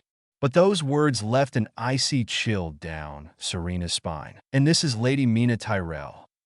They stopped before a girl with soft cockades of curling brown hair tinged with red, skin as fun-blemished, and fair as cream, a heart-shaped face, dainty features, and doe eyes of soft brown tinged with apple green. She cast her lashes down and performed an exquisite curtsy. Your Grace, my lady, I am truly honored to be here at court, she said sweetly. Lady Mina, the roses of High Garden bloom with such exquisite beauty that it always gladdens us to see one of them. Rhaegar said, It is we who are honored. That one, she said to Serena as they walked away, is the daughter of Lord Luther Tyrell. His eldest, her mother Lady Olenna, formerly of House Redwine, is the one who rules Highgarden and the Reach in actuality. They call her the Queen of Thorns because she is a formidable woman, and because of her way of speaking, she does not shy from the truth.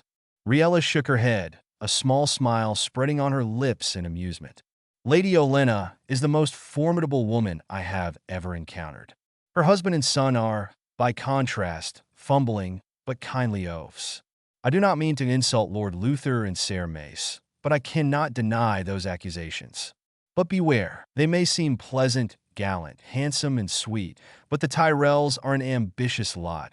Just because they hide behind roses does not mean they are not formidable and deadly. Nothing goes unchecked or unmissed by Lady Olenna, and you can be certain her daughter reports everything back to her. They also control the Reach, the most fertile part of Westeros, the bread-basket of the Seven Kingdoms, Serena murmured. The queen looked pleasantly surprised. Yes, you are learning well. Serena nodded, grateful for this praise. Princess Elia Martell. She blinked. A Dornish princess. Only the Dornish title their ruling family as princes and princesses. The young woman that came before them had a warm-tinted, sun-kissed complexion, sharply contoured features, slanted liquid black eyes, and a lithe and slender frame. She was exquisitely beautiful, but in an exotic way. Princess Elia. And Serena noted that Queen Rhaella had said her name more warmly than she had the previous ladies. The sun shines in King's Landing at last. Elia performed a curtsy. Serena, despite her wariness and reservation, could not help but take an instant liking to this lady. Her smile was warm and genuine, sweet, but she did not seem like a naive fool. And in both lives, Serena/Gabrielle had learnt the hard way to separate charm and sincerity. While she could not be sure of Lady Mina, Princess Elia certainly seemed to pass the test. Your Grace, it is wonderful to see you again, she said sincerely. How fares your princely brother? The queen asked. Doran is well, as is the rest of our family. Dorn prospers with his guidance and with your blessing. We hope it is the same. Elia's surprisingly kind eyes turned toward Serena. My lady. She said it with more warmth than Serena had ever experienced in a young girl. My lady, welcome to Westeros, Princess Elia said to Serena. Belated as it is, and congratulations on your oncoming marriage. Serena still couldn't sense any ulterior motives or secret malice. She could not help but smile. Thank you, Princess Elia. It is very kind of you, she said. She seems a sweet girl, Serena remarked to Queen Rhaella. She is, the queen agreed, which is why I would have her as one of your ladies. Serena nodded. She had no problem with that. Serena could not understand how everyone in Westeros coped with so many nobles. Nearly all of them were greedy, squabbling, meddlesome, and with a clear lack of interest in the common good, only in enriching their coffers and increasing their standing in the eyes of others. But in hindsight, she realized they basically had no choice. Each of them had been taught and trained that the sun rose and set on their own house, and the king. And the only way to gain happiness or financial security wasn't working your heart out. It was marrying your way up, gaining alliances, and so forth. In a way, she could understand why her mother in this life, Lady Sarah, had seen fit to do so to her. She believed there was no greater act of love for her child and for the rest of her brood. No matter how terribly she treated Belager, she was protective of her family's legacy. It still galled and chafed her that her mother would choose favorites. Serena did not know if it was common for mothers in this world, or in the Middle Ages in her first world, to have favorites, but Lady Sarah certainly did. She knew that mothers here favored sons, craved and possibly loved them more than their daughters due to importance. But who knew? Serena swore that no matter what anyone said or required of her, she would love all her children equally and none less than the others. She'd spent so long grieving over the past, and although there would always be a part of her that grieved for all that she had lost, she considered herself fortunate. Who else could span entire worlds? Who else could be so loved and cherished as she was by her family in her first life, and by Jaciner? The doors opened. In came Rhaegar Targaryen, dressed in black and red, the Targaryen colors, with the red, three-headed dragon emblazoned on his doublet. Yes, Serena had to admit her future husband was very handsome. He certainly caused quite the stir. She remembered being around the Hogwarts champions. Victor Crumb, fierce and fearless, who was also an international Quidditch star. The handsome and highly skilled Cedric Diggory, before his tragic, terrible end. Beautiful and incomparably lovely Fleur herself. and the famous, courageous, and gallant Harry Potter, the boy who lived. The reactions around Rhaegar were very similar. Gabrielle had been only 8 at the time of the Triwizard Tournament, but she remembered it clearly. Prince Rhaegar was flanked by members of the Kingsguard, Ser Arthur Dayne and Ser Oswell when she remembered. "Lady Mother, my lady," he greeted each of them. Serena's heart gave an involuntary skip against her wishes and reasoning when she noticed his dark indigo eyes were fixed solely on her. The queen smiled mechanically.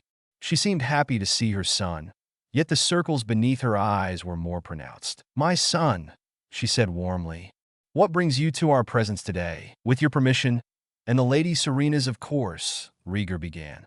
"I would like to invite her on a tour of the city." Serena nearly jolted at that. Now that was surprising.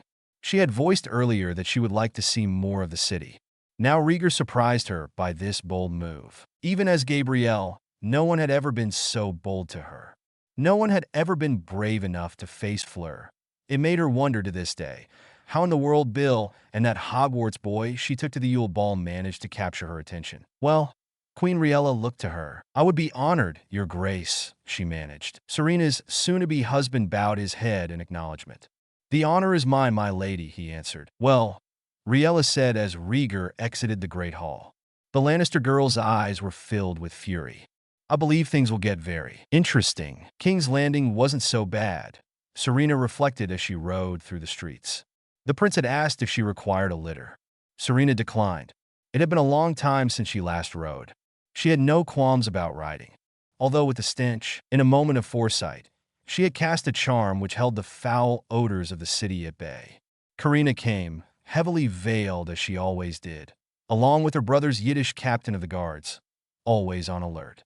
Jaciner had decided not to go. The city itself was north of the Blackwater Rush, where Rhaegar had warned her not to venture. It appeared a great deal of people had met more than their fair share of accidents along the river, and held 3 great hills, named after the conqueror and his sister wives. Aegon's Hill contained the Red Keep, in the southeast corner of the city, overlooking the waters of Blackwater Bay. Viseigna's Hill was surmounted by the Great September of Baelor, the marble temple with its dome and 7 graceful crystal spires. That was where they would be married, not 3 days hence. As Rhaegar helped her dismount, Serena cast her eyes upon the magnificent structure. Truly, it was not as big as the Red Temple in Volantis, but it was still quite imposing. The statue of Baelor the Blessed, a tall, thin man with a beatific, serene expression upon his features, stood to welcome pilgrims and worshippers alike. The prince graciously led her up the steps and into the September. It was 7-sided, like all the temples of their faith, and the entrance hall was a vast array of overhanging lamps. Serena could not help but gasp. Rhaegar smiled at that. She had not been much impressed by the Red Keep, or the city's stench. But this was a marvel of art and architecture, of light and color combined, holding globes of leaded, colored glass containing many candles held within. Here, Rhaegar guided her, leading Serena to a pair of double doors. They swung open, and inside was as magnificent and wondrous as she could have possibly imagined. The floors were made of marble, with 7 aisles leading from various doors, which met beneath the dome of glass, gold and crystal. The dome itself shone, casting a rainbow array of light and color, reflecting on the stone below. Great windows stood, made of stained glass, and 7 altars set with candles. The statues were gigantic and imposing to say the least. Serena felt small, like a beetle in a giant's world. There, Haigardgestired, the altars of the father and the mother, where we would be married. Serena gazed at the gigantic gilded statues of the 2 deities and remembered her childhood in France. The Muggles built many cathedrals. She herself had never been indoctrinated into any particular religion, but the cathedrals were a familiar sight in her former life as Gabrielle Delacour. "It's magnificent," she said truthfully. Rainey's Hill, on the other hand, held the Dragon Pit. That was a former glory, a charred, crumbling ruin with its dome collapsed. The Targaryen dragons that had been hatched and reared inside the Dragon Pit were not as large as the ones that had been hatched before its rise. And Serena could see why. She'd been close friends with Charlie Weasley in her previous life, and Charlie would have been beyond horrified and outraged to think of a dragon being treated in such a way, like the one kept in the bowels of Gringotts. Its remains were black and charred now, but even before its ruin and decay, it must have been dark, dank, cold, and for dragons immensely claustrophobic. Serena understood that there was no other way for muggles, in their eyes, to keep dragons without harming the entire city. But she was not happy, nonetheless, at what those poor creatures must have suffered whilst in the dragon pit. Charlie Weasley would have been beyond upset. "What's that over there?" she asked, tearing her gaze, all too happily, away from the ruin to the west of Rainey's Hill. "That is Flea Bottom, my lady."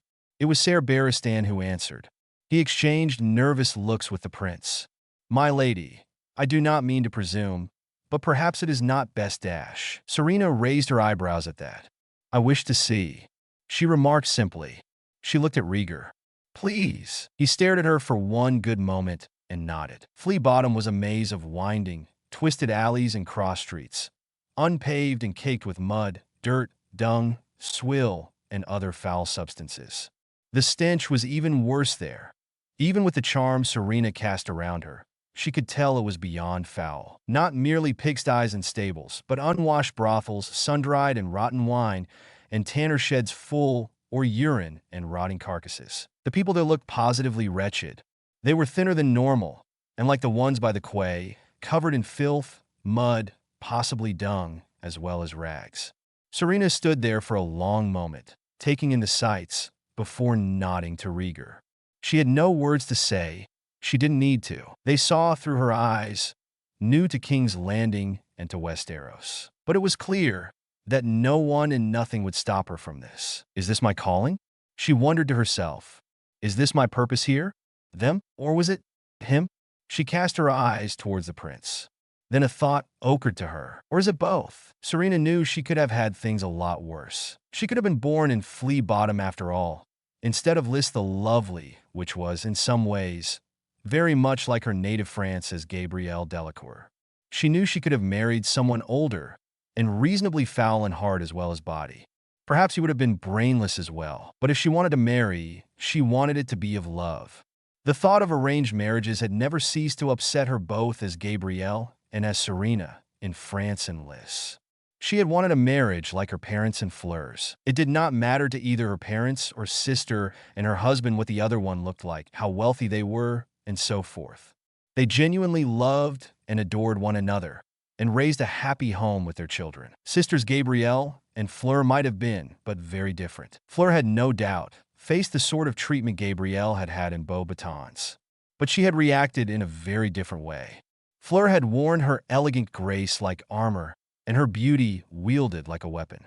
It was her way of protecting herself. It was only years later did she realize that her sister might have been more vulnerable and lonely than she dared to admit.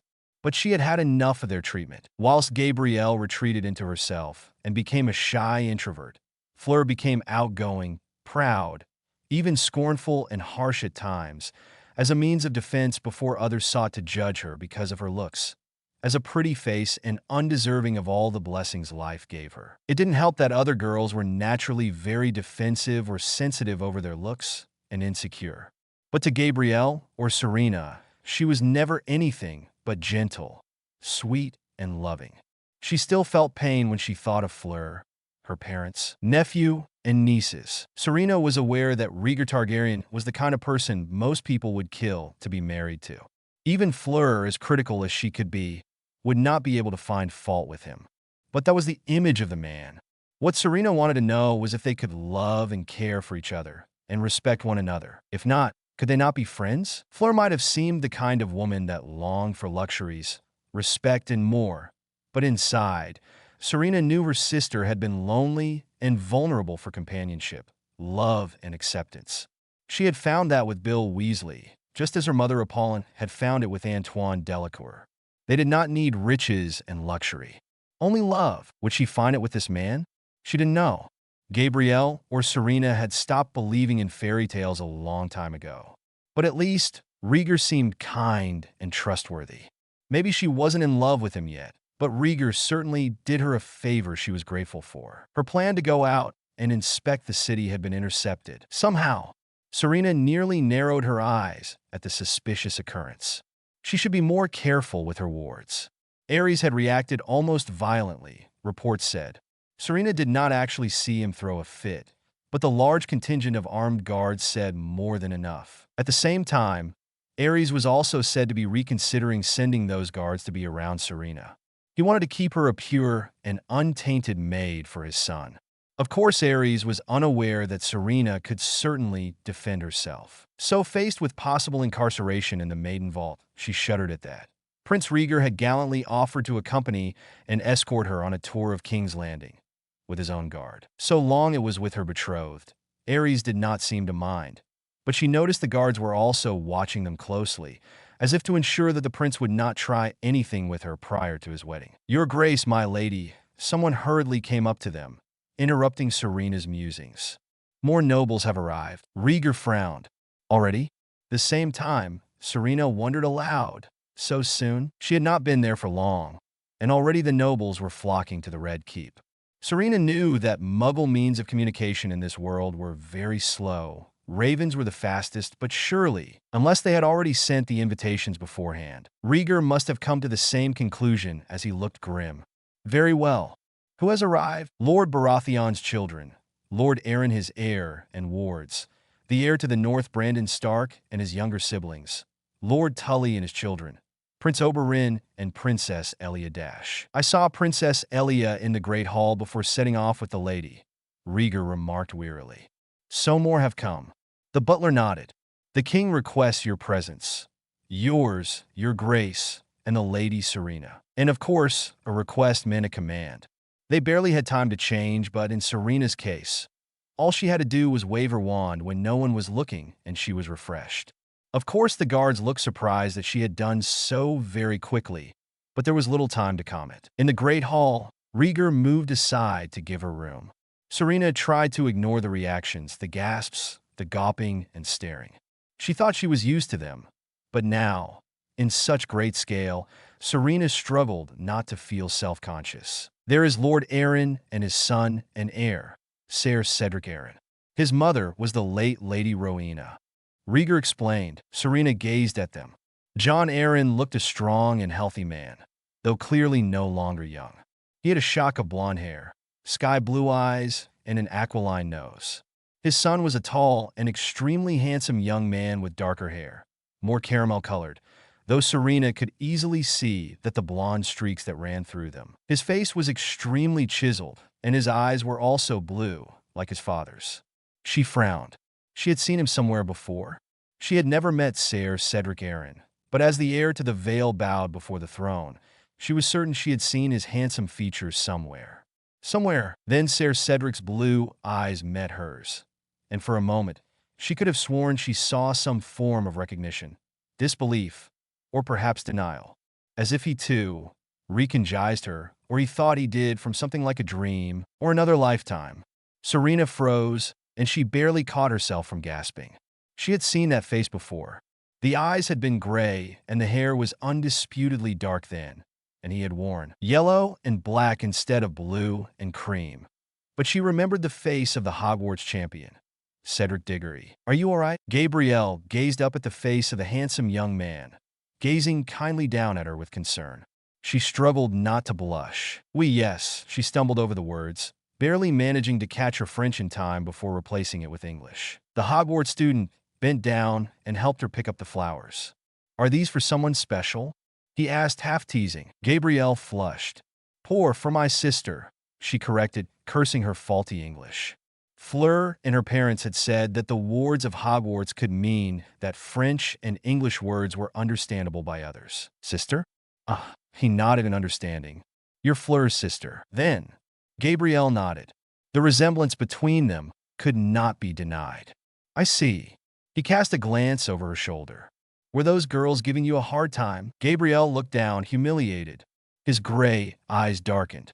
"Ignore them," he said darkly. "I'm going to have a word with them on how they treat guests." He assured her. "I'm a prefect. It means I'm in charge of some students," he explained, seeing her questioning look. "I'm so sorry you had to witness that." He stood and offered his hand. Gabrielle took it, and he handed her the bouquet she had brought for Fleur. "Your sister's this way," he said. "Stay close now, so you don't get lost." Yes, it was Cedric Diggory. She couldn't be certain, but she saw recognition in his now blue eyes. As blue as her eyes were now purple. She was sure he remembered her. But surely, it cannot be, could it? Ser Jacelyn Baratheon of Storm's End, his younger siblings Lord Robert and Lord Stannis Baratheon, son of Lord Stefan and Lady Cassana of House Baratheon and the Stormlands. Came the announcement in strode a confident young man, and Serena's heart gave another uncomfortable jolt in her chest. At first she had thought that Harry had landed himself in Westeros, but Harry never strode like that. Still, the young man had hair that was tousled and untidy, though it did not look half as bad on him. Black as coal. He had the same thin face and jaw, and she noted that he had the same mouth and eyebrows, but his nose was longer, and somehow his frame was also different, lean yes, but muscular and not as thin as Harry had been. His eyes were also a nice hazel color, the same shade as Lady Cassana Baratheon, and he had her slimmer bone structure, though Lord Stefan's build was present as well. This was not Harry Potter, though he looked eerily similar. Too similar for comfort. It was clear that Cedric Aaron also had the same thoughts as he watched Ser Jacelyn strode in front meeting his father along the way. They bowed to the king, though Ser Jacelyn's eyes cast this way and that, as if cocky and mischievous.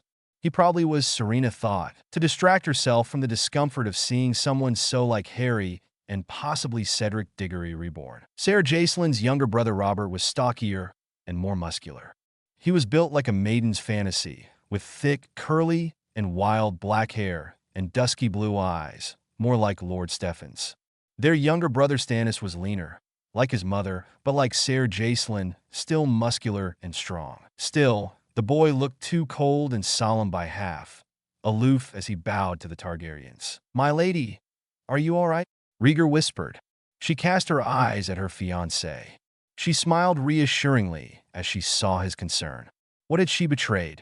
"Perfectly fine, your grace," she managed. Rhaegar did not seem at all convinced, but he allowed it to slide, although the concern did not entirely dissipate. Serena could see. Lord Hoster Tully of Riverrun and the Lord Paramount of the Riverlands, his son Lord Edmure, his daughters, Ladies Catelyn, Lisa, and Lilian Tully. The herald announced. They were red-haired and reminded her of the Weasleys. Was she destined to meet the reincarnations of the one she had known in this life, or to see someone very similar? The eldest of the Tully daughters looked beautiful, and by all standards, a well-bred, well-behaved young lady, someone any father would be proud of, Serena thought. She had a fair skin and oval face and eyes as blue as the rivers of her home.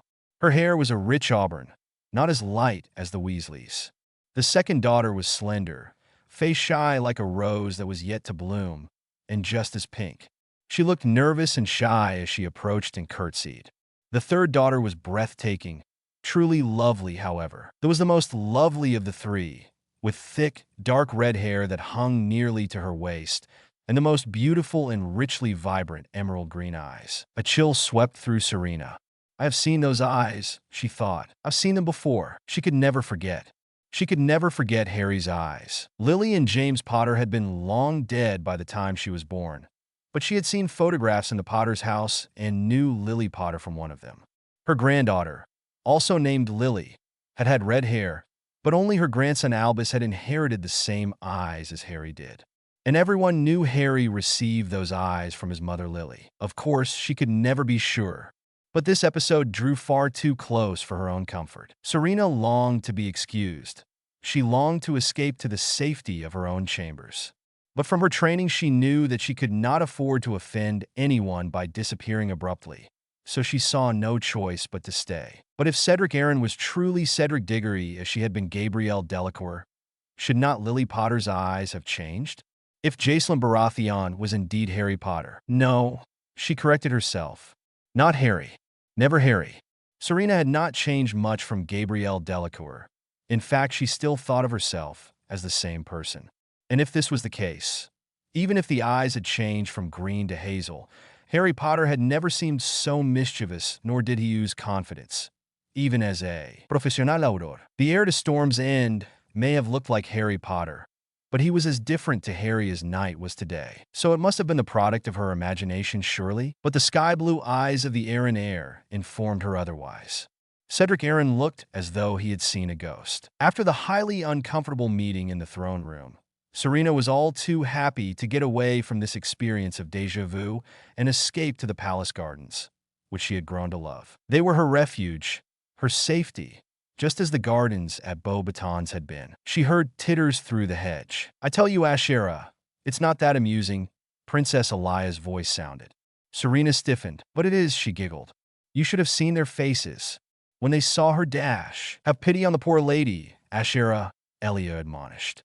"You might enjoy the attention, but imagine being gawped at and drooled at, but for all the days of your life?"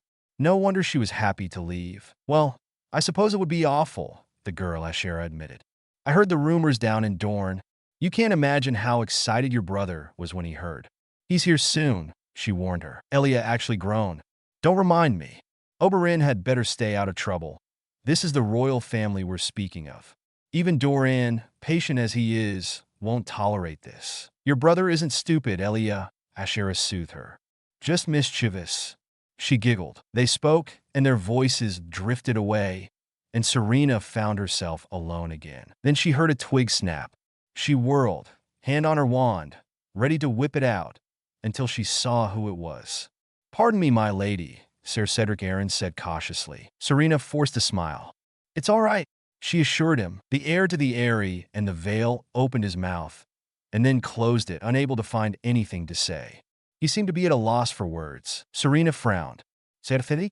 Is something wrong?" "No," he hastily corrected.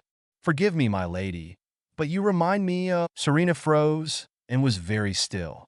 "Of no one." The Arryn heir shook his head. "Forgive me.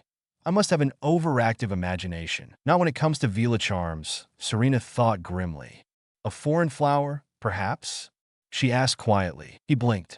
Feeling bold, brave, or foolish enough to confront him, Serena took a few steps forward until she was looking at him straight in the face. "Well," he stammered. "My lady, you are dash." "I don't mean me," Serena said, refusing to take her eyes off him. "You've seen this face before, haven't you? Except for the eyes. Blue eyes. Just as I once saw eyes that were gray, even for a short while." Cedric Arryn drew a sharp breath. "Fleur," he said, as if finally confirming something, a suspicion which he had had all along. "So you are Fleur?" "No," Serena answered. She took a step back. Her eyes were grim. "But you are Cedric Diggory." Now it was his turn to freeze. Serena could not fault him. It must have been a lifetime since he last heard that name out loud. "If you're not Fleur," he whispered, finally managing to find his voice. "But you knew my name, Dash." "I'm Gabrielle," Serena said. "Or I once was." "Gabrielle Delacour?" Cedric breathed, as if unable to believe his own ears. "Fleur's little sister? That's how I was usually described, yes." Now it was Serena's turn to be disturbed, to hear that name spoken out loud for the first time in this world. It was very disconcerting. "How?" Cedric began weakly. "How did you get here?" "I might as well ask you the same thing." Gabrielle knows she was. Serena now? Why did she forget? Spoke to him. "The last I heard, you disappeared into the maze during the third task of the Triwizard Tournament. The cup was a Portkey. Voldemort killed you." Cedric recoiled, possibly at the sound of the name. Gabrielle/Serena had forgotten that in his time, people flinched at the mere sound of Voldemort's name. But he had also paled considerably. "It was him?" he asked hoarsely. "But he's Dash." "He's dead now," she hastily assured him, feeling terrible for stirring up such traumatic memories. "The Second Wizarding War is over. We've won. Harry defeated Voldemort." Harry," Cedric said feebly. He sat down on the stone bench where Serena had sat. He held his head in his hands. "What happened?" Serena hesitated. She didn't want to stir up bad memories, but it was her fault she could not keep it quiet and to herself. She owed him an explanation. "I can only tell you what I've heard, what I've been told. I had yet to start school when the war ended." She warned him. "I was only in Britain for a short period of time." "Please," Cedric pleaded, reaching out to her. "Tell me. My father, my mother." Serena winced. "Your parents live," she said softly. She didn't know much about the Diggories, but she had seen them at Cedric's memorial service. They were, understandably, a true mess. Voldemort conducted a ritual in the graveyard. After he used Wormtail Dash. Wormtail? Of course. Cedric had not been there for the full story. Wormtail, otherwise known as Peter Pettigrew. Cedric stared at her, his blue eyes in total shock. Pettigrew's dead. Sirius Black killed him. No Serena Hatlidinaith. He was innocent. Sirius Black never even received a trial. He wasn't the Potter's secret keeper when they went into hiding in Godric's Hollow. That was Peter Pettigrew. Everyone knew that Sirius Black and James Potter were as brothers to one another. It would have been too obvious, so at the last minute, they changed keepers, and Pettigrew became the sole custodian to Godric's Hollow. Cedric absorbed this in silence and shock. He confronted them, Serena continued. Sirius Black confronted them.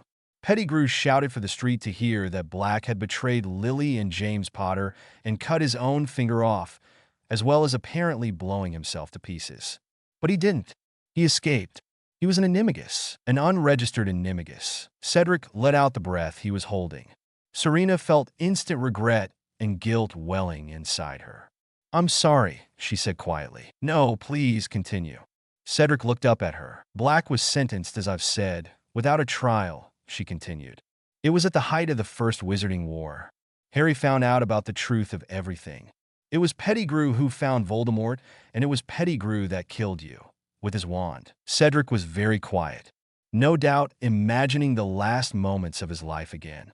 The words, "kill the spare," the incantation, Avada Kedavra, the flash of green light before his life was wiped clean away. Had it hurt? She wondered. It had hurt when the stones collapsed onto her, although she had no time to register the pain, and she had no doubt that was because she was crushed. "I'm so sorry," she whispered. "I'm so terribly sorry. I wished you never died." "I am sorry." Cedric nodded and swallowed. "What happened to Harry?" he asked. Serena proceeded to tell him. She told him what she knew of the graveyard ritual of Voldemort rising. His long hands gripped the seat of the bench until the knuckles turned white.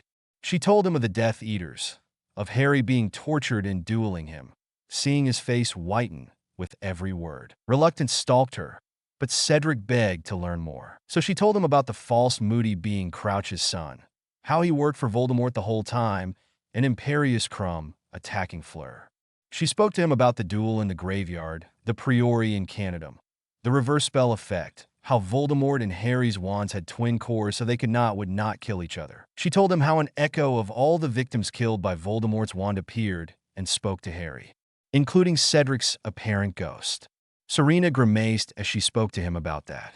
She told him how Cedric's echo and Harry's parents warned him not to let go yet, and Cedric had asked that his body be returned to his parents. The ghosts had lingered long enough for Harry to get to the Portkey. Serena also told him about everyone's reaction to his death, the Ministry's subsequent treatment, and refusal to believe Harry and Dumbledore over what had happened.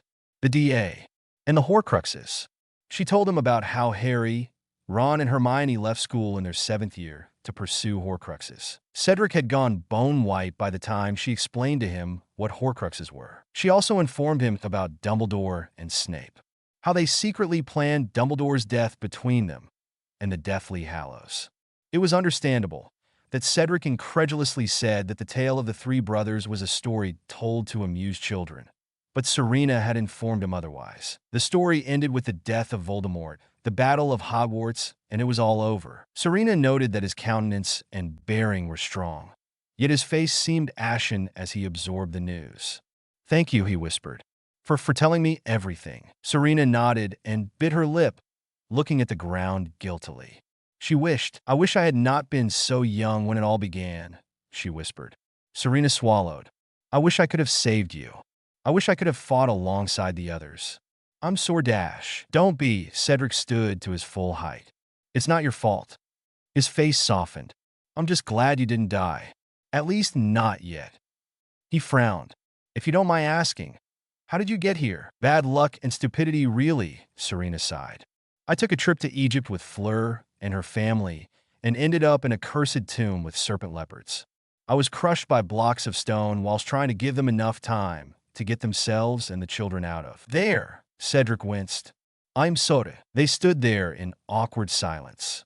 So, everyone is all right? He asked.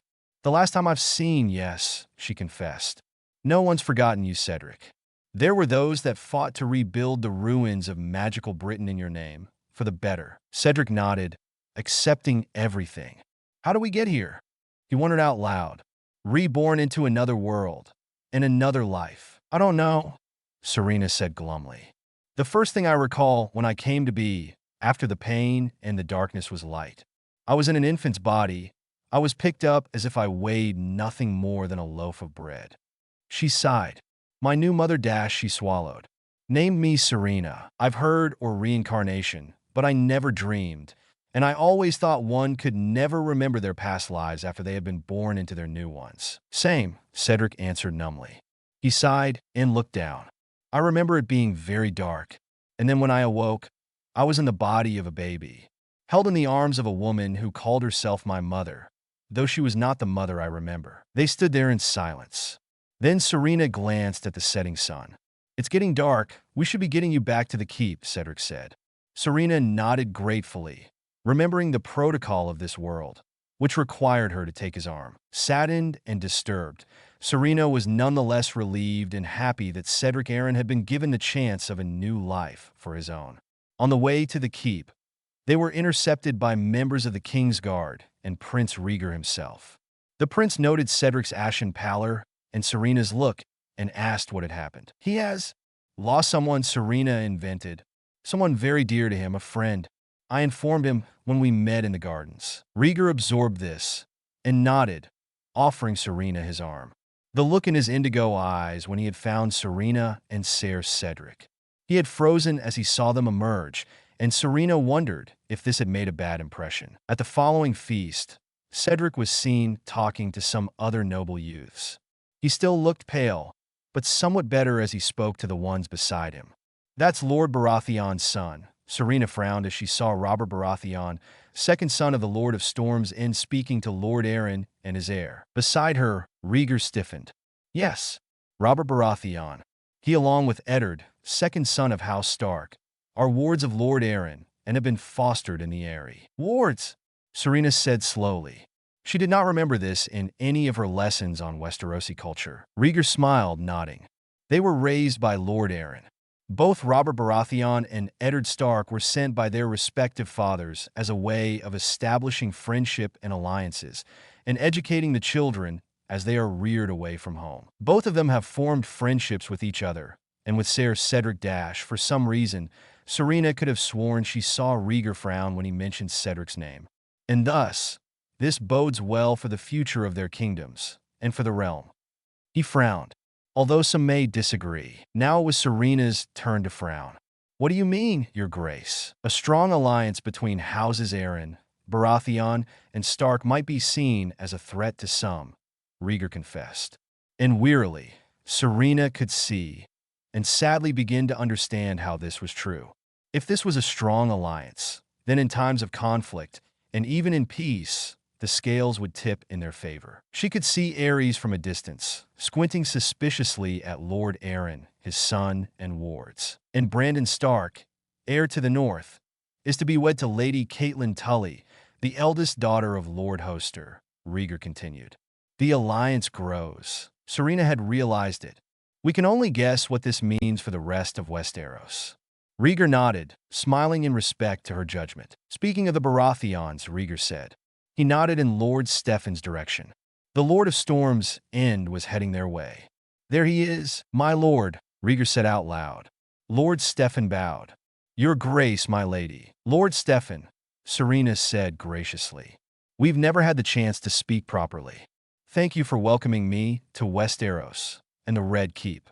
Stefan chuckled. And how is Lady Cassandra? She asked. She is well, my lady. He nodded. He looked to a nearby table where Lady Cassandra sat with her third son, Stannis. Lord Robert was grinning at some passing lady, and Ser Jacelyn was speaking to. Was that Lord Tully's youngest daughter? The one with Harry's eyes? The one like Lily Evans Potter? Come to think about it. Serena thought uneasily as her gaze turned from Lady Lilian to Ser Jacelyn. He looked a little like Harry for her own comfort. She noticed Cedric also eyeing him uneasily. This must have been the first time he had met or seen his friend's brother. And yes, he looked uncannily too much like Harry, although Lady Lilian had the eyes, like Harry's. That was when it struck her. Ser Jacelin's eyes were hazel. The photograph she had seen in the Potter's house. She had not known what color James Potter's eyes were, but the nose was the same length. And if Ser Jacelin was speaking to Lady Lilian, the only one of the Tully daughters to have green eyes, then this meant James Potter. He was Harry's father. Just then, Lady Lilian Tully nudged Ser Jacelin almost fearfully, and both hazel and emerald eyes met her violet ones. Lilian Tully was no ordinary maid. That much had been clear to her before she had been born. In fact, it was clear to her long before that. In Britain, she had been Lily Evans, the only one in her immediate family with such red hair and green eyes. Her mother's hair was reddish-brown, and her father's eyes were a paler green, tinged with brown, like hazel, but Lily had been born with the most vivid red hair and the most vibrant emerald eyes. More than that, she had been the only one born with magic. It was the same case here, only the rest of her family had auburn hair. But as Lilian Tully, nobody could explain why she had emerald eyes instead of the usual blue. The only explanation was that either Lady Manisa Went or Lord Hoster Tully had someone in their ancestry with green eyes.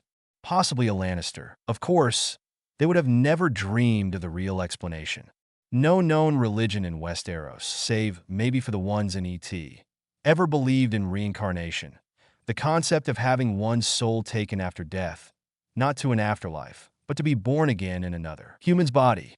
And even then, since when were those reincarnated supposed to remember their past lives so vividly? Lily remembered very clearly when James had come running in the hallway, yelling for her to take Harry and run. She remembered the flash of green light, the terrible scream of grief and horror that ripped from her throat as her husband's body fell to the floor, like a marionette whose strings had been cut. She remembered rushing up the stairs, before remembering, foolishly, that she had left her wand in the living room, like her husband.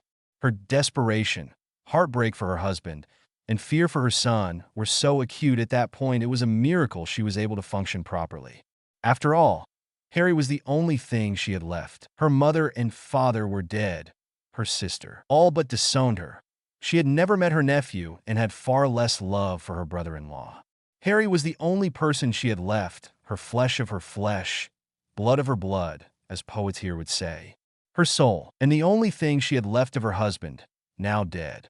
Stifling her sobs, her fears, her anguish and panic, Lily had done everything she could to barricade Harry's nursery, but it was all in vain anyway. She remembered pleading, begging even, before her husband's soulless, heartless monstrosity of a killer, an abomination who warned her to stand aside, as if she would ever do such a thing anyway.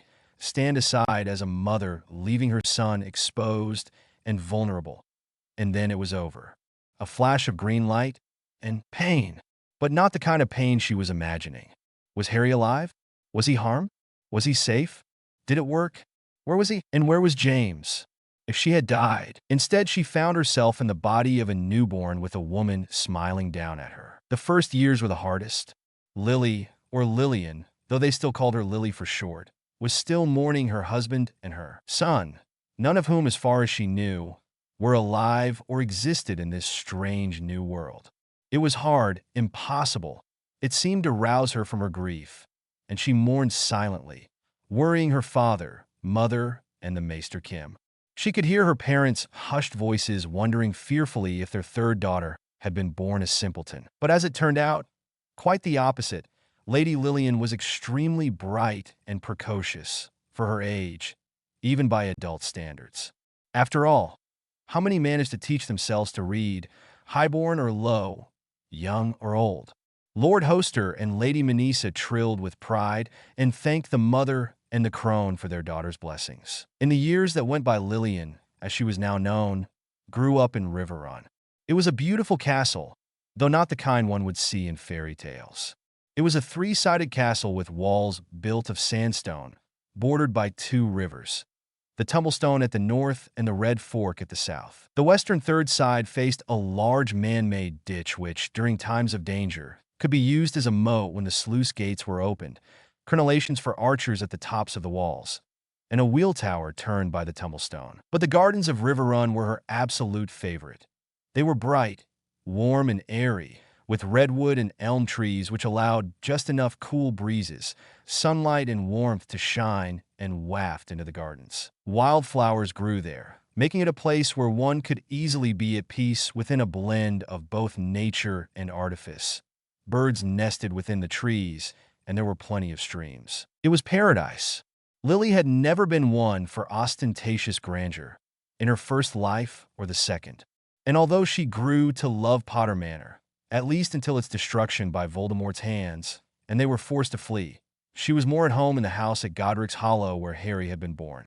It was only that they were so confined. If it had been up to her, Harry would have grown up free amidst nature, amidst all of this. But Harry was not here, and neither was James. How does one reconcile all of this? Lily wondered bitterly. She thought that she would at least be reunited with James and her parents and his in the afterlife.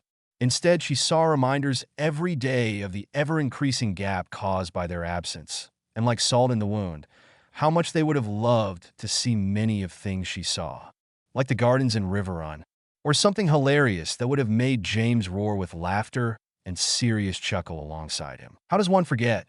Harry was only 1 year old. Even if he survived and the ritual worked, and the chances Lily knew were slim, better a small chance than no chance at all, she had decided. Harry was just over 1 year old.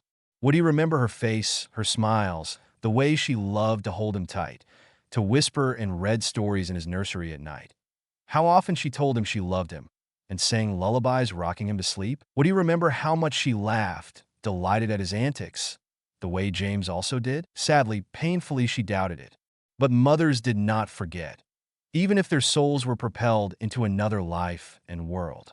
Especially with all her memories, she would have been happy with James and Harry raising the baby somewhere like the gardens of Riverrun. By the time she reached her second adolescence, maidenhood to the Westerosi, Lily despaired of ever seeing her husband and son again. When her father contracted a betrothal between Brandon Stark and Lily's sister Caitlin, she was close to being openly frantic.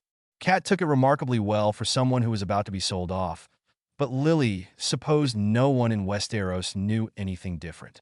This was what it meant to be a highborn, noble lady. Marriages were made for practicality, for reasons of business, survival of individuals, or to seal political alliances. She and her sisters were pawns in the marriage game and the Game of Thrones. Her brother Edmure might have it easier, having more freedom, but even his bride would be chosen by their father. At this point, Lily was grateful to have been the youngest. But she wondered if Brandon Stark, hot-headed, ruggedly handsome and charming as he was, would be a good husband and ready to settle. Down the way, Caitlin was.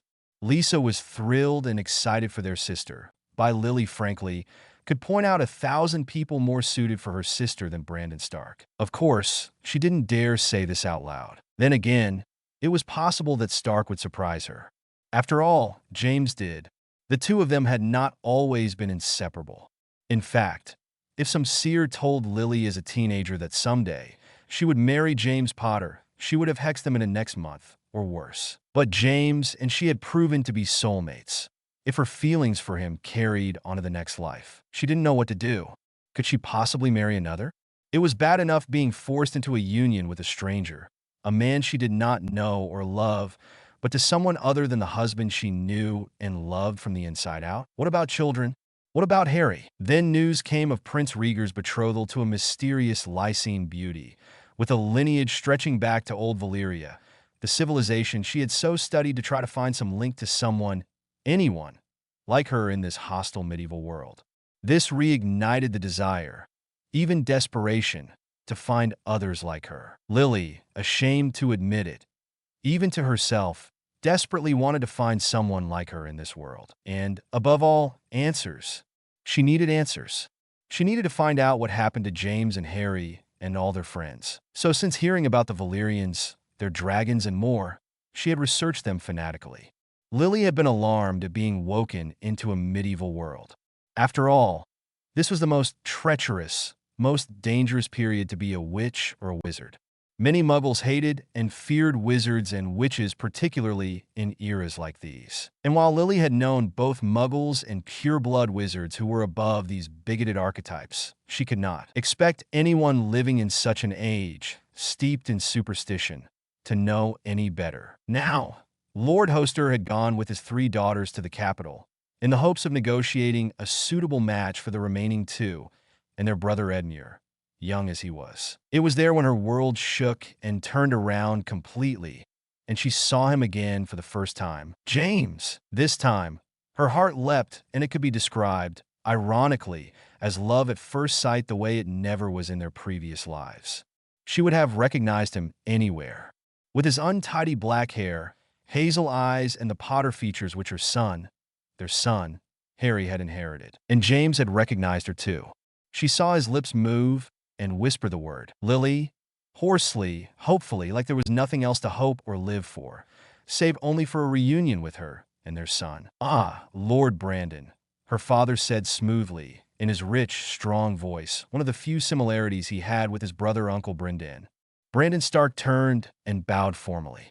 He was a tall, extremely well-built, ruggedly handsome man with dark hair and an imposing stature. Was that distaste, bother, or anything similar which Lily detected in his storm-gray eyes? Lord Tully, he said in a deep, strong voice. Lily fought to hide her disdain. Well, she didn't want her sister to be saddled with this either. It is good to see you, and you, my lady, the heir to Winterfell said, nodding to Cat. Caitlin had curtsied appropriately, as did Lily and Lisa, but Lily could see the faint flush on her cheeks. Lisa fought to stifle her giggles. Lily's lip curled. Poor Cat had no idea the kind of husband she would get, one who would treat her with disrespect and disdain. I hope your journey was not too tiring and that you and your family are well. Quite well, Lord Hoster said obliviously. May I present my younger daughters, Lisa and Lilian. They curtsied, Lily's inside squirming as she faced the Stark heir. My ladies, Brandon said. My lord, Lily said boldly. Her green eyes were none too friendly, that she was certain.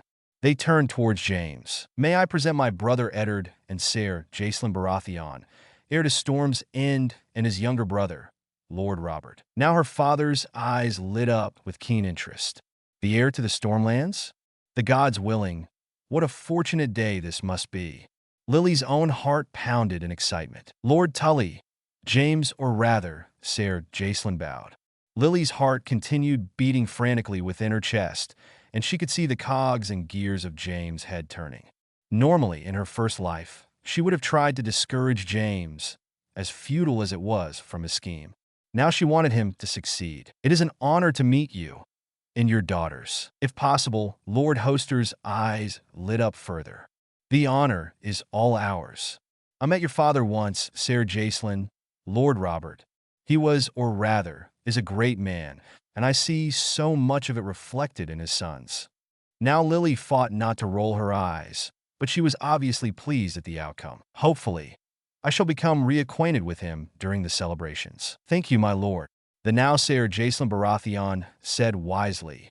Like before, he was obviously doing anything to get on her father's good side. James Potter was known for turning on the charm, and Jacelyn Baratheon was no different.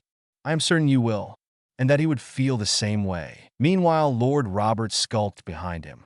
He had made the formal bows, but his bloodshot eyes looked elsewhere. He was more muscular and stocky than his brother, and his eyes were blue. It looked as if he had a fun time last night, too fun for current comfort. Our other younger brothers are also here, but unfortunately, they are occupied elsewhere. I hope you will forgive them, Jacelyn said smoothly. Of course, Lord Hoster replied, well pleased with the heir to Storm's End. Just then more guests appeared. They were not yet in the throne room, but it was already becoming packed with more nobles than they could count. I apologize, but are your respective fathers present at the moment? Brandon rubbed his chin thoughtfully. My father is at Winterfell. The situation with the wildlings has rendered him unable to attend, but Lord Stefan was with the king, last I saw. Of course, we must greet and pay our respects. Come. Lily and James cast each other one final look before pulling away. Jacelyn's hazel eyes, the same as it had been in his first life, were so frantic, desperate, so eager to run to her and never let her go, and Lily felt herself tremble inwardly, knowing her eyes said the same. But of course, unlike poems and love songs, while it may not be so hard to achieve, the results would prove far more complex than either of them thought. You what? His best friend sounded shocked. It was Lily. I'm sure it was Lily. You're sure? I'm certain. Gray eyes stared in uncomprehending disbelief at James, or Jacelyn.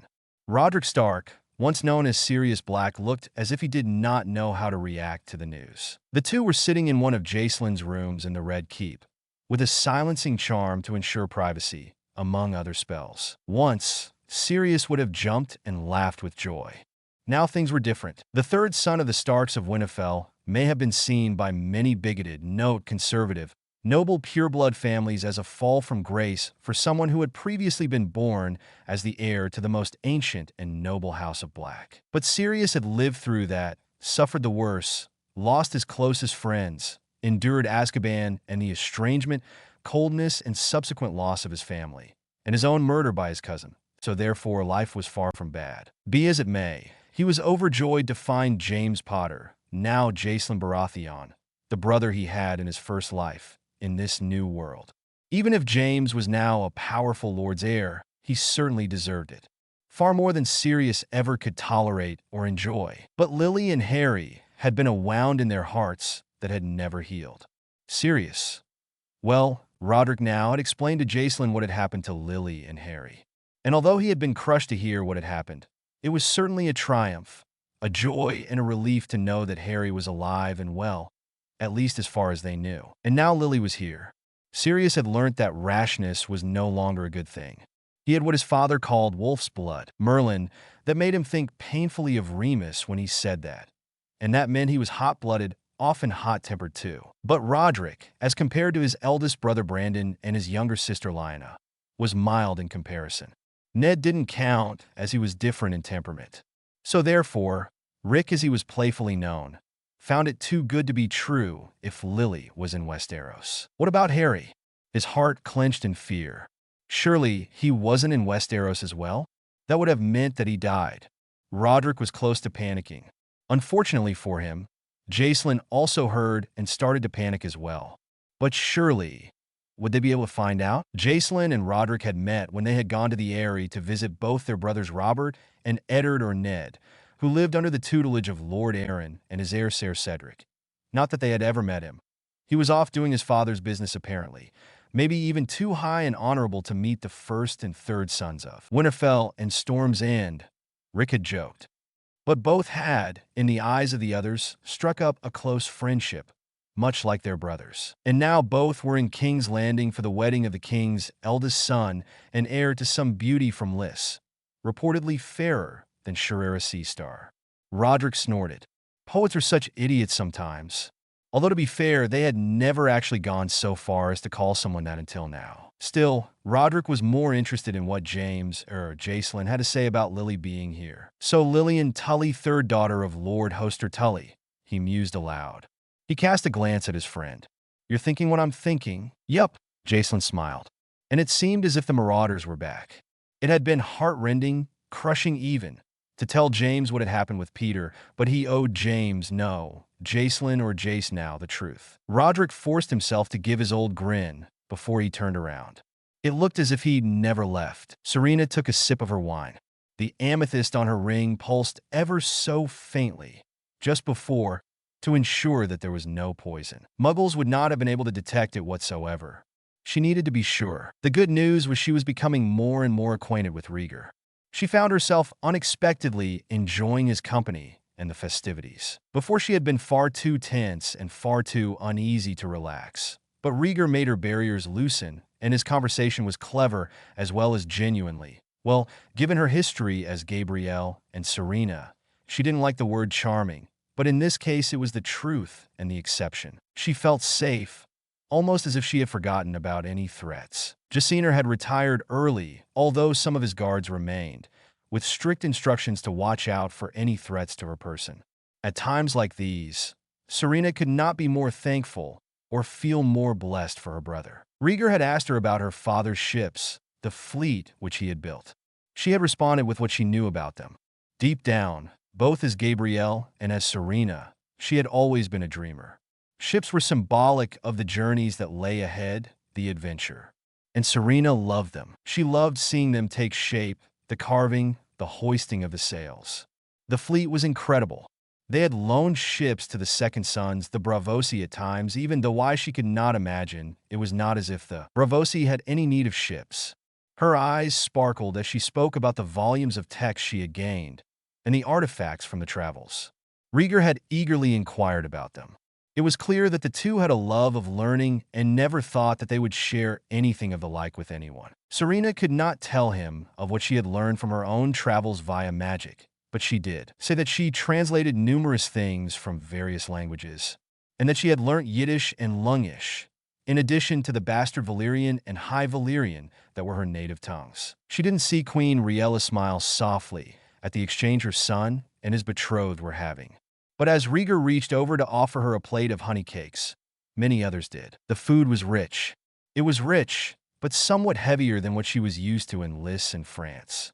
Pheasant in a wine sauce, grilled with pepper spices and onions, beef roasted with salt and rosemary, swan with oysters, boiled lobster with lemon and butter and salmon, lamprey pie shaped like a ship. And for dessert, lemon cakes, honey cakes, and sweet light mead to wash it down. Serena knew she had to tell Rhaegar the truth. She needed to. Else he would find out, and not from her. And that would not be a good thing. As her family warned, there would be plenty of people who would wish for her to fall. She needed to win friends and allies. Fast, especially since she was a witch. Speaking of which, Serena involuntarily cast her eyes around. It looked as though everybody was having a good time. The dancing had begun, and the music was lively. Serena spotted Liss at Tully dancing with, well, a son of a minor house with green apples. She frowned inwardly. She needed to look onto the minor houses again. Serena had memorized all the great houses, but the minor ones gave her trouble. There were just too many of them, and Westeros was far bigger than Liss. Cersei Lannister was drinking and glaring at her from above her cup. An unladylike flush tinged her creamy cheeks, but beside her, her twin brother Jaime, Rhaegar had pointed him out, was engrossed in a conversation with one of her brother's Braavosi guards. Cersei looked as if she were the only one not enjoying herself. There was a dark-haired, violet-eyed lady whose beauty caught her surprise, as she had not known someone so lovely. The lady was Asshai Dayne of Starfall. She had learned, sister to Ser Arthur. She and Princess Elia Martell were evidently close, and she must have been the one whispering with the Dornish princess in the gardens. Brandon Stark's other younger brother was asking Mina Tyrell for a dance, and Lady Lilian Tully was dancing with the Baratheon heir. Her eyes snapped over to the couple, James Potter and Lily Evans Potter. Her unease grew. Could it be? Who else was there with her in Westeros? She had just seen Cedric Diggory. Well, the tragedy of Cedric Diggory was that he was one of the bravest, most brilliant students ever to have lived. He had the most potential out of so many. Certainly, he was worthy enough to be chosen by the Goblet of Fire. And then his life was cut short, and people could merely wonder what could have been. At least now, he was living the life and had the capacity to fulfill the potential he could not in his first life, Serena thought. She was glad, and she knew Harry would be glad as well. Speaking of magic users, she knew she needed to tell Rhaegar. Her excuse was the same reason as to why Muggle-borns exist.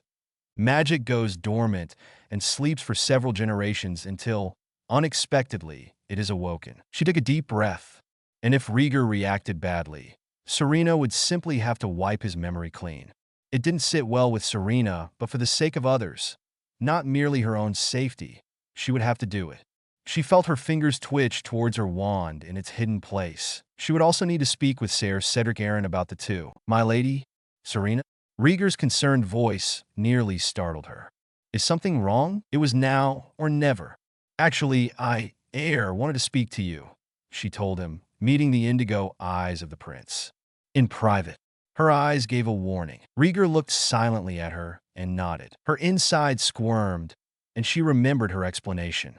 Of course, she would never tell him about her previous life, but she needed to tell him the truth before she made it worse by being dishonest. It was now or never. But what if she risked more than her life? Serena went to the gardens of the Red Keep. It was dark, and it was likely dangerous, but there were torches and she shielded herself with magic. Rhaegar found her. Serena had hastily erected wards to ensure that only Rhaegar saw or heard her or anything which was happening where they were, within a maze. Serena. She almost started when she saw Rhaegar enter the maze. His eyes were purposeful and concerned. He still wore the black clothing emblazoned with the red Targaryen dragon in front. She stood immediately. There is something I must tell you, and it would be better if you heard the truth from me than from me to keep it a secret for the rest of our lives. In fact, you may decide whether or not you would wish to proceed with this marriage once you know. She paused. I ask that you listen to everything I say before you make your judgment. Prince Rhaegar looked somewhat alarmed. What could possibly be so bad as to merit judgment? Serena gave a slight smile. Not bad, truly. I also ask that you keep an open mind and remember our history, the history of old Valyria. His curiosity piqued. Rhaegar moved forwards. Within the light of the torches, his hair shone and gleamed like molten silver in the light. His eyes seemed less dark and the purple more evident as she remembered who he was, a scion of the dragon riders of old, like her. Rhaegar, what do you know of magic? Rhaegar blinked. It was clear that he was not expecting this question. Magic is... He hesitated, uncertain of what to say. A force. A powerful force that once ruled over men's lives. It is little known, and few have ever understood it. The Septons do not like a dash, Serena winced. She knew it. My lady? Rhaegar frowned, seeing her look. Rhaegar, I want to know, what do you think of magic? She asked. Her violet eyes met his, pleading almost. I can never understand it, he admitted. Only that it is powerful and a force to be reckoned with. And that no one has caught a sure glimpse of it in hundreds of years. There are only rumors and speculations that run rampant. Most agree that while magic may have been a powerful force in the ancient world, such as with old Valyria, Rhaegar shrugged. What remains of magic is mostly gone. He admitted, at least that was what I have deduced.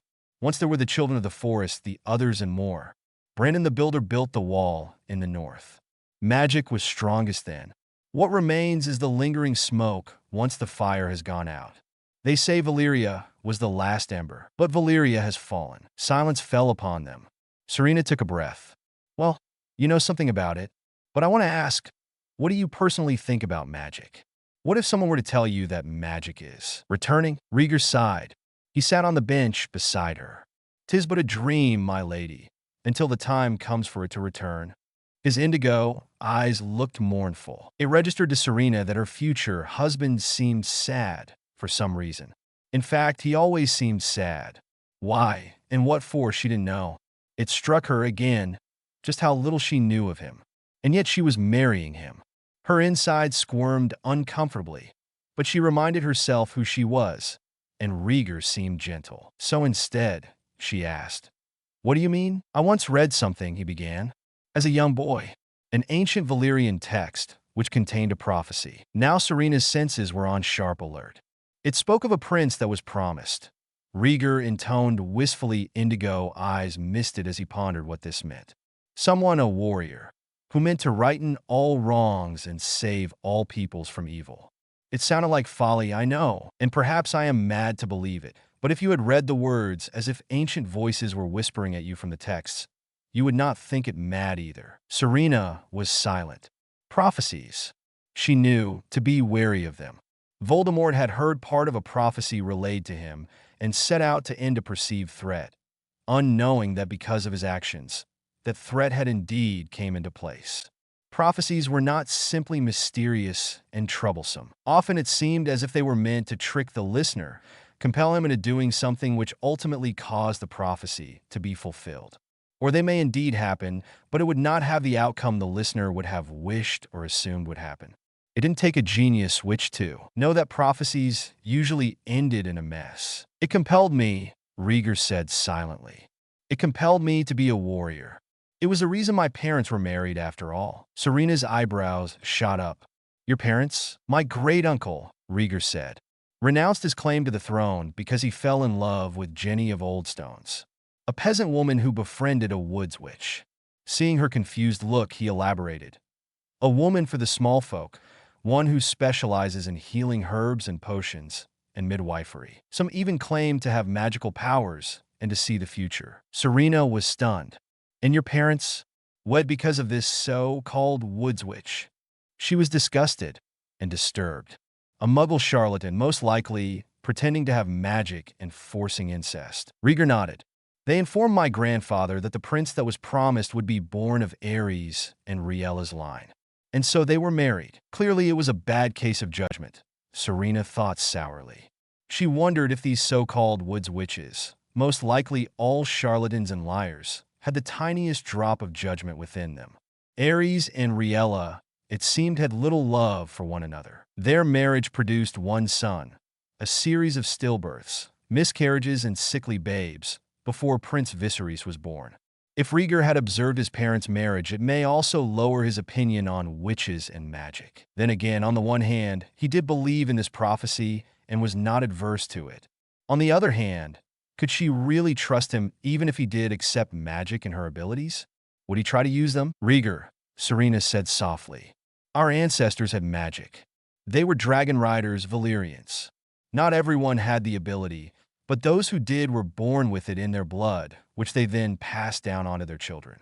And yes, that included the Targaryens of old, as well as my kin.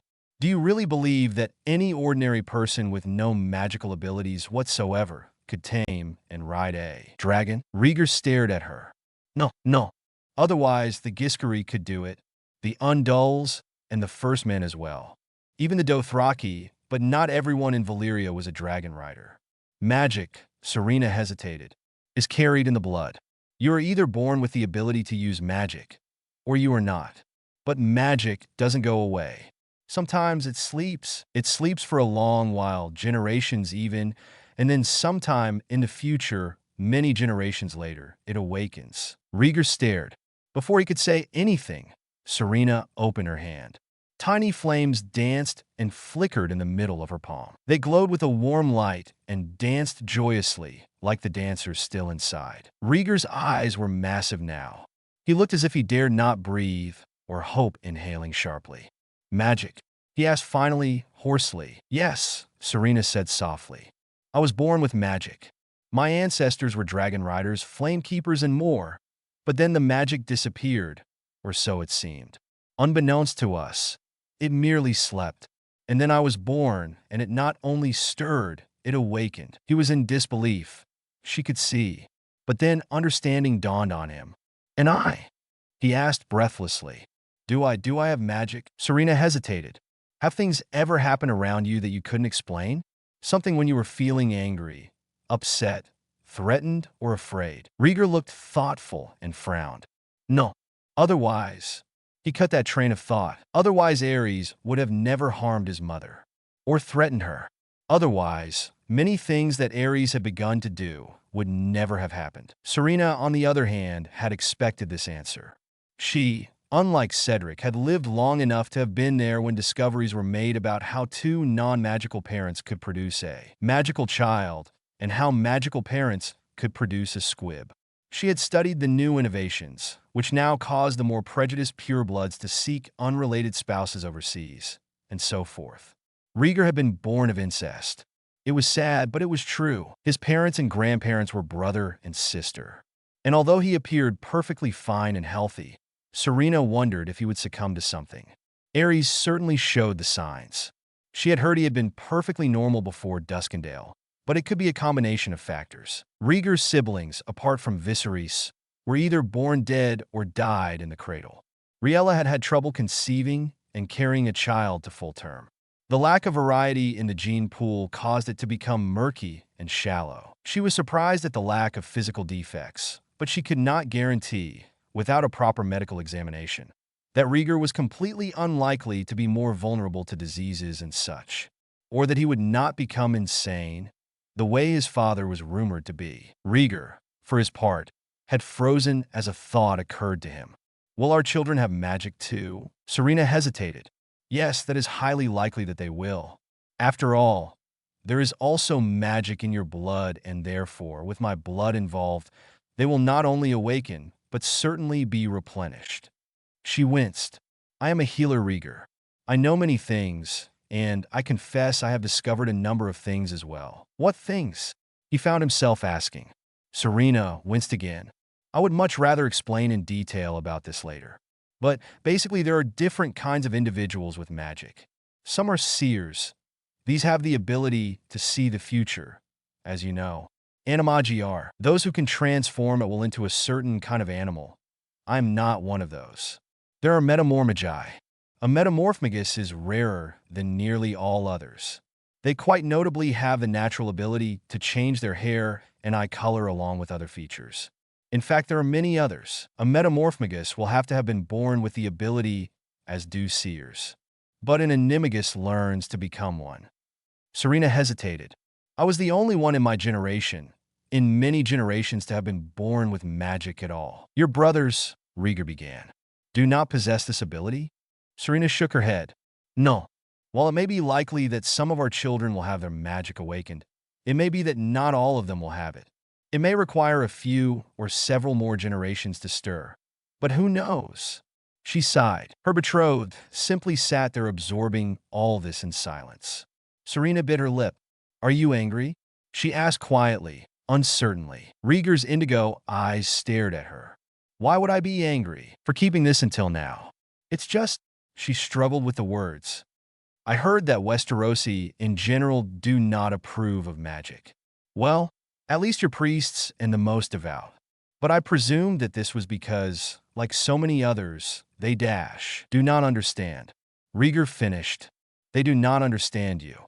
He murmured quietly. His indigo eyes fell into sorrow and melancholy. And suddenly Serena could easily imagine him as a lonely and isolated child with few who talked to him. Few who understood and liked him for who he truly was without the crown. Who gave no pressure on him to be or to give more than he already had. But Rhaegar knew. She felt pained and sympathetic. With her own years in Beaux Batons and her early years in Liss, she could understand. Serena took a deep breath. There is a difference between magic naturally acquired through lineage and trained accordingly, and that which is known as the dark arts, the evil, twisted kind of magic done by those who wish to inflict harm or gain power. Blood magic, I heard it's called, Rhaegar said. He still sounded stunned. Yes, that, in actuality, be a certain category of the dark arts, Serena explained. The worst kind? I have never been to Asshai, she confessed. She had heard enough to know that rumors or otherwise, it would attract trouble for someone like her. But I have been to other places, such as? Rhaegar asked. Yeti, Long, the Dothraki Sea, the other free cities, Slaver's Bay, Karth, and more. She tried not to wince remembering her and Karina's misadventure in Karth. They had nearly been discovered. My handmaiden, Karina, was born in Lung. I went there, Serena said wistfully. By magic.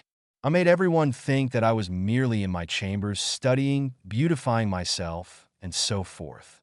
I made them think that they had seen me beforehand and thus did not believe that anything was out of place. But I have traveled within seconds, minutes, or hours what would have taken days, weeks, months, or even years of travel and countless dangers. She paused. I always took Karina with me. Your handmaid? Rhaegar asked. She knew. Serena nodded. I set her free before we reached Westeros. Her and the others. But they chose to stay. They know I am a witch. And yes, Rhaegar, that is the proper word for it. Witches and wizards, though nothing like what you imagined. Rhaegar shook his head. No. He then looked thoughtful. Supposing. I heard that Serera Seastar was of your blood. Serena looked surprised. Serera Seastar? Wait. Her mother Serenii of Liss was an impoverished member of one of House Veltaris cadet branches. I do not know if either of them had magic, though. She frowned. It may be possible that Serera was born with magic, due to her parents had latent powers they were not aware of or used. Rhaegar nodded mutely. Do you believe? Bloodraven? He wondered. Serena decided she was really going to reread all the small details on Westerosi history when she could. Perhaps. She hesitated. But it was now or never. Rhaegar, your family is not the only line of Valyrian blood that sought to preserve itself. The ancients married brother to sister in an attempt to keep the bloodlines pure, but she paused again. It did not do that. She said quietly, I am sorry, Rhaegar. The ancients did not know this, but magic evolves, even when it is a shadow or the wisp of smoke from a dead ember. The ancients, and even most people today, believe in the term blood when talking about family lines. So did I, because I am certain it is the only term that you have been taught all your life. But it is a very broad concept. Our ancestors and even people today had no sense of it. And even if you use the term blood, I cannot deny what I have discovered. Now, that was definitely a lie. She did not discover it. But who else then? In order to keep the line strong and healthy, blood must be refreshed. I wish I could put this to you gently, but she paused. There was no delicate way to say this. The ancients were wrong, she finally admitted. Marrying one's family member, even a first cousin or second, especially over generations, she winced, does not benefit the family lines. In fact, she took a deep breath. I am so Rhaegar. Truly I am. But it does the opposite. You were born fortunate, and we can thank the heavens for that. But the rest of your siblings? Rhaegar drew a sharp breath. His siblings, save for Viserys, were stillborn, miscarried before birth, or died young. They were born of a brother and his sister. His father, Ares, was rumored to be succumbing to the madness which befell many of his predecessors. Oh gods, how far did it go? Rhaegar thought with a sickening feeling. Rhaenyra Targaryen birthed a deformed daughter, sired by her uncle. Her half-brother Aegon II had a dim wit for a daughter. Aegon the Conqueror married his sisters. One birthed a weakling and a soft-headed fool, and the other a monster and a madman. Even Jaehaerys the Conciliator and good Queen Alicent had Gale, the princess who was sweet but simple. Madmen, simpletons, monsters, and great kings.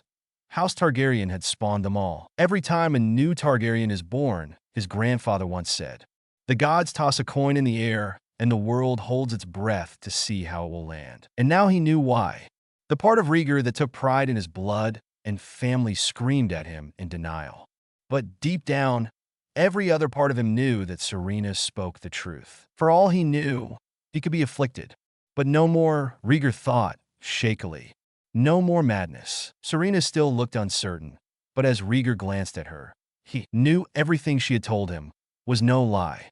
He had grown used to the lies and half-truths of courtiers, nobles, and his family alike. But Serena had given him more honesty than all the others. Not even Arthur, his closest and truest friend, had done so. Rhaegar swallowed. He looked deep in her violet ones. Thank you, he managed hoarsely. Thank you for telling me the truth. Serena accepted his thanks, her silver head dipping in the dim light. And no, he stated, helping her as they stood, I am not angry. In fact, I see things clearer than I have ever done before. In another part of the gardens, Ser Arthur Dane frowned. His royal charge and closest friend was taking far too long. A scuffling brought him to his senses. As he saw at the other end of a hedge the mumblings and murmurs of a drunken man. Purposefully striding forwards, he saw a nobleman, sodden with drink by the looks of him, accosting a young woman. Her face was veiled, and her dress was foreign. She stood as tall as he and Rhaegar, which itself was a marvel, taller than most men, with a slender, light and graceful figure. The beautiful glow of her golden-tinted skin showed tantalizingly through the yellow silks, a mesmerizing hint to most men. By the looks of it, Arthur deduced that this was Lady Serena's handmaid, though she did not wear the collars that he heard all slaves in Essos wore. And she wore silks, embroidered with a subtle detail in gold, most likely a gift from her mistress. He remembered that her face was always veiled. The fat nobleman, Lord Rosby, had placed his wine-flushed, hazed face close to the maid's form. His paw gripped her slender arm, and she was as taut as a bowstring. Arthur decided to intervene. My lord, his voice rang through even Rosby's wine-laden senses. The nobleman spun around. You are needed at the feast, Arthur informed him curtly. I was just escorting this lovely young maid to her chambers, the lord slurred. Arthur's hand was already on Dawn's hilt, and he moved forward slightly to make it known. That may be, he said icily. But the chambers of Lady Serena and her retinue are not in that direction. The girl's eyes shone brighter than the jewels in the crown, Arthur noted. They were a luminous molten gold color, richer and more lustrous than he could have imagined. The veil may have masked her face, but her eyes easily shone through the fabric. Arthur turned his eyes away. It was, he admitted to himself, understandable why Rosby was so entranced. Arthur stepped even closer. His eyes met Lord Rosby's in a level gaze.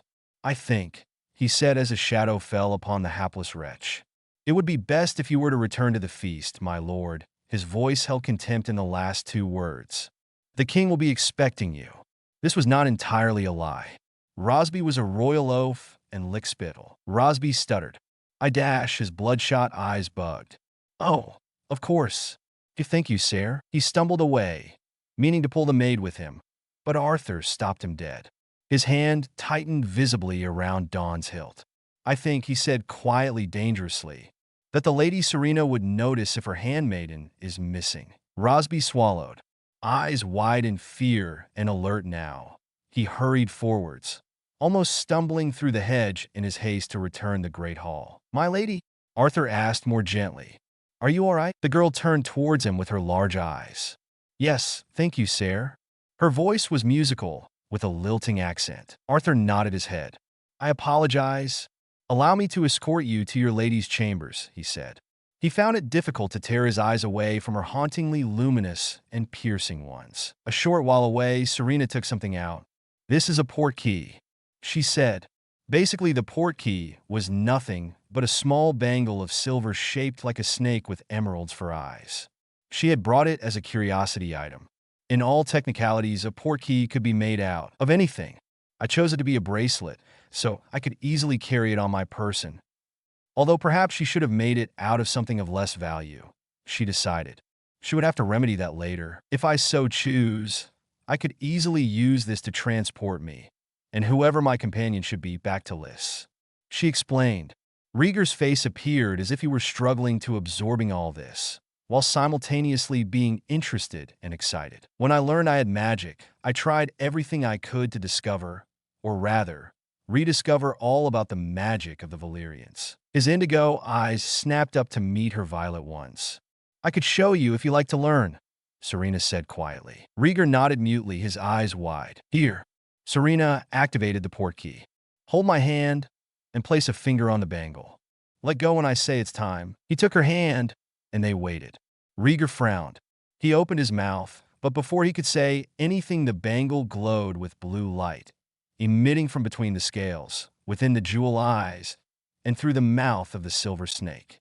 Then he felt the most peculiar sensation. The world around him spun like a wheel and blurred into a blend of sounds and colors, before fading into nothing as he felt as if a hook had yanked him around his navel, pulling him through speeds so fast there was no imagining. But just as quickly as he started, he heard Serena's voice shouting at him to let go. With difficulty, Rhaegar pulled his finger away. He felt himself falling through the air, as if from a great height, but before he could land painfully on the ground, Serena's hand caught his with surprising strength and righted him. All around him the world appeared, like a painting being dropped on empty black-painted walls, only it was very real. He felt Serena pulling him down and realized that he was some distance from the ground indeed. She, however, was walking, or rather floating down to earth, and pulling him gently down with her. It was then that he realized his surroundings were entirely unfamiliar. For one thing, it was warm, though not blisteringly so. The second thing was that the sound of the sea, waves crashing and lapping onto the shore, was much clearer than it had been in the gardens of the Red Keep. The scent of fresh fruits and fragrant flowers perfumed the air. It was darker. Rhaegar blinked. "Welcome to Liss," Serena spoke softly. "My birthplace." The waves crashed into the shore. "To be truthful, this isn't my family's manor. This is a private estate built for me, in order to keep me safe and private, according to my parents." This was her haven and her relief. She showed Rhaegar through the gardens. Some of these are ornamental, the rest are for practical use. Exquisite plants, trees, flowers, and shrubs graced the gardens of the estate, inspired by the gardens in Beauxbatons. Date palms stood like sentries, guarding the front of the estate and sloping all the way to the white sands of the beach. It was due to Serena's magic that all these plants, brought over from so many places, were able to grow in this particular environment, she explained. The gardens were divided into numerous divisions. One large garden had yews, cedar and willow, fir, ash, hazel, hornbeam trees in one section and appeared more traditional. Teak ornamented the area, while date palms circled the estate, sloping to the beach. It was paradise. It was wondrous, and Rhaegar turned wide eyes towards the woman he would marry on the morrow, wondering what their future together might bring. Serena Veltaris, otherwise known as Gabrielle Delacour, was too afraid to dream. She lay in bed, staring at the unfamiliar arches of the ceiling, and pondered the meaning of what she had experienced that day. Cedric Diggory, alive and in Westeros, the heir of a Lord Paramount. Two others, possibly Harry's parents, possibly not. Cedric Diggory had been a kind, compassionate, honorable, and loyal person, based on what she had seen. If she hadn't been too busy blushing and feeling all warm, tingly, and in awe over and around Harry, she blushed at her 8 to 11-year-old self as Gabrielle. She might have even liked Cedric.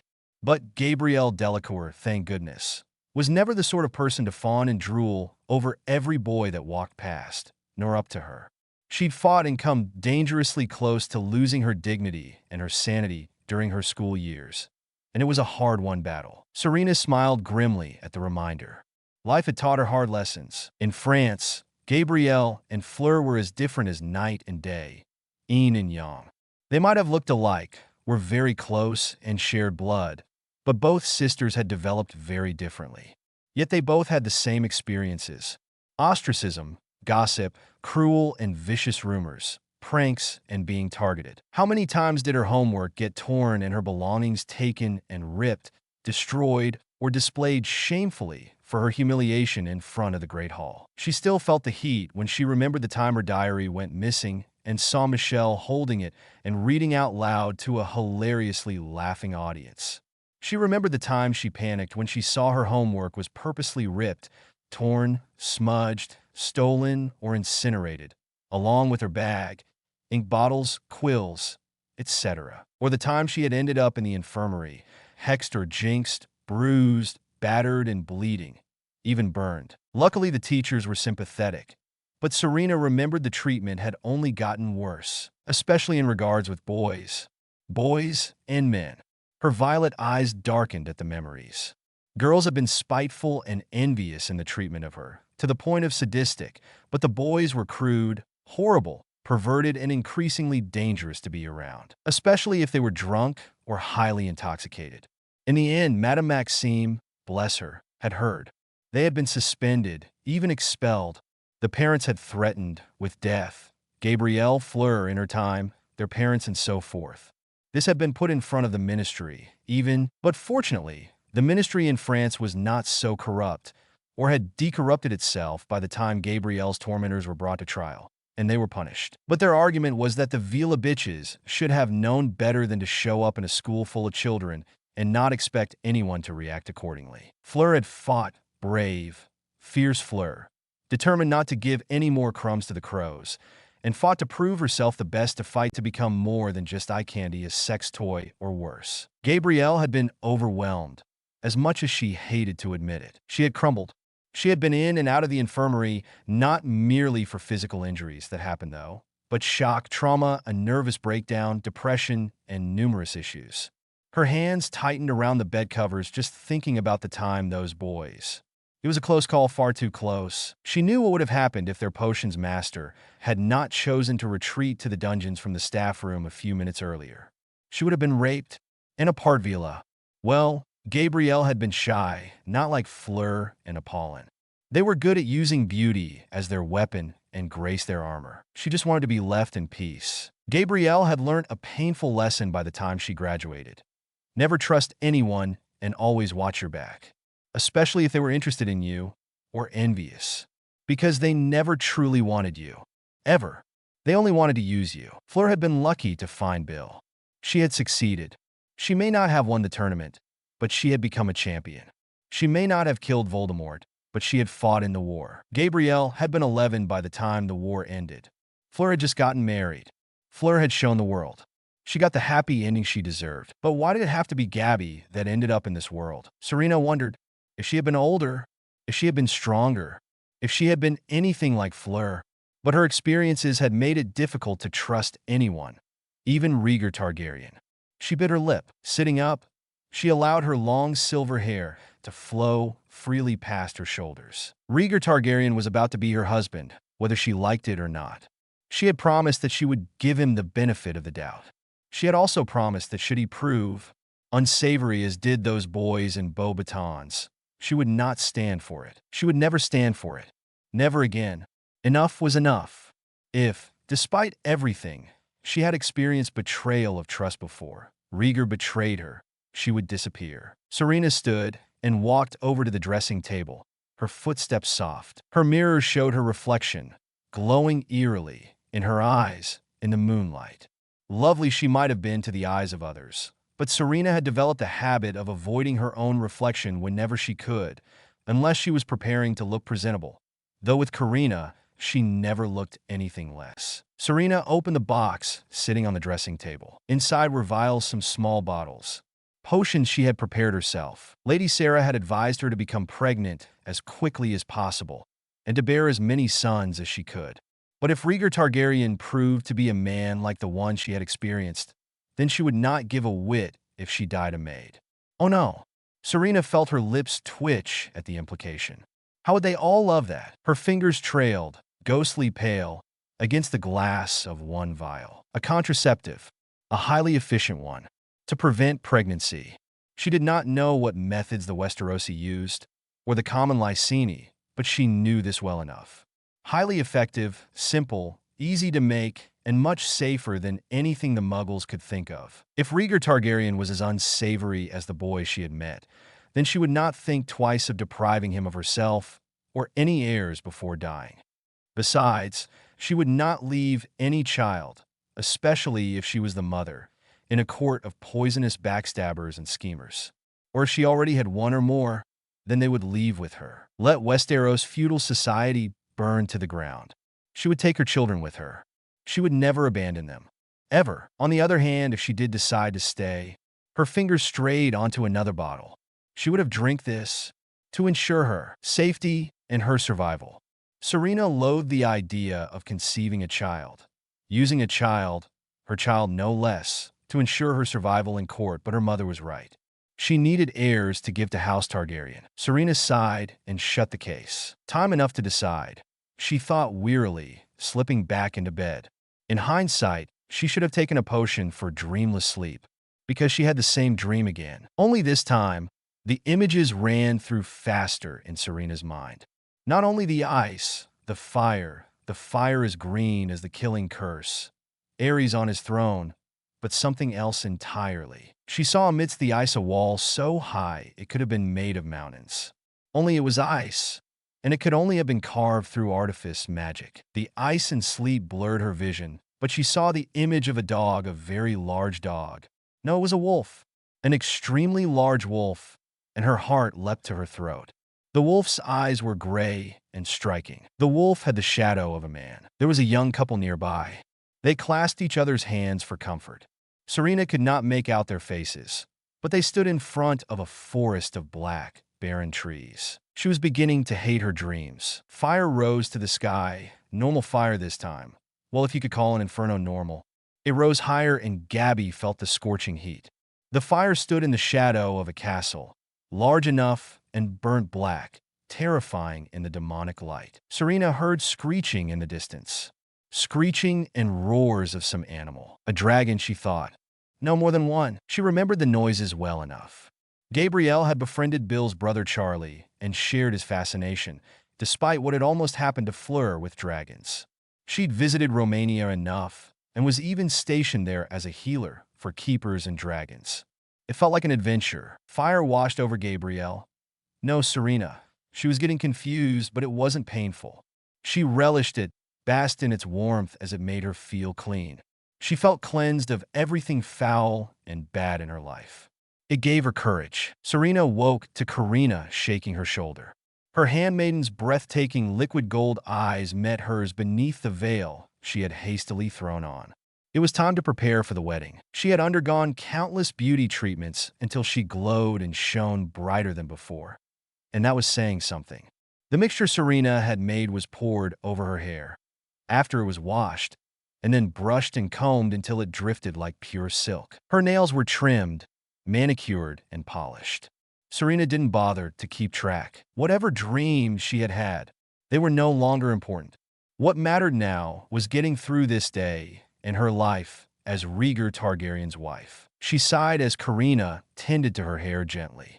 She loved the feel of Karina's fingers, but she knew her handmaiden did not deserve to spend the rest of her life tending to her. None of them did. Karina was also born free and a lady to boot. Serena stood as Karina touched upon her wedding gown to ensure that no stitch of lace or jewel was out of place. The countless beauty treatments she had undergone for a fortnight consisted of bottles of cosmetic potions and charms to make her skin even more flawless, even more luminous, with a slight dusting of fairy powder to enhance her Vela glow. Her hair had been wash-scented and styled with Apollin's old potion recipe, and now cascaded in gentle waves and very loose curls, brushed past her shoulders and hanging past her waist. There was a rosy glow on her cheeks and lips, as if she had been out in the snow. There wasn't really much anyone could do when they were part Vela, Serena thought wryly. It was one thing she was grateful for. She turned to change into the gown. Serena sighed. These past few days had seen moments of quiet bliss where she and Rhaegar would often ride together, and he would show her the palace grounds and more of the city. But the king's guard had been tripled, and the king had insisted on keeping her on a tight leash, an exceptionally tight leash. Imagine her surprise when several septas appeared after knocking on her door. Apparently, they had been sent here by order of the king and the recommendation of the High Septon, to teach her all there was about the faith of the Seven. Serena cursed her apparently complimentary words when she had visited the Great September. The High Septon had taken those words to heart and sought a way to keep the future queen under his leash. And the king took the opportunity to give her more chaperones, guards, and spies who would report back to him. Serena had had to confund them in order to have some privacy. It was clear the king was paranoid. He was getting on her nerves. She smelt fragrant by the time she and her handmaidens were finished, and she felt clean and fresh, and outrageously beautiful too. Her complexion outshone the moon, and the tiny fractures of light cast by glittering fairy dust not only added to her shimmering quality, but accentuated her best features, including her fine, elegant cheekbones and the color in her lips and cheeks. Her eyes appeared bigger, framed by her brows, her lashes thicker, longer, and blacker. She was an ornament, a prize. I'm going to be a bride, she thought. She fought the urge to grimace. Fleur had been a bride, a joyful, happy one. She'd had a happy marriage too. But Fleur had married for love. She knew Bill. Serena still couldn't get a clear idea of the man she was about to marry. Yes, he knew her secret, but what were his motives? Why would he keep such a secret?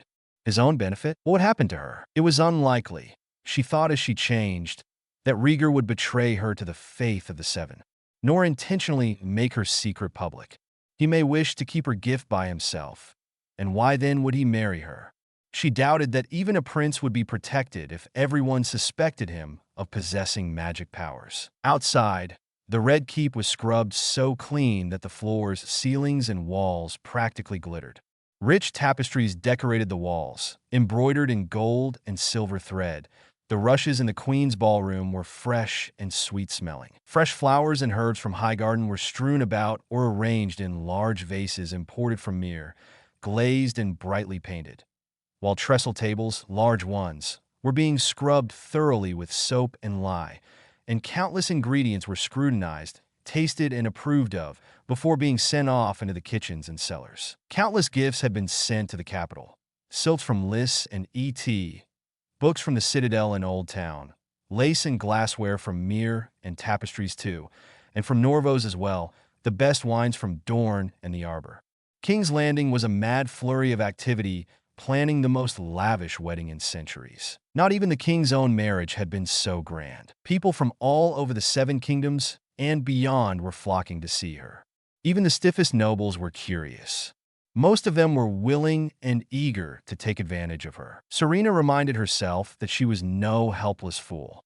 Part of her wanted to cringe and sink, hide within a box. Another part reminded her she was, and remained, a Velo witch. She was also the blood of dragon lords. She should not be afraid. Today she was a bride. Her wedding gown was made of the finest silk, pure white and simple, but very beautiful and elegant. It had a very fitted bodice and a gently flared skirt with a train. The skirt was covered in places with rich but fine Myrish lace forming patterns like roses in bloom and myrtles, embroidered with pearls, crystals from Liss, and mother of pearl in ornate but delicate patterns. Mostly, the fine material simply showed, but the lace and adornments were prevalent in the bodice, parts of the skirt, and the hem. Serena nodded. The veil, she said softly. Serena wanted something as a reminder of her old life. Lyseni did not wear cloaks for their wedding day, and neither did the Valyrians. But to show up with absolutely nothing which she had to indicate her status would be, as Queen Rhaegar pointed out, be the subject of potentially damaging gossip to the Westerosi. She had decided upon a veil woven by magic. It was beautiful, so white and clear it seemed to wink and float, iridescent in the sunlight, gossamer edged in Myrish lace. She'd always loved French lace. It was a reminder. A knock on the door startled her. She nearly jumped. Jaciner's voice sounded, and Serena allowed him in. He froze and inhaled sharply. Serena was used to such a reaction, but not from him. He managed a smile. For your wedding day, a gift from our parents. He handed her a polished box inlaid with mother of pearl. Inside, nestled on a bed of velvet, lay a tiara, richly glittering with moonstones and diamonds. What? Serena froze. Fleur had worn such a tiara on her wedding day. How was this possible? A similar tiara for her carried through time and space? She nearly shook as she took the box. Her eyes, doubtless, were massive. Something or someone was responsible for this. The same one that was responsible for her rebirth, surely. Her mind drifted to the chief lector in Egypt. Did he? It looks beautiful, but it dulls compared to you, Jaciner said tenderly, as he, with Serena's help, placed it on her head. Thank you, she managed. The door knocked. In came the ladies Queen Rhaegar had chosen for her. They were Lady Ashera Dane, Princess Elia Martell, Lady Mina Tyrell, and Lady Lilian Tully, the one that looked like Harry's mother. And the uneasy feeling returned. Based on what she had found out, their reactions were, of course, predictable. Even the most sensible would gasp and lose their breaths and their heads over her appearance.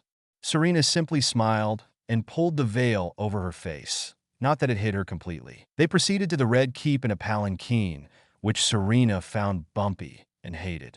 Even horse-drawn carriages were better than these poor men lugging her around. But the streets of King's Landing were littered with holes and loose stones.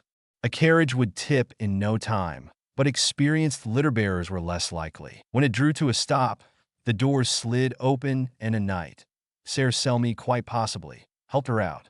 Serena straightened, keeping her eyes lowered and wary so she would not trip, while all the reactions were doubtless predictable. She knew she should smile and wave, but she couldn't do anything, not right now.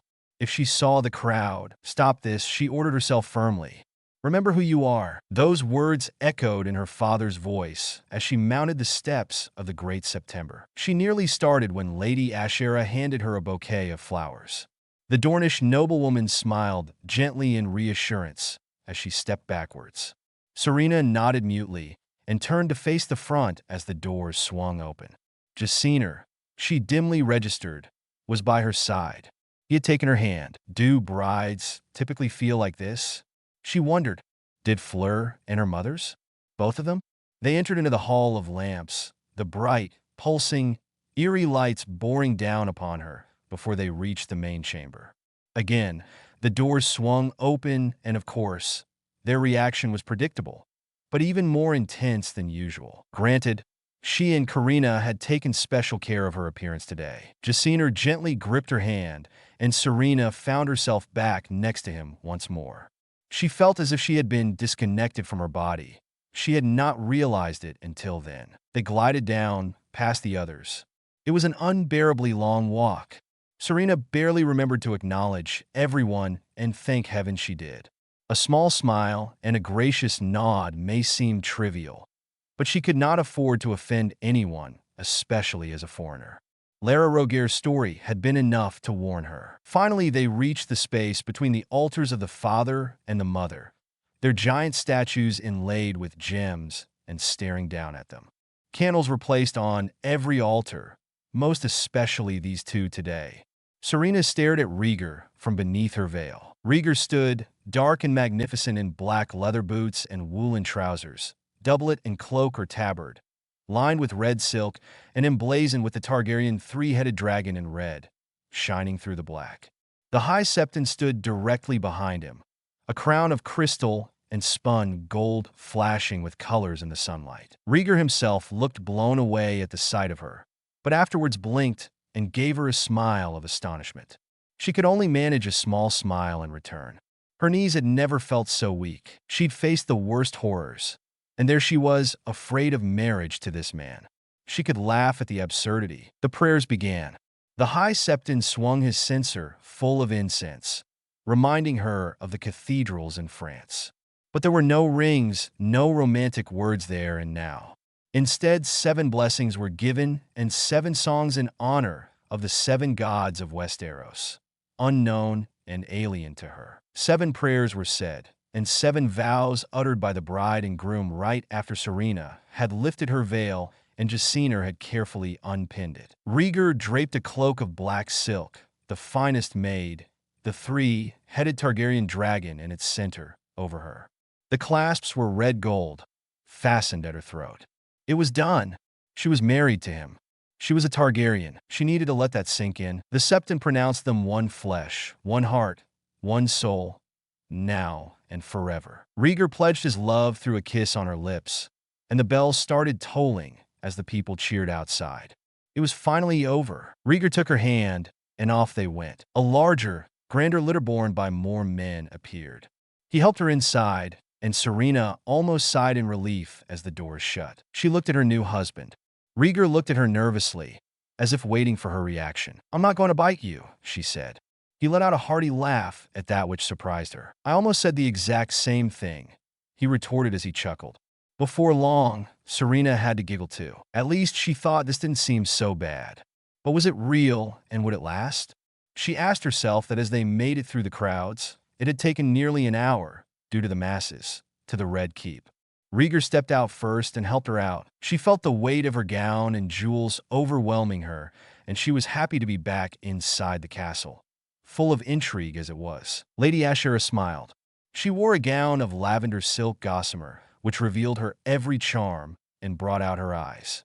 She looked lovely, even more than when Serena had first seen her. Princess Elia was in amber, edged and embroidered in gold. The two of them looked happy and surprisingly unenvious of her.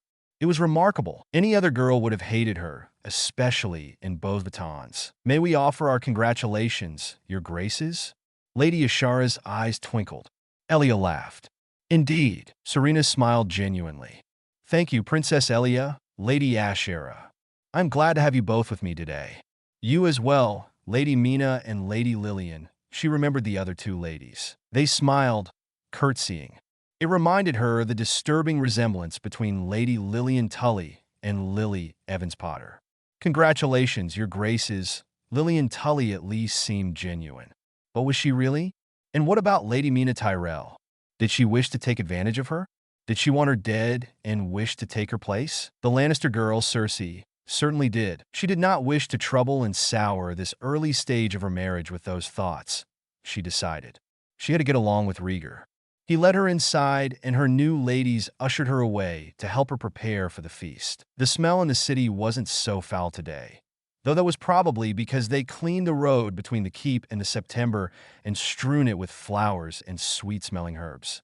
Her new quarters consisted of a large suite, but Serena had little time to examine it as she donned a gown of iridescent silk which first began as deep purple before fading to lilac, rose, and dark crimson, girdled with delicate silver chains. It was cool enough and much lighter than the heavy wedding gown she had worn. For now, she could relax and enjoy the party. Outside, the gathering of lords and ladies greeted them. Mace Tyrell, the Lord of Highgarden, jumped eagerly to be the first to offer his congratulations. Lord Tywin was cordial, and Lord Aaron too. She and Rhaegar had greeted the lords as they arrived before the wedding, and he had taken the time to inform and introduce her to each and every single one of them. She didn't know if she could love him, but she was grateful to him for being there and for being a friend. Queen Rhaella kissed her, smiling happily. Rhaegar smiled her, and she had to admit she liked the way his eyes and smile lit up when he saw her. "Prince Rhaegar," she greeted. "Or is it just—" She trailed off teasingly. Rhaegar grinned. He kissed her. "I think you know what it is." He smirked. Cheers resounded through the crowd. They were already drunk, or really. "Shall we?" He extended his arm with a smile, and Serena took it, also smiling. The two strode to the great hall amidst roars of approval and cheers bouncing off the walls. Inside was amply decorated with garlands and wreaths, vases of flowers and ribbons. People stood when they entered, and a fanfare blew. Outside, more people flocked and cheered like they did when she first arrived at the sept, calling blessings down upon them, and growing more rambunctious by the free food and wine Serena and Rhaella had ordered distributed out towards the populace. Today was a day of celebration for them, and Serena knew it was the start of something she had never experienced in both lives. As soon as they were seated, servitors entered, bearing platters, plates, bowls, trays, and goblets of pure gold and silver, crystal, gorgeously engraved and inlaid with gems, like amethysts, rubies, emeralds, sapphires, and diamonds. It was lavish and spectacular, to say the least. Dishes from all over the Seven Kingdoms and Essos were in display. Serena suspected Ares decided to go all out to show their wealth and power, and the success of this union to come. It was beyond lavish. A dish from the reach of baked rosemary bread, or sops, bread fried with sweet butter and studded with flowers, was presented to her. Serena eyed it curiously. "Best eat small quantities and slowly," Rhaegar whispered to her. "There will be many courses to come." "How many?" she whispered. "Probably 77. He answered. Serena was stunned. 77? And Fleur complained about the food at Hogwarts feasts? Thinking about Fleur, her first family in France, and the one in Liss sent a pang through her heart. She forced herself to focus on the here and now. A Dornish dish of flatbread, tender as a cloud, olives stuffed with goat cheese, oysters sautéed in olive oil with a squeeze of lemon juice on top, was set in front of them. Crusty, hot pumpkin bread sprinkled with seeds from the Vale of Arryn. Trenchers of meats spiced with pepper, garlic, onions, and wrapped in bacon from the Riverlands. Bits of bacon in a wine sauce spiced with honey and cloves, with roasted vegetables from Lord Stephen's home, roasted. Quail basted in honey, cherries and cloves from the Westerlands, and roasted pork soaked in honey, raisins and cider from the north. It seemed as if Ares wanted everyone to eat their way through the Seven Kingdoms. Serena thought as a harpist and a singer took the stage. It was a beautiful ballad and melody about two lovers in Valyria, but it was sung in High Valyrian, and thus few people could enjoy it. She took Rhaegar's advice and merely sampled everything. It was a good thing, too, because everyone carried the food around for all to share, so everyone took what they wanted, and they all had appetites this day. Serena spotted Tywin Lannister speaking with his son Jaime about something, his twin by his side. Lord Tywin's daughter would surely grow to be one of the most beautiful women in the Seven Kingdoms, with hair shining like spun gold, eyes as green as emeralds, and striking classical features as finely chiseled as a porcelain doll's with perfect skin. Yet there was a proud haughtiness in her face, a scowl to boot, which marred her looks. She was certainly dressed to impress, Serena thought. Eating bits of rosemary and pumpkin bread with her long fingers, she would surely captivate any man who would dream of her feeding them.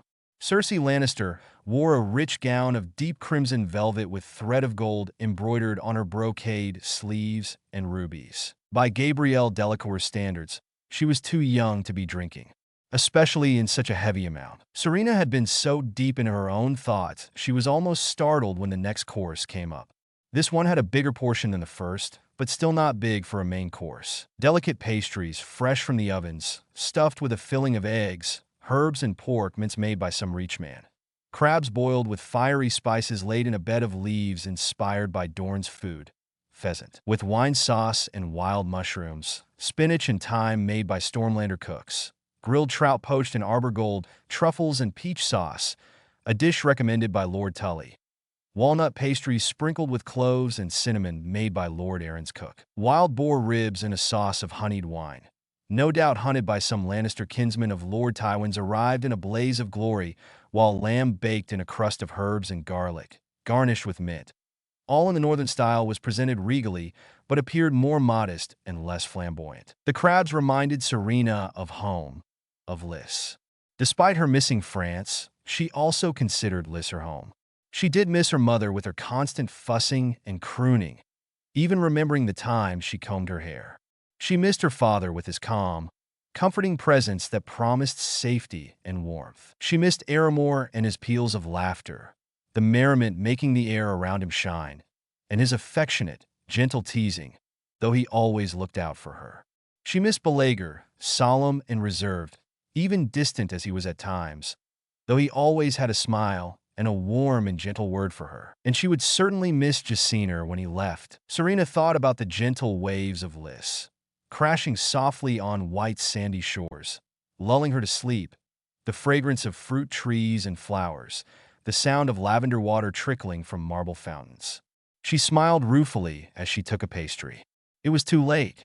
She had to play her part or offend everyone. The king clearly needed to impress. She didn't know how many courses there were, but she was nevertheless irritated. If Fleur had complained about English food being too heavy, she needed to taste a bite of this. It was all delicious, and Fleur had been exaggerating, but Serena knew the Westerosi were just too lavish in regards with their banquets. I don't need any more strain on this night, she thought. But she remembered the bedding ceremony, where the men would strip the bride naked, and the women would do the same to the groom, and they would carry or drag them to the marriage bed.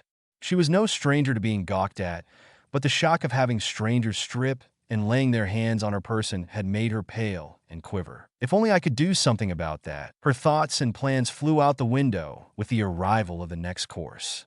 The next song came as well, a Myrish song, but in the common tongue. And if it wasn't dessert, at least Serena could be thankful for putting off the bedding ceremony.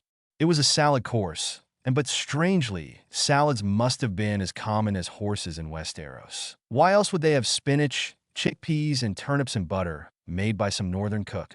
Or sweet pumpkins, radishes, spinach leaves, and apple slices, generously supplied by Lord Arryn, covered with shavings of nutmeg and cloves?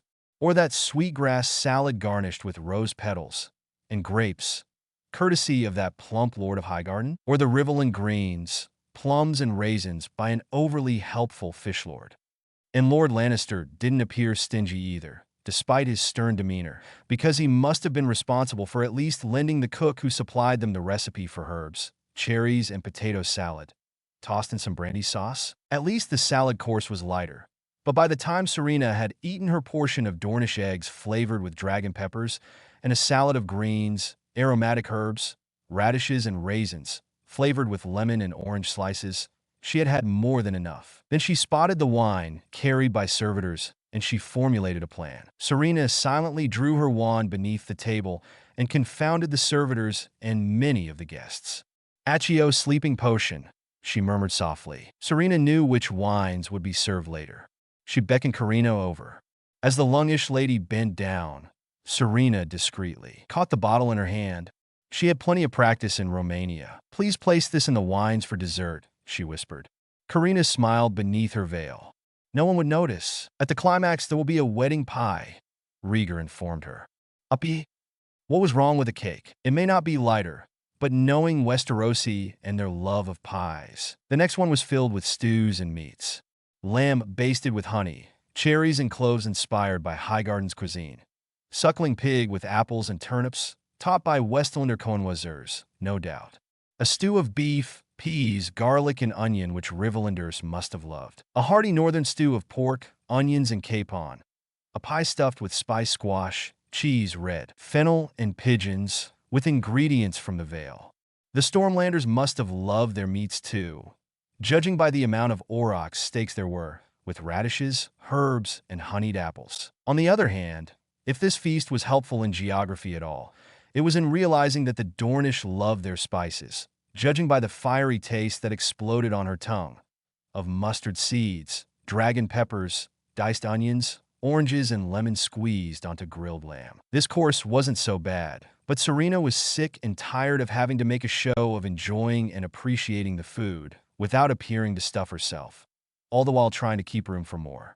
She was already feeling stuffed just watching people eat. What are the crowds eating? She wondered. Are they feasting too on this day?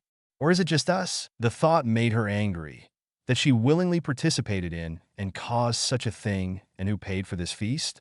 The poor would go hungry before long. Rhaegar pushed away his cup of wine. He did not wish to appear drunk tonight. Serena could have kissed him for that alone. He smiled when he saw her watching him. The food isn't too heavy, I hope? He asked. Serena forced a smile. Well, I've had lighter, she admitted truthfully. I shall not need to eat for days to come, she informed him bluntly. Rhaegar couldn't help the snort that burst from him.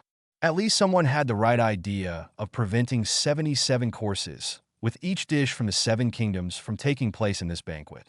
He smirked. Serena stared. 77 courses? She whispered. By the gods, how much food do you consume in Westeros? The books mention nothing on this. She would grow fat before long. Fleur had absolutely no reason to complain after feasting in Hogwarts. Not even at Christmas. Again, Rhaegar could not help his laughter.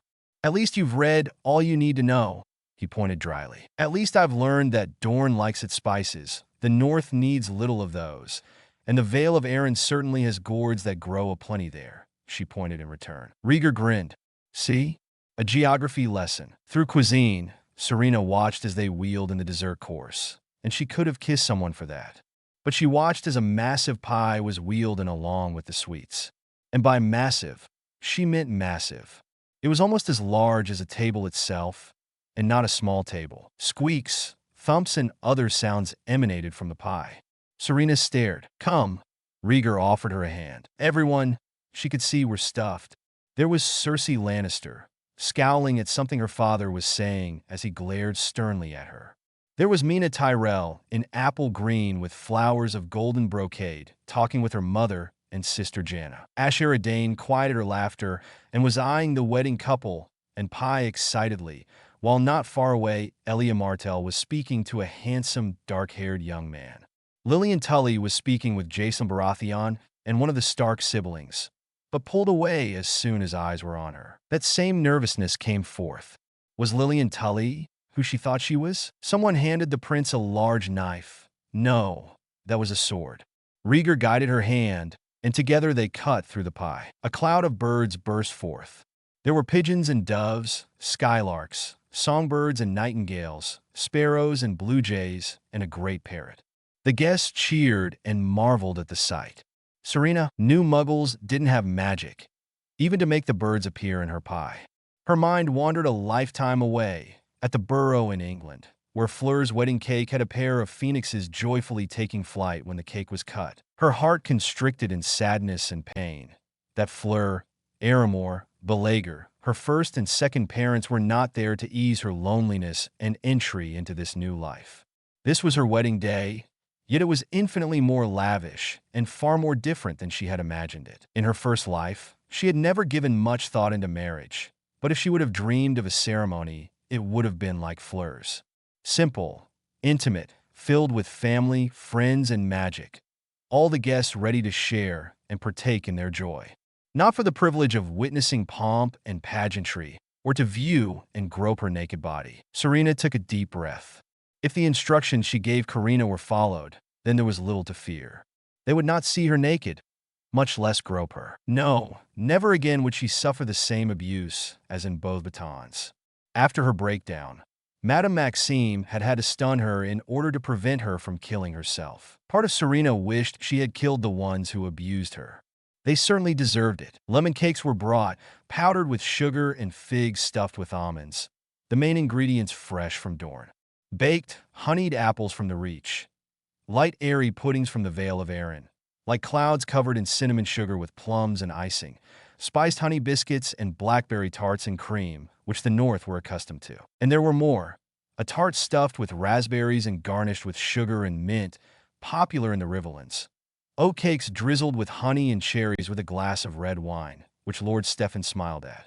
Peaches and arbor gold, and a sweet pie of quinces and peaches from the West, powdered in sugar. And there were sweet summer strawberries, blood oranges, pomegranates, quinces, apples, figs, and pears besides. Serena needed to admit it. She had a sweet tooth. But it would certainly be another lifetime when she next sampled chocolate. Now that was truly sad, she smiled to herself. Tumblers, jesters, sword swallowers, fire jugglers, and more accompanied the dessert and the singers. A theater troupe set up a stage. Audiences were laughing and calling for more wine. The more reasonable and sensible had gone off to bed, but the dessert was not yet over. The ones waiting for the bedding had remained, and there were still plenty. Jaciner walked over. A gift from myself and my brothers, Rhaegar and Aramor. He beckoned it with his hand. May I? Rhaegar nodded.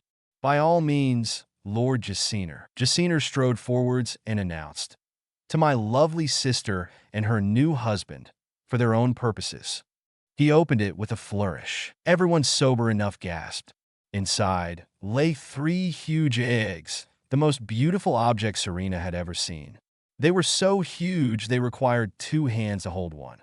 At first she thought they were crusted with jewels, patterned in such rich colors as they were.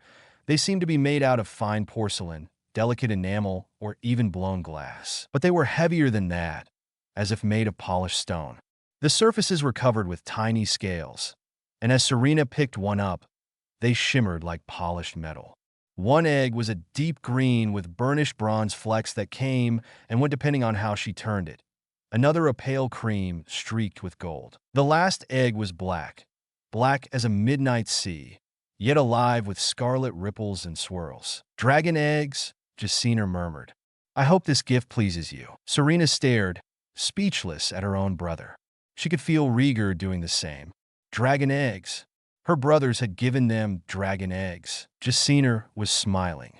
Serena held up one of the eggs, the black one. She could feel everyone's gaze on her and the eggs.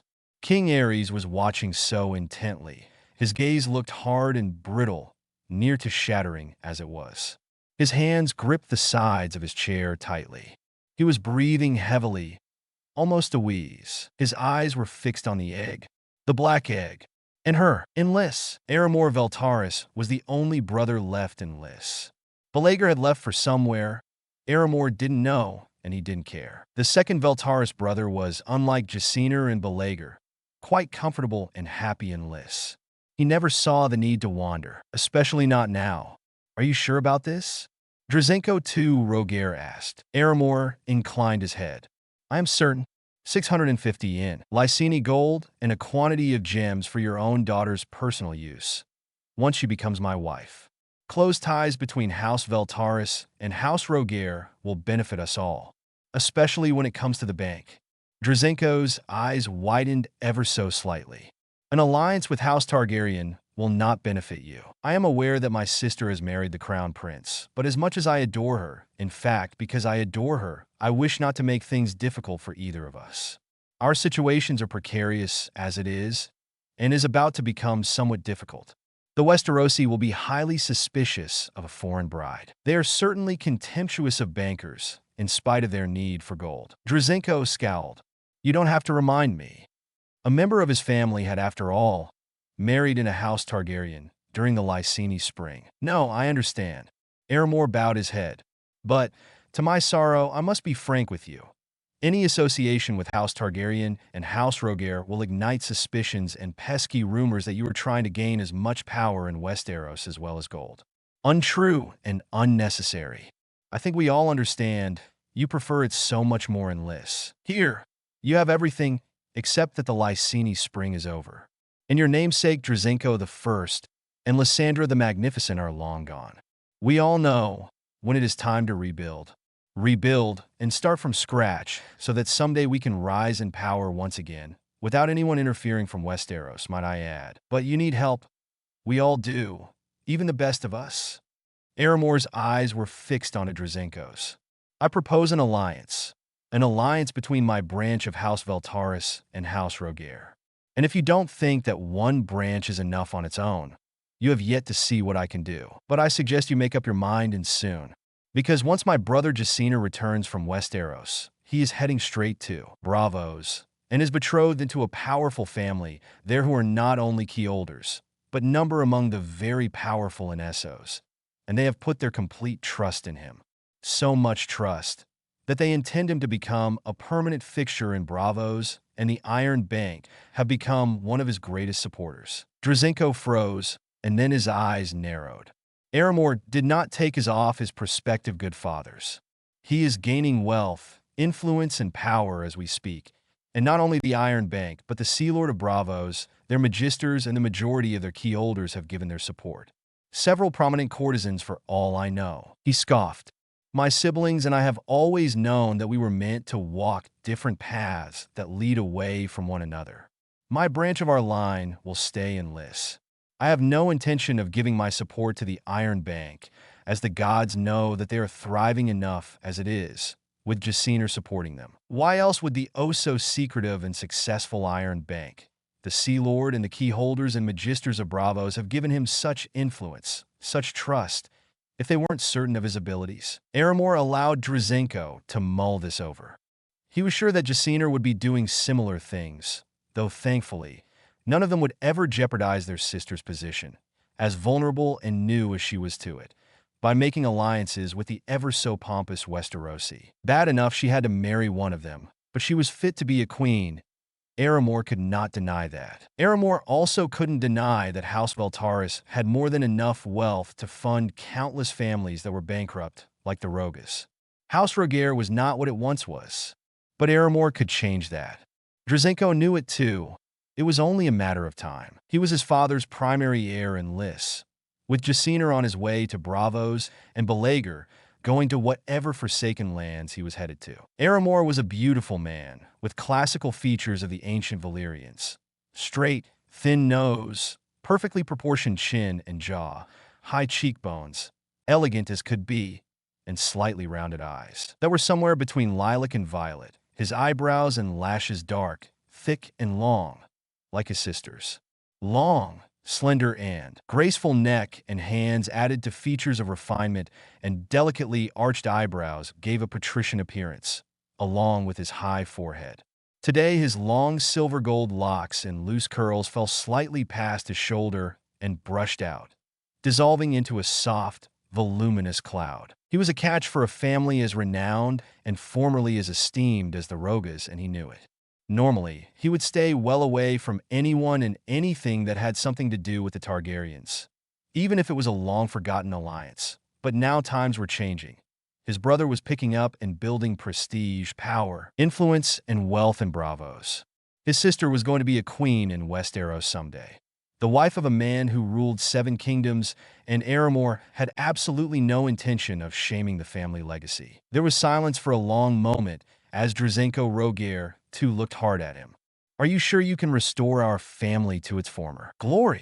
He laughed harshly. Aramor only gave a small but sinister smile in response, warning him not to test him. Drizzenko sighed. Very well then. He stood. My daughter Larasha Rhaegar shall be your wife. Aramor stood with him, and they clasped hands. It was done. House Rhaegar and House Valaris, or rather, Aramor's branch, would be united. He would give the Rhaegar family back its wealth and prestige, and a degree of influence unseen and unheard of since the Lyseni Spring and the days of Lysandra the Magnificent. They would give him their wholehearted support, crowd around him as if to protect him, and continue his branch of the family by ensuring one of their own daughters would be the mother of his children. Jaciner and Balaguer would be off, finding their own branches of House Valaris, no doubt. It was time Aramor did the same, even though fortunes may yet pit brother against brother. Let's hope that Serena will stay out of this, Aramor thought.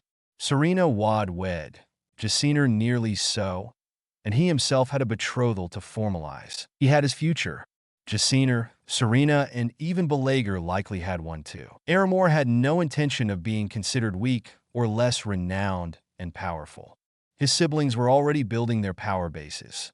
Balaguer was bound for Asshai whether their parents liked it or not.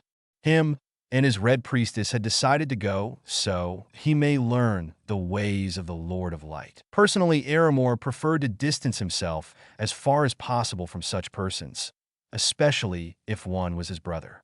He would rather not damage his reputation amongst potential and existing clients. Before long, Few people would remember that they had met, let alone shared blood. From then on, each sibling was on their own,